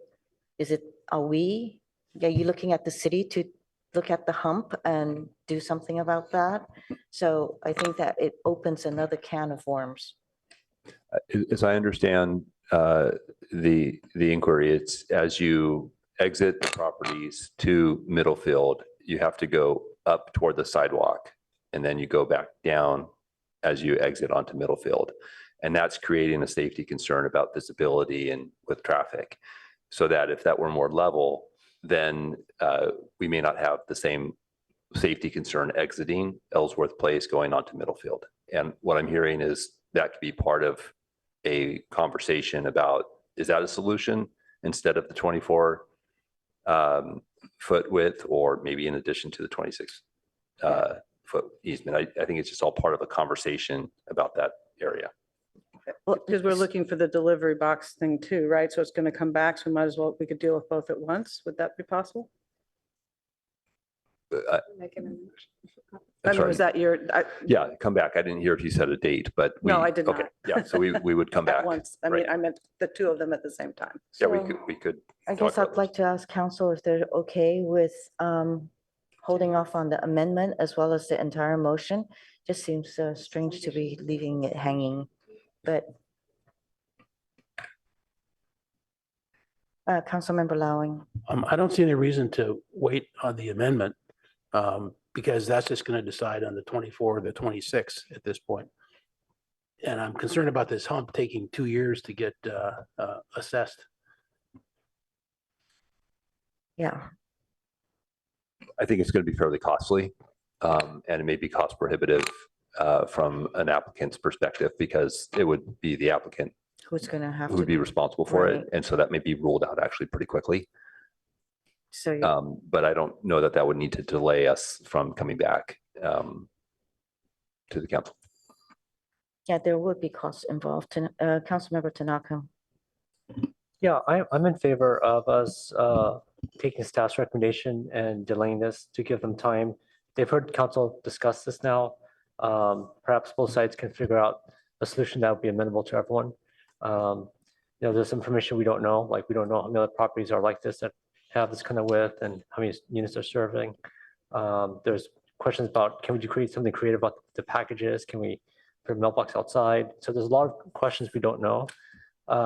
And perhaps now that everyone's kind of seen council deliberate this, perhaps there could be more of a win-win solution for everyone.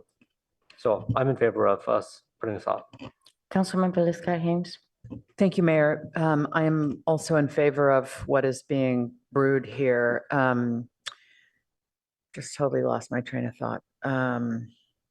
Shoot. Sorry, I'm having an elder moment before my time. If it comes back to me in the next few moments, I'll bring it again. Vice Mayor Stone. Madam Mayor, I would support continuing on a narrowed focus of the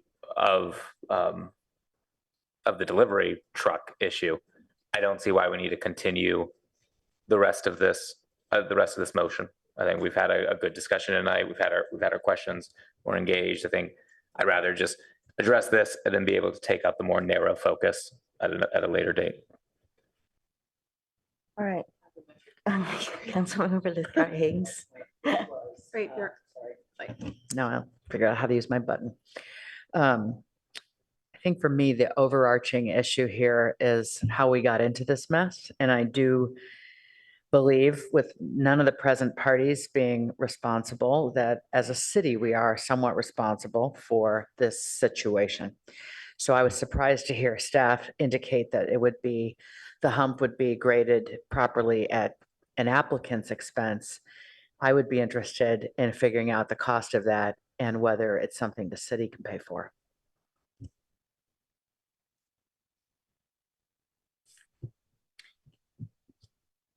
Madam Mayor, can I just understand what?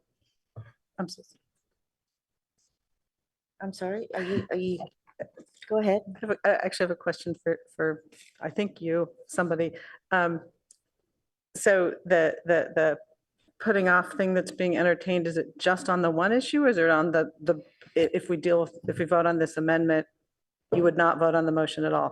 What is it We're gonna vote on, we'll have to vote on the amendment, and then, if we do what Vice Mayor Stone say, then we would be putting a fourth point where we're gonna look at the package item narrowly for it to return, but the rest of the item in the main motion will be voted on as well.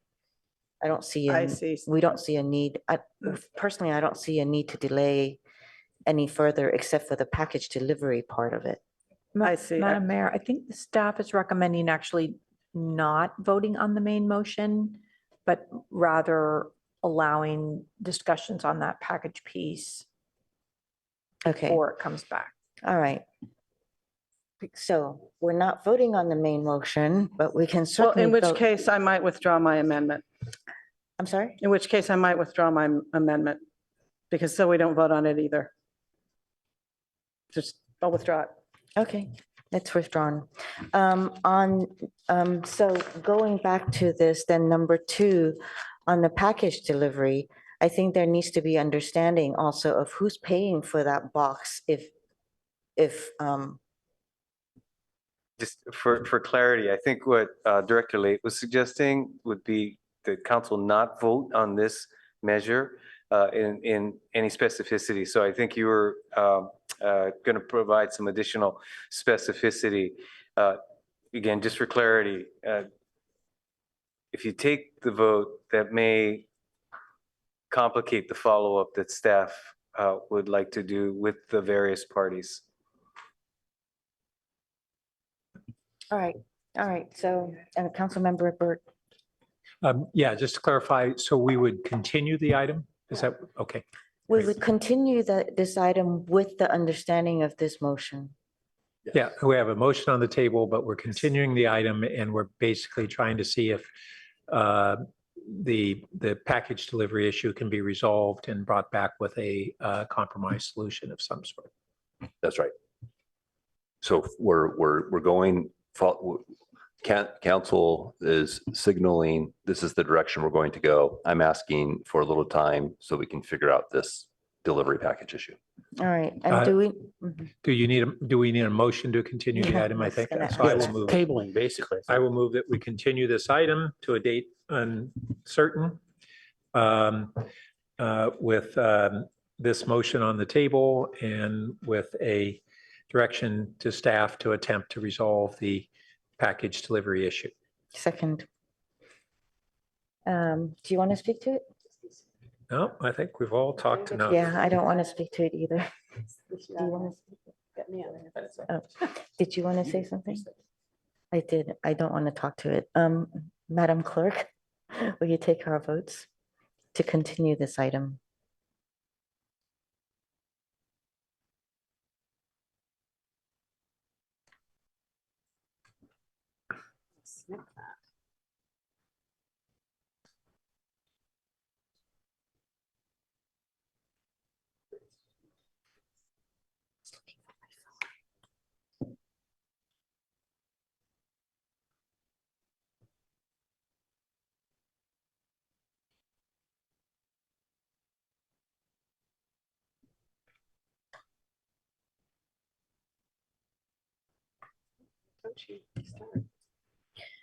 City Attorney, ma'am, could you remind us about communications with the public now that we continued this item?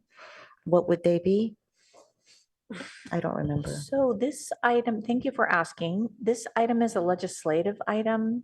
It feels like a project item because you have some specific project plans before you, but really what you're being asked to do is make a zoning amendment. So it is legislative. So the city does not have restrictions around that. Thank you. Okay, shall we take the vote? Councilmember Lowing, No. Councilmember Tanaka, Yes. Mayor Ku, No. Councilmember Vinker, Yes. Councilmember Burt, Yes. Councilmember Lithcott Haynes, Yes. Vice Mayor Stone. Yes. And to confirm, who is the seconder of this motion? Yes, that Oh, it would be was- me. Okay. This motion carries 5-2. Thank you. Okay, it concludes this item and we move to our next item. Thank you.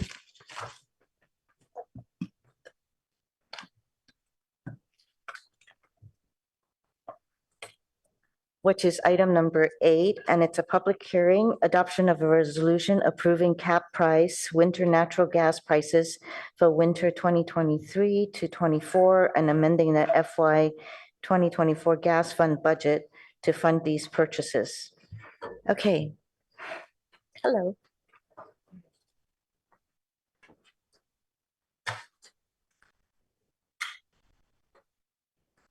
City Clerk, are you able to pull up the slides?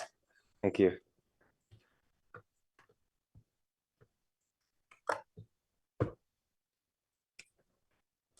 With that, let me introduce Carla Daly, our Assistant Director of Utilities for Resource Management, to present for staff. Good evening, and thank you for having us here tonight. As Ed said, I'm Carla Daly. It's my Jason. It's not my Jason, it's my colleague. Sorry. Jason Hong, and we'll be co-presenting this evening. I know you've had a long night. This is another heady topic, and I'll try and be clear, but also quick going through this presentation. What we want to talk to you about tonight is a potential change in our purchasing strategy for natural gas for this winter, 2023-24. And I'll also talk a bit about some longer term policy changes that the council may or may not want to consider for future years, but we're really focused on just this winter this evening. The Finance Committee did hear this item in August. The UAC did not hear this item. It was scheduled to go to them in July, and that meeting was canceled due to a lack of a quorum. And so we did go straight to the Finance Committee, but have told the UAC that we would go back to them with an informational report, letting them know what the council decides this evening. Next slide, please. So just a little bit of background. Prior to 2012, for a number of years, the city implemented a rigorous hedging policy whereby we purchased natural gas on a rolling 3-year basis and changed rates roughly once a year. In 2012, the council approved a change to that policy and switched to a monthly market varying pass-through of natural gas commodity to our customers due to the fact that there were dramatically falling prices around that time. And so we had locked in some more expensive gas. The fracking boom really influenced the price of gas during that time period. And so the council made the decision to switch strategies. We continue to implement that strategy today, purchasing gas tied to a monthly market index and pass that charge through to our customers. There's also on the gas rates a maximum charge that customers will pay. That's a council approved number. And that was $2 a therm for quite some time until January 2023. Next slide, please. So in late November 2022, staff started noticing a rise in natural gas prices on the market. And we made an effort to, we did a couple of things. We sent out a lot of communications to our customers, trying to let them know that this is what we were seeing, encouraging efficiency, letting them know about assistance plans that we offer through utilities. And we also came to the council in the very last meeting of that year and asked to change that maximum price that we could pass through to the customers from $2 a therm. We doubled it to $4. You doubled it to $4 a therm. Thinking that that would be plenty of headroom. The prices for January 2023 actually settled just below $5 a therm. And so the reserves still covered a little less than $2 million that we did not collect from customers during that month. Next slide, please. So here's just a really great graphic to show just how unprecedented and how dramatic that spike was, and how quickly it went up and how quickly it came back down again. There were some fundamentals that were driving this. The war in Ukraine, gas storage was very, very low. It was a very hot summer. A lot of gas came out of storage in the West to fuel air conditioning needs. And then there was a quite cold November and early December. So a lot of gas came out of storage. The market was a bit nervous about that.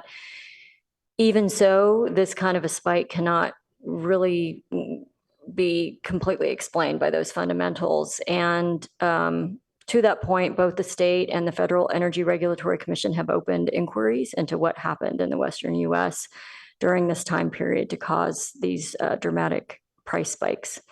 Next slide, please. So, customers clearly were impacted by this. I know that we in utilities heard loud and clear from the customers. I have no doubt that you as council also heard loud and clear from the customers. And so we are offering an alternative for this winter for you to consider. Of course, one choice is to stay the course and continue with our status quo purchasing policy, buying at that monthly market index, passing that through to our customers, and using reserves when prices go above that council approved cap, which is now, I should say, maximum price, which is now $4 a therm. I would also point out we've only gone over that number, even the $2 number, once before. That was in January 2023. A longer term variation of this strategy is maybe to build a special reserve in order to cover cost increases over the council approved maximum. That is in essence what we did in January 2023, but that money came out of the operating reserve. We could create a policy to build up a special reserve over time that would in essence, self-insure against those kinds of extraordinary price events.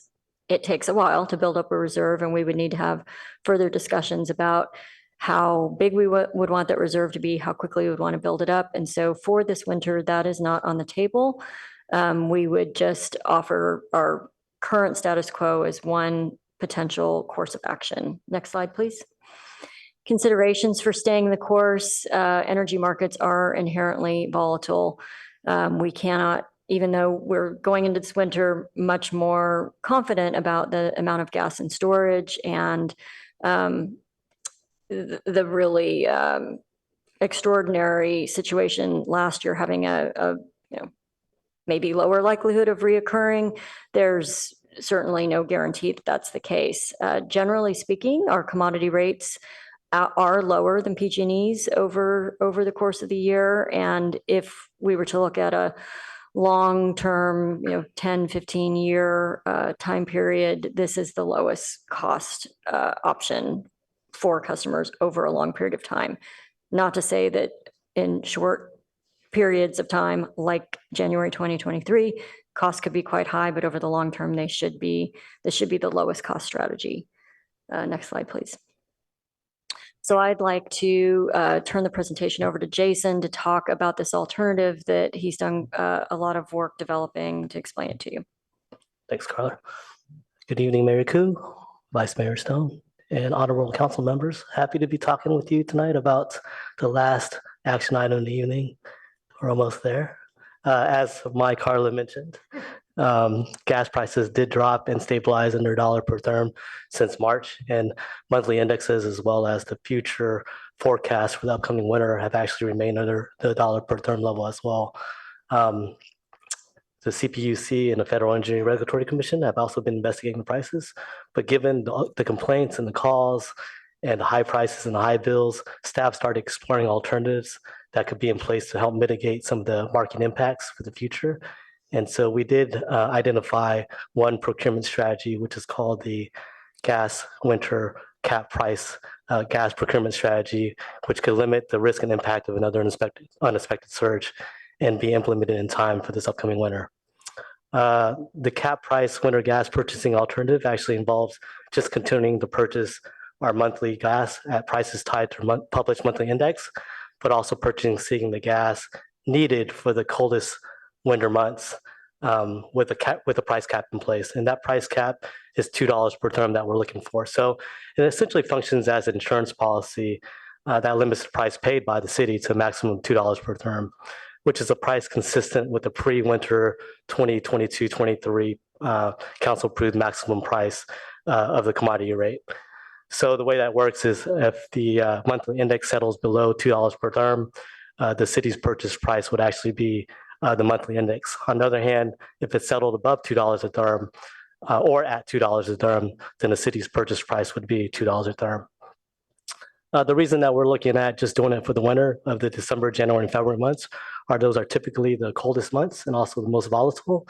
And so we're trying to make sure that we're trying to capture the risk for the most dramatic rise in gas prices, but also trying to lower the customer costs on the bills as much as possible. So these were the 3 months during the 22-23 winter period where prices spiked from $1.25 per therm to just shy of $5 per therm. We're recommending to buy the price caps just for these 3 months. The estimated cost of the price caps for these 3 months is $2 to $3 million. And we're trying to spread the cost of the impact of the customer bills over 12 months so that they're not all incurring it on those 3 months. The city's cost for having the price cap would be recouped through an increase technically on the customer gas rates commodity charge that would be in place year round. And in this proposal, we're recommending that council approve a maximum customer commodity rate impact of 15 cents per therm. Next slide, please. Once again, the cost of the price cap for December 23 to February 24 is estimated at 17.5 cents to 27.5 cents per therm. And this is based on recent supplier quotes that we've reached out to. This would result in a gas supply cost of $2 to $3 million to the city. What that translates to as far as an increase in the commodity charge for the customer gas rates at a monthly level is about 7 cents to 11 cents per therm. And so that would be 4 to 6% increase in the median monthly residential bill over the year. Broken out by the winter months, it's a 4 to 6% increase. And for the summer bill months, it would be 3 to 5%. This figure here shows the increase in the dollar amounts right here. So on a winter bill estimate about $100, the customer cost increase, if it was 7 cents, would be about $4, and it would be about $6 for the winter. And then for the summer, if it was a $40 bill, it would be a little bit less than that. Next slide. Okay, so I think we went back a few slides. Gotta go forward. It's okay. Keep going. Oh, you're going backwards. So. Here. Okay. Okay. So some considerations for the alternative of this cap price winter gas purchasing is it will protect reserves from price spikes. It will also protect customers from price spikes, so they won't be experiencing the $4 per therm price spike that they did last winter. However, on the other side, it will be a higher cost to customers if implemented over many years because it is kind of functioning like an insurance policy with a premium.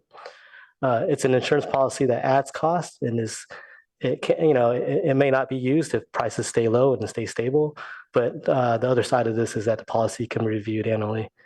Another consideration is that the cap price product is actually uncommon and may not be readily available from suppliers. So we reached out to suppliers to actually create a custom procurement for us that we could have as far as this cap pricing.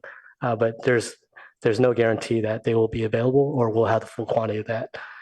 Also, the cost of the product may be higher than estimated if the market is very volatile or if it starts running higher, or lower if the market is unstable. Next slide, please. So that's the capped winter price purchasing. Staff also looked at other alternatives that we want to potentially consider for the future, and I'm going to hand it back to Carla to talk about those quickly. Sure. So again, tonight we're just asking for council to make a decision about this winter.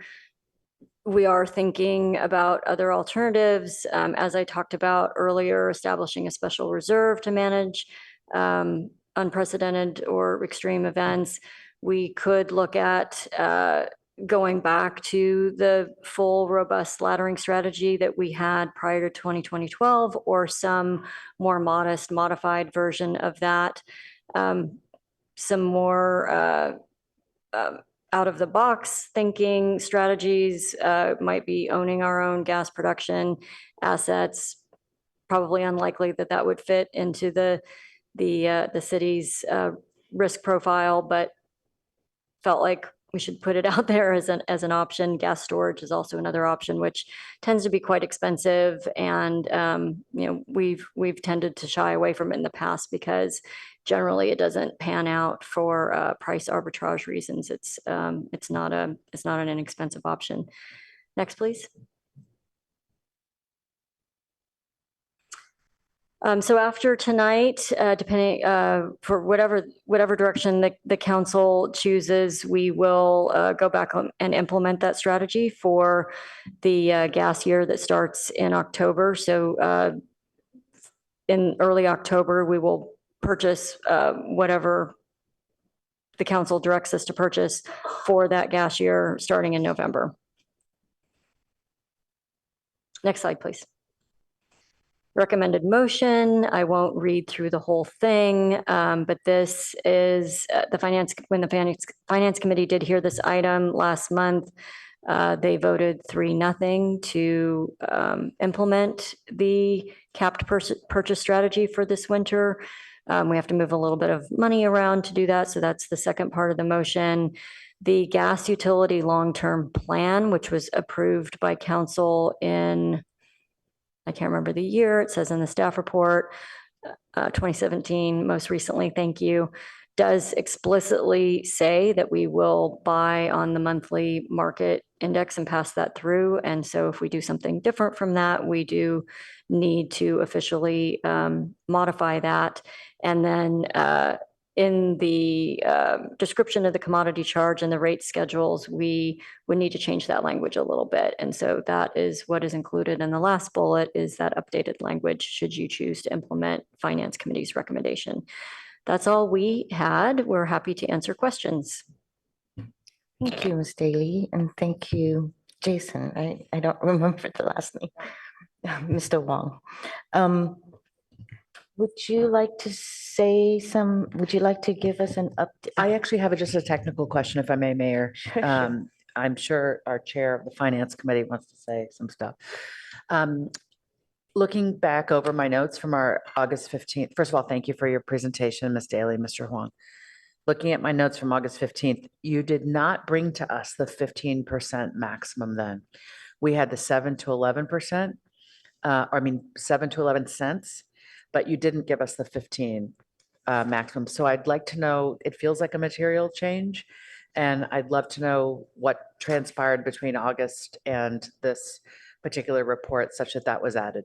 Thank you so much for asking that. And I should have highlighted that during our presentation. We did, when we went to the Finance Committee, we did not have a fully developed staff report. We just went with a PowerPoint. And as we fleshed it out a little more thoroughly, and as Jason mentioned, we really don't know exactly what we're going to be able to buy when we go out into the marketplace. This is somewhat of an unusual product. Most entities that would do something like this would do it through a financial transaction. We, according to our risk management policies, do not engage in financial transactions. So this is physical gas that would be delivered with a maximum price associated with it. It's somewhat of an unusual product. So we don't know how much we can buy. We don't know at what price. And we realize that council should probably be uncomfortable with writing a blank check to staff to go out and buy this product at any price, at any impact to our customers. And so looking at sort of the estimate of what we've heard this summer that we might be able to buy this from, and giving ourselves a little bit of wiggle room, we came up with that 15-cent number. Certainly, it could be a different number than that. There's nothing hugely magical about it, but it felt in the range, a little bit of wiggle room, not a blank check for staff. Councilmember Burt, would you like to speak? Yeah, thanks. So thank you for the report. Just a couple things. One is that when we had our discussion at Finance Committee, you had mentioned that based on PG&E's pricing, and they're a bit lower of a spike than us, it looked like they were doing some form of hedging, but it's not transparent to us what they did. Is that still our understanding? That is correct. And I would add to that over the course of several years, their prices tend to be in the 6% higher than our commodity prices. So you're right, we don't know exactly what they do, but it looks like they did something like this potentially. And, you know, we quickly get into more distant memory things that happened, but this was a big deal last winter. And for our residents, it not only was a real disruption for many residents, but it also caused them, as a result of things outside of our control, to have less trust in our management of our utilities. And that's just the way it is. I mean, it wasn't our fault or our cause that this market had these wild disruptions, but our ratepayers look to us. That's where they're getting their gas. And this is a way for us to really significantly reduce potential disruptions in the future. It's an insurance policy. And we as a committee thought it was the wiser thing to do, and that it will not put us out of line with PG&E in large part because they appear to be doing something similar. So that's kind of bottom line. Thanks. Thank you. Shall we take public comments, please? Oh, I think Councilmember Lithcott Hames wants to. Thank you. I just wanted to, first of all, thank our chair for that perspective and summary. I want to add that if we don't essentially put this insurance policy in place, we have the potential for a pretty major expense that's going to hit us in our reserves. So this felt to be a solution that protects the city and residents alike. And I liked the equitable nature of that. Thank you. Councilmember Lowing wants to say something. Oh, go public. Yes, please do. There are no requests to speak and no hands are raised. Oh, great. Thank you so much, Madam Clerk. Councilmember Lowing. Yes. You sussed out my thoughts. It's scary. It's uncomfortable. This is an insurance company that looks like it could be pretty expensive. So I kind of wanted to, push some questions back to the finance committee. In the middle of packet page 234, there's about 5 sentences that have 10 warnings in it. So I just want to kind of go over those because first of all, you say the product can't even be determined until we receive proposals. So it kind of begs the question of, should we go get those proposals first? Or what that means in terms of the timing. So the interesting thing about being in the commodity markets is that we don't have time to come, prices are good literally for 5 minutes and then they move again. And so that's really why we have our risk management program in place, because a lot of authority does get, the bounds get set by council and then the implementation really is pushed down to a staff level because those transactions are so time sensitive. And so this is an interesting one. We don't know exactly what we will be able to buy, how much we'll be able to buy. We take gas at 2 different delivery points. We may be able to buy at one delivery point and not the other. We don't know how much it will cost, but we would purchase as much as we can within the customer rate impact limits that council is comfortable setting. Okay, also, it turned out that you didn't have time to go to UAC with this.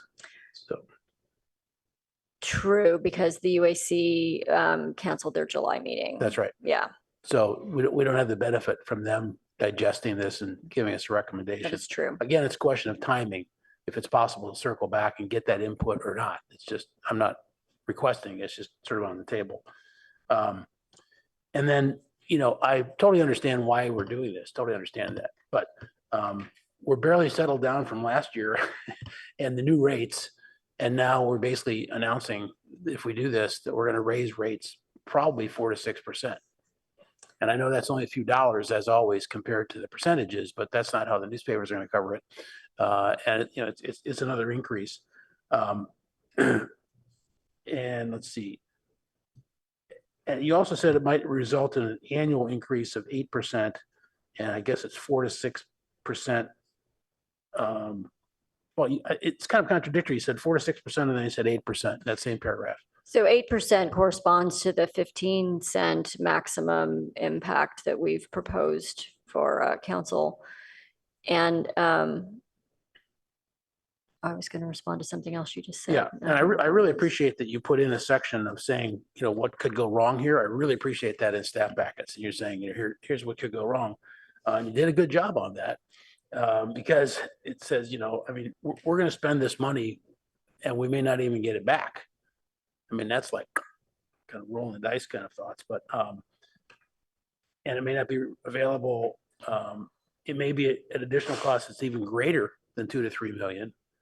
So anyway, there's just a lot of risks here in this insurance policy relative to the gain, particularly in the environment of last year it did go up. I think we're sort of calculating that it's probably going to be moderate.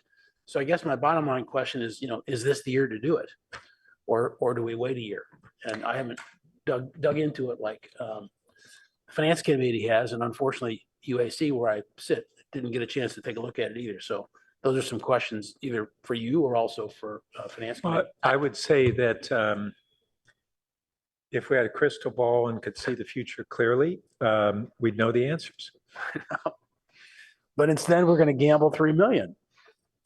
Well, it's a question of whether we think it's prudent to have this as an insurance policy versus a much higher risk that was a crisis for much of the community last winter. And that's the trade-off. That's all. Thank you. Councilmember Lifkakis. Thank you, Mayor. Councilmember Long, to your point about the newspaper, we certainly factored community perception into this analysis. And I think where I came out, I can't speak for my colleagues on either side of me, but I think what we're trying to do is protect our gas users against the volatility that was not predicted last year. Nobody saw it going to 5, but it went to 5. And if it goes to 5 again, we're going to feel like idiots. We're trying to, if we don't do this. Yeah. So we are taking a more conservative approach and to protect our residents and the city. We thought we'd try it this year. We think it's novel. I think we like to see staff being inventive, creative, exploratory about solving kind of an unprecedented problem. So in some ways, we're really betting on our staff to be the smart thought leaders they are in this realm. Now's not the time to make a face. I'm complimenting you. We believe in your analysis and we're excited to see what you can do with this. And we thought this was the year to try this out precisely because of the horrific outcomes of last year. Councilmember Venker. Sorry, if I might just add one more thing too.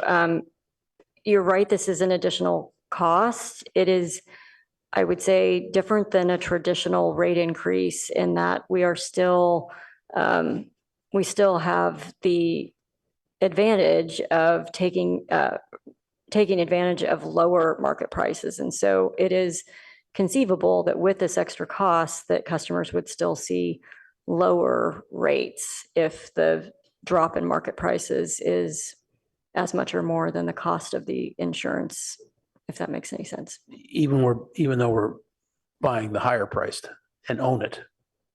We can't send it We're back. buying a maximum, we're buying an insurance policy, we're buying a maximum price. So if the price drops, we still take advantage of that lower price. So it's a little different than a traditional rate increase. Councilmember Venker. So I will move the staff recommendation. Second. Would you like to speak to it, Councilmember Burke? I already have, thanks. Councilmember Lifkakis. Councilmember Vinker. Okay, that works too. Because I was just going to say that, thank you very much for your presentation and for the thoughtful report. And thanks to the Finance Committee for leading the way on this and explaining it to us. Yeah, I mean, we don't have a crystal ball. There's risk either way. That's what this is about. Councilmember Lithcott-Hames literally took the words out of my mouth that, you know, if this happens again and we don't do this, we're going to look like idiots. But more than that, it's a wise thing. And I like what you just said about how if the market rate drops, we can still take some advantage of that. And I think it's a choice between, I mean, it's a balancing of risks. It's not like there's just risks with this and no risk the other way. It's a balancing of risks. And I thought, Councilmember Burt, when we were talking about some of this a few months ago, the gas prices, that you may have mentioned that some years ago, there were some practices like this. And then, and it's the kind of thing that will swing, just like the markets swing. And then that got a little too expensive. So then we went away from it. Then we paid for not being with it. And so now does seem like a time to go back. One can never know. But I support this and thank you all for your work on it. Councilmember Tanaka. Yeah, I also want to thank staff and the Finance Committee. Applaud you guys for thinking like this. I've actually advocated a lot for us to use these kind of instruments to buffer the volatility, because unlike speculators, we are an active participant in this market. We consume a lot of gas. We have to buy a lot of natural gas. So this kind of strategy makes a lot of sense. In the past, I've done a lot of option trading. So this to me looks like a long call, right? We're buying a long call. And so that long call is going to cost us about $2 million. So if the price goes down, we benefit from that, but we still have to pay for your premium for the call, right? And you know, I mean, I was just cruising the CME website for the cost of natural gas options, and they're readily available. It changes every second, right? So it's pretty, you know. But it sounds like you guys can't do that, or is that what you guys are planning to do? Because it seems like this is a pretty, I mean, it's a pretty active market, right? There's volume like 24/7 basically, and so we could buy long call on December's, on January's, on February's, right, to protect us against price spikes. And so is that what you guys are thinking about doing, or what's the plan? So what you're looking at are financial instruments, and we are forbidden from transacting with financial instruments. So we are doing something very, very similar, but it would be physical gas with a maximum price associated with it. And we have a council-approved set of counterparties who we are allowed to transact with very strict contract terms in those agreements with those counterparties. And so we will go to our approved counterparties, tell them, this is what we want to buy. Here's the day we're going to buy it. We'll get a price at a certain time. We'll have about 5 minutes to pick the lowest one and then commit the city to those transactions. Okay. So it is similar, but it's physical and with a defined set of counterparties with predefined contract terms. Okay. And how much, like, I guess the unit metric is what?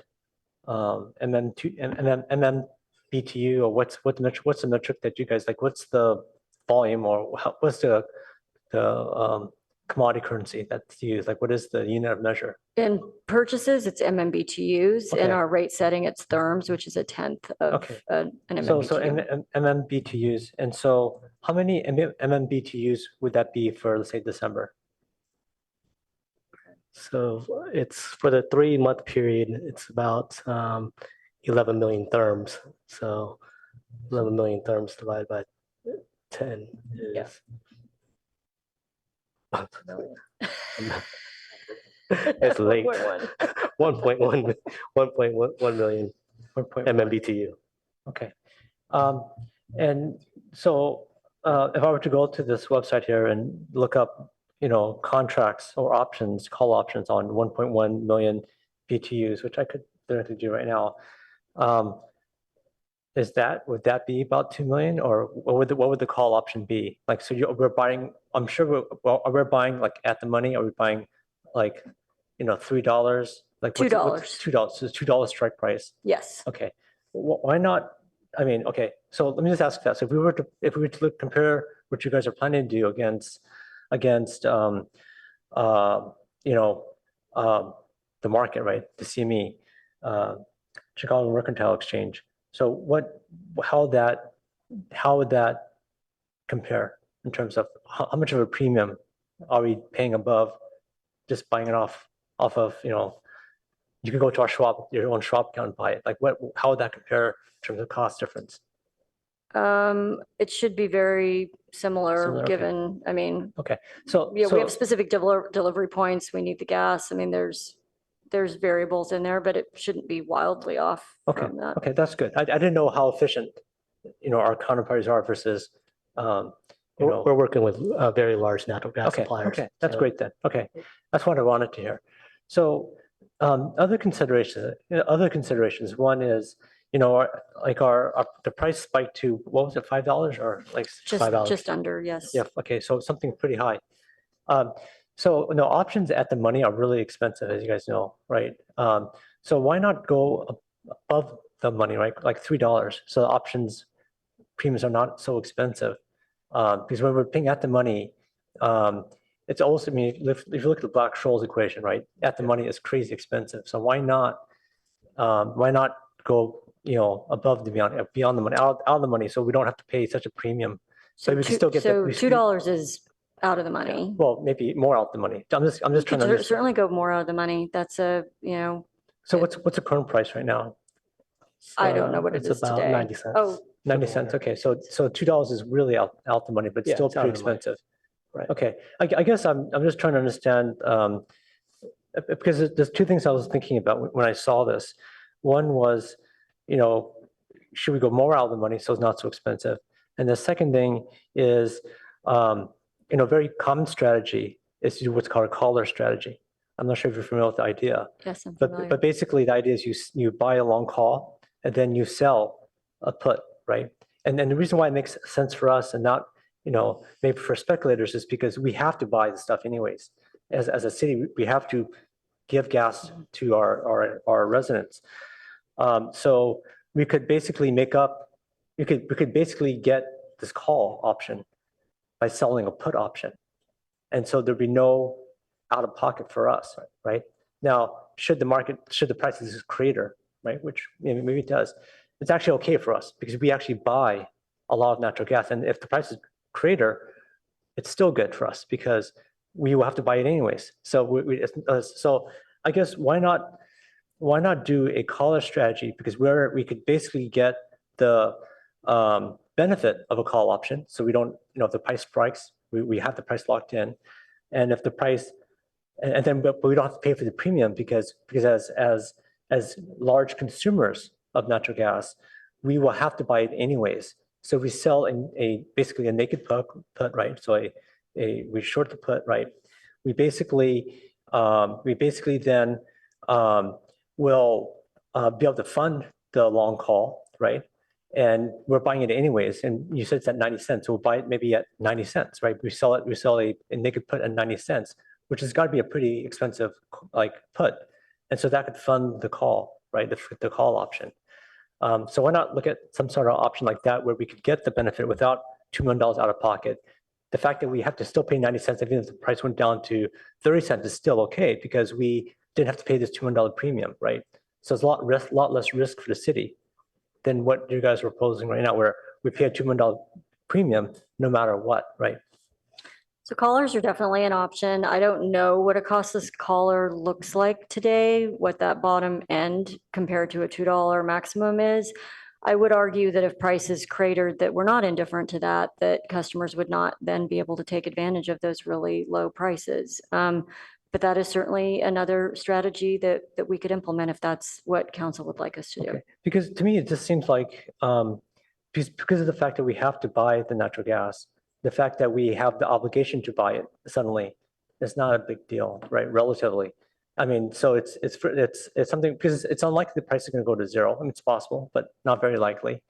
But this could fund the call option. So we don't have, because right now we're kind of angst of like, oh man, we're gonna have to, people just suffer through this big price increase. We hate to increase the price on people yet again. So in this strategy, there is no price increase. It's just that if the prices go down tremendously, you don't get the benefit of it. But it limits the risk to the ratepayers from having to pay this premium that maybe we don't have to pay if the prices stay where they are, right? So, so maybe I'd like to propose amending this motion. I think the strategy is not a bad strategy, but I think the other strategy we should consider and give staff the ability to do some modeling is to do basically a collar strategy where they could basically sell a put to fund the call option so that we don't have to have this rate increase that's being proposed right now. So I want to see if that's perhaps a friendly amendment to the maker and seconder. You haven't offered a clear amendment. Okay, so number 5, maybe can the clerk be ready to write this? So, And I will add that maybe I should ask staff, we're in September, we'd need to go forward in enacting this in weeks. We haven't vetted this alternative. Is this something that would be viable to implement as an alternative in short order, or is it something perhaps to consider for next year? I think it's viable to implement if staff had the flexibility to implement it without coming back to council. We don't have time to come back to council, and the closer we get to winter, the more difficult it is to buy these products, generally speaking. So So aside from that timing and process issue that we'd have to give you latitude to pursue that, what are your thoughts on what Councilmember Tanaka is suggesting versus the path that we were intending to take?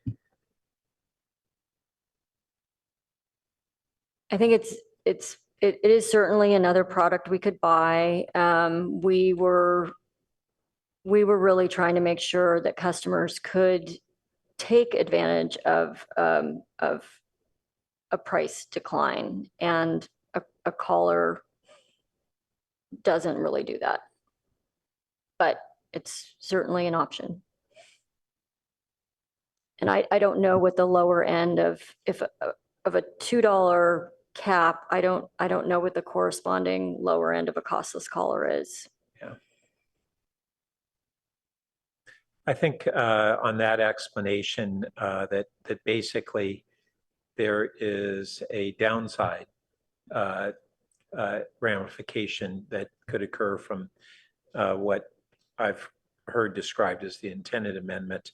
I'm going to not be receptive to the amendment. okay, well, I'd like to make it a friendly amendment. And maybe I could first get it written, and then you guys can see, I can see if I can get a second for it or not. So the amendment is to allow staff to look at a collar strategy, which would allow us to limit the price spikes. Maybe that's enough. Just to see if I could get a second.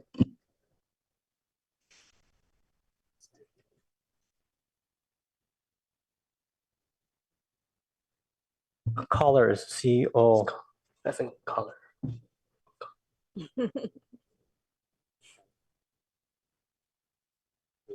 I'm a terrible speller.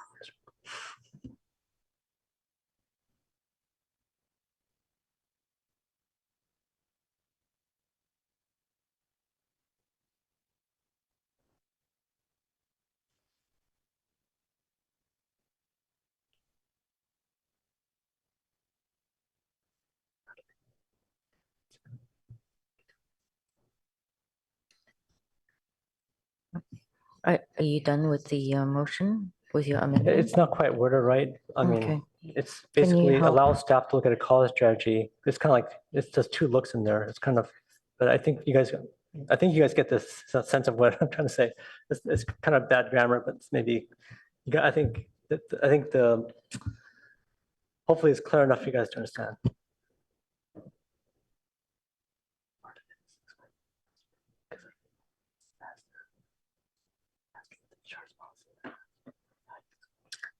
I don't hear a second.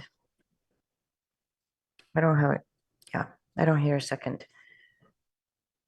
And I don't see any other, do you have more to add, Councilmember? That's it. Okay. I don't see any more lights.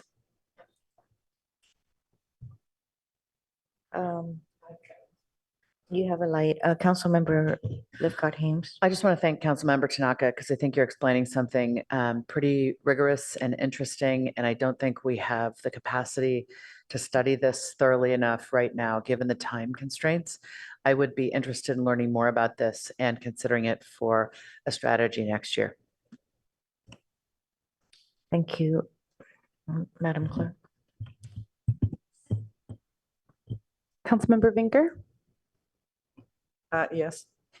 Councilmember Lowing, Yes. Vice Mayor Stone, Yes. Councilmember Tanaka, No. Mayor Ku, Yes. Councilmember Burt, Yes. Councilmember Lifcott Hames. Yes. Motion carries 6-1. Thank you. Thank you for presenting tonight. Thank you, Thank you. council members. All right, we're adjourned.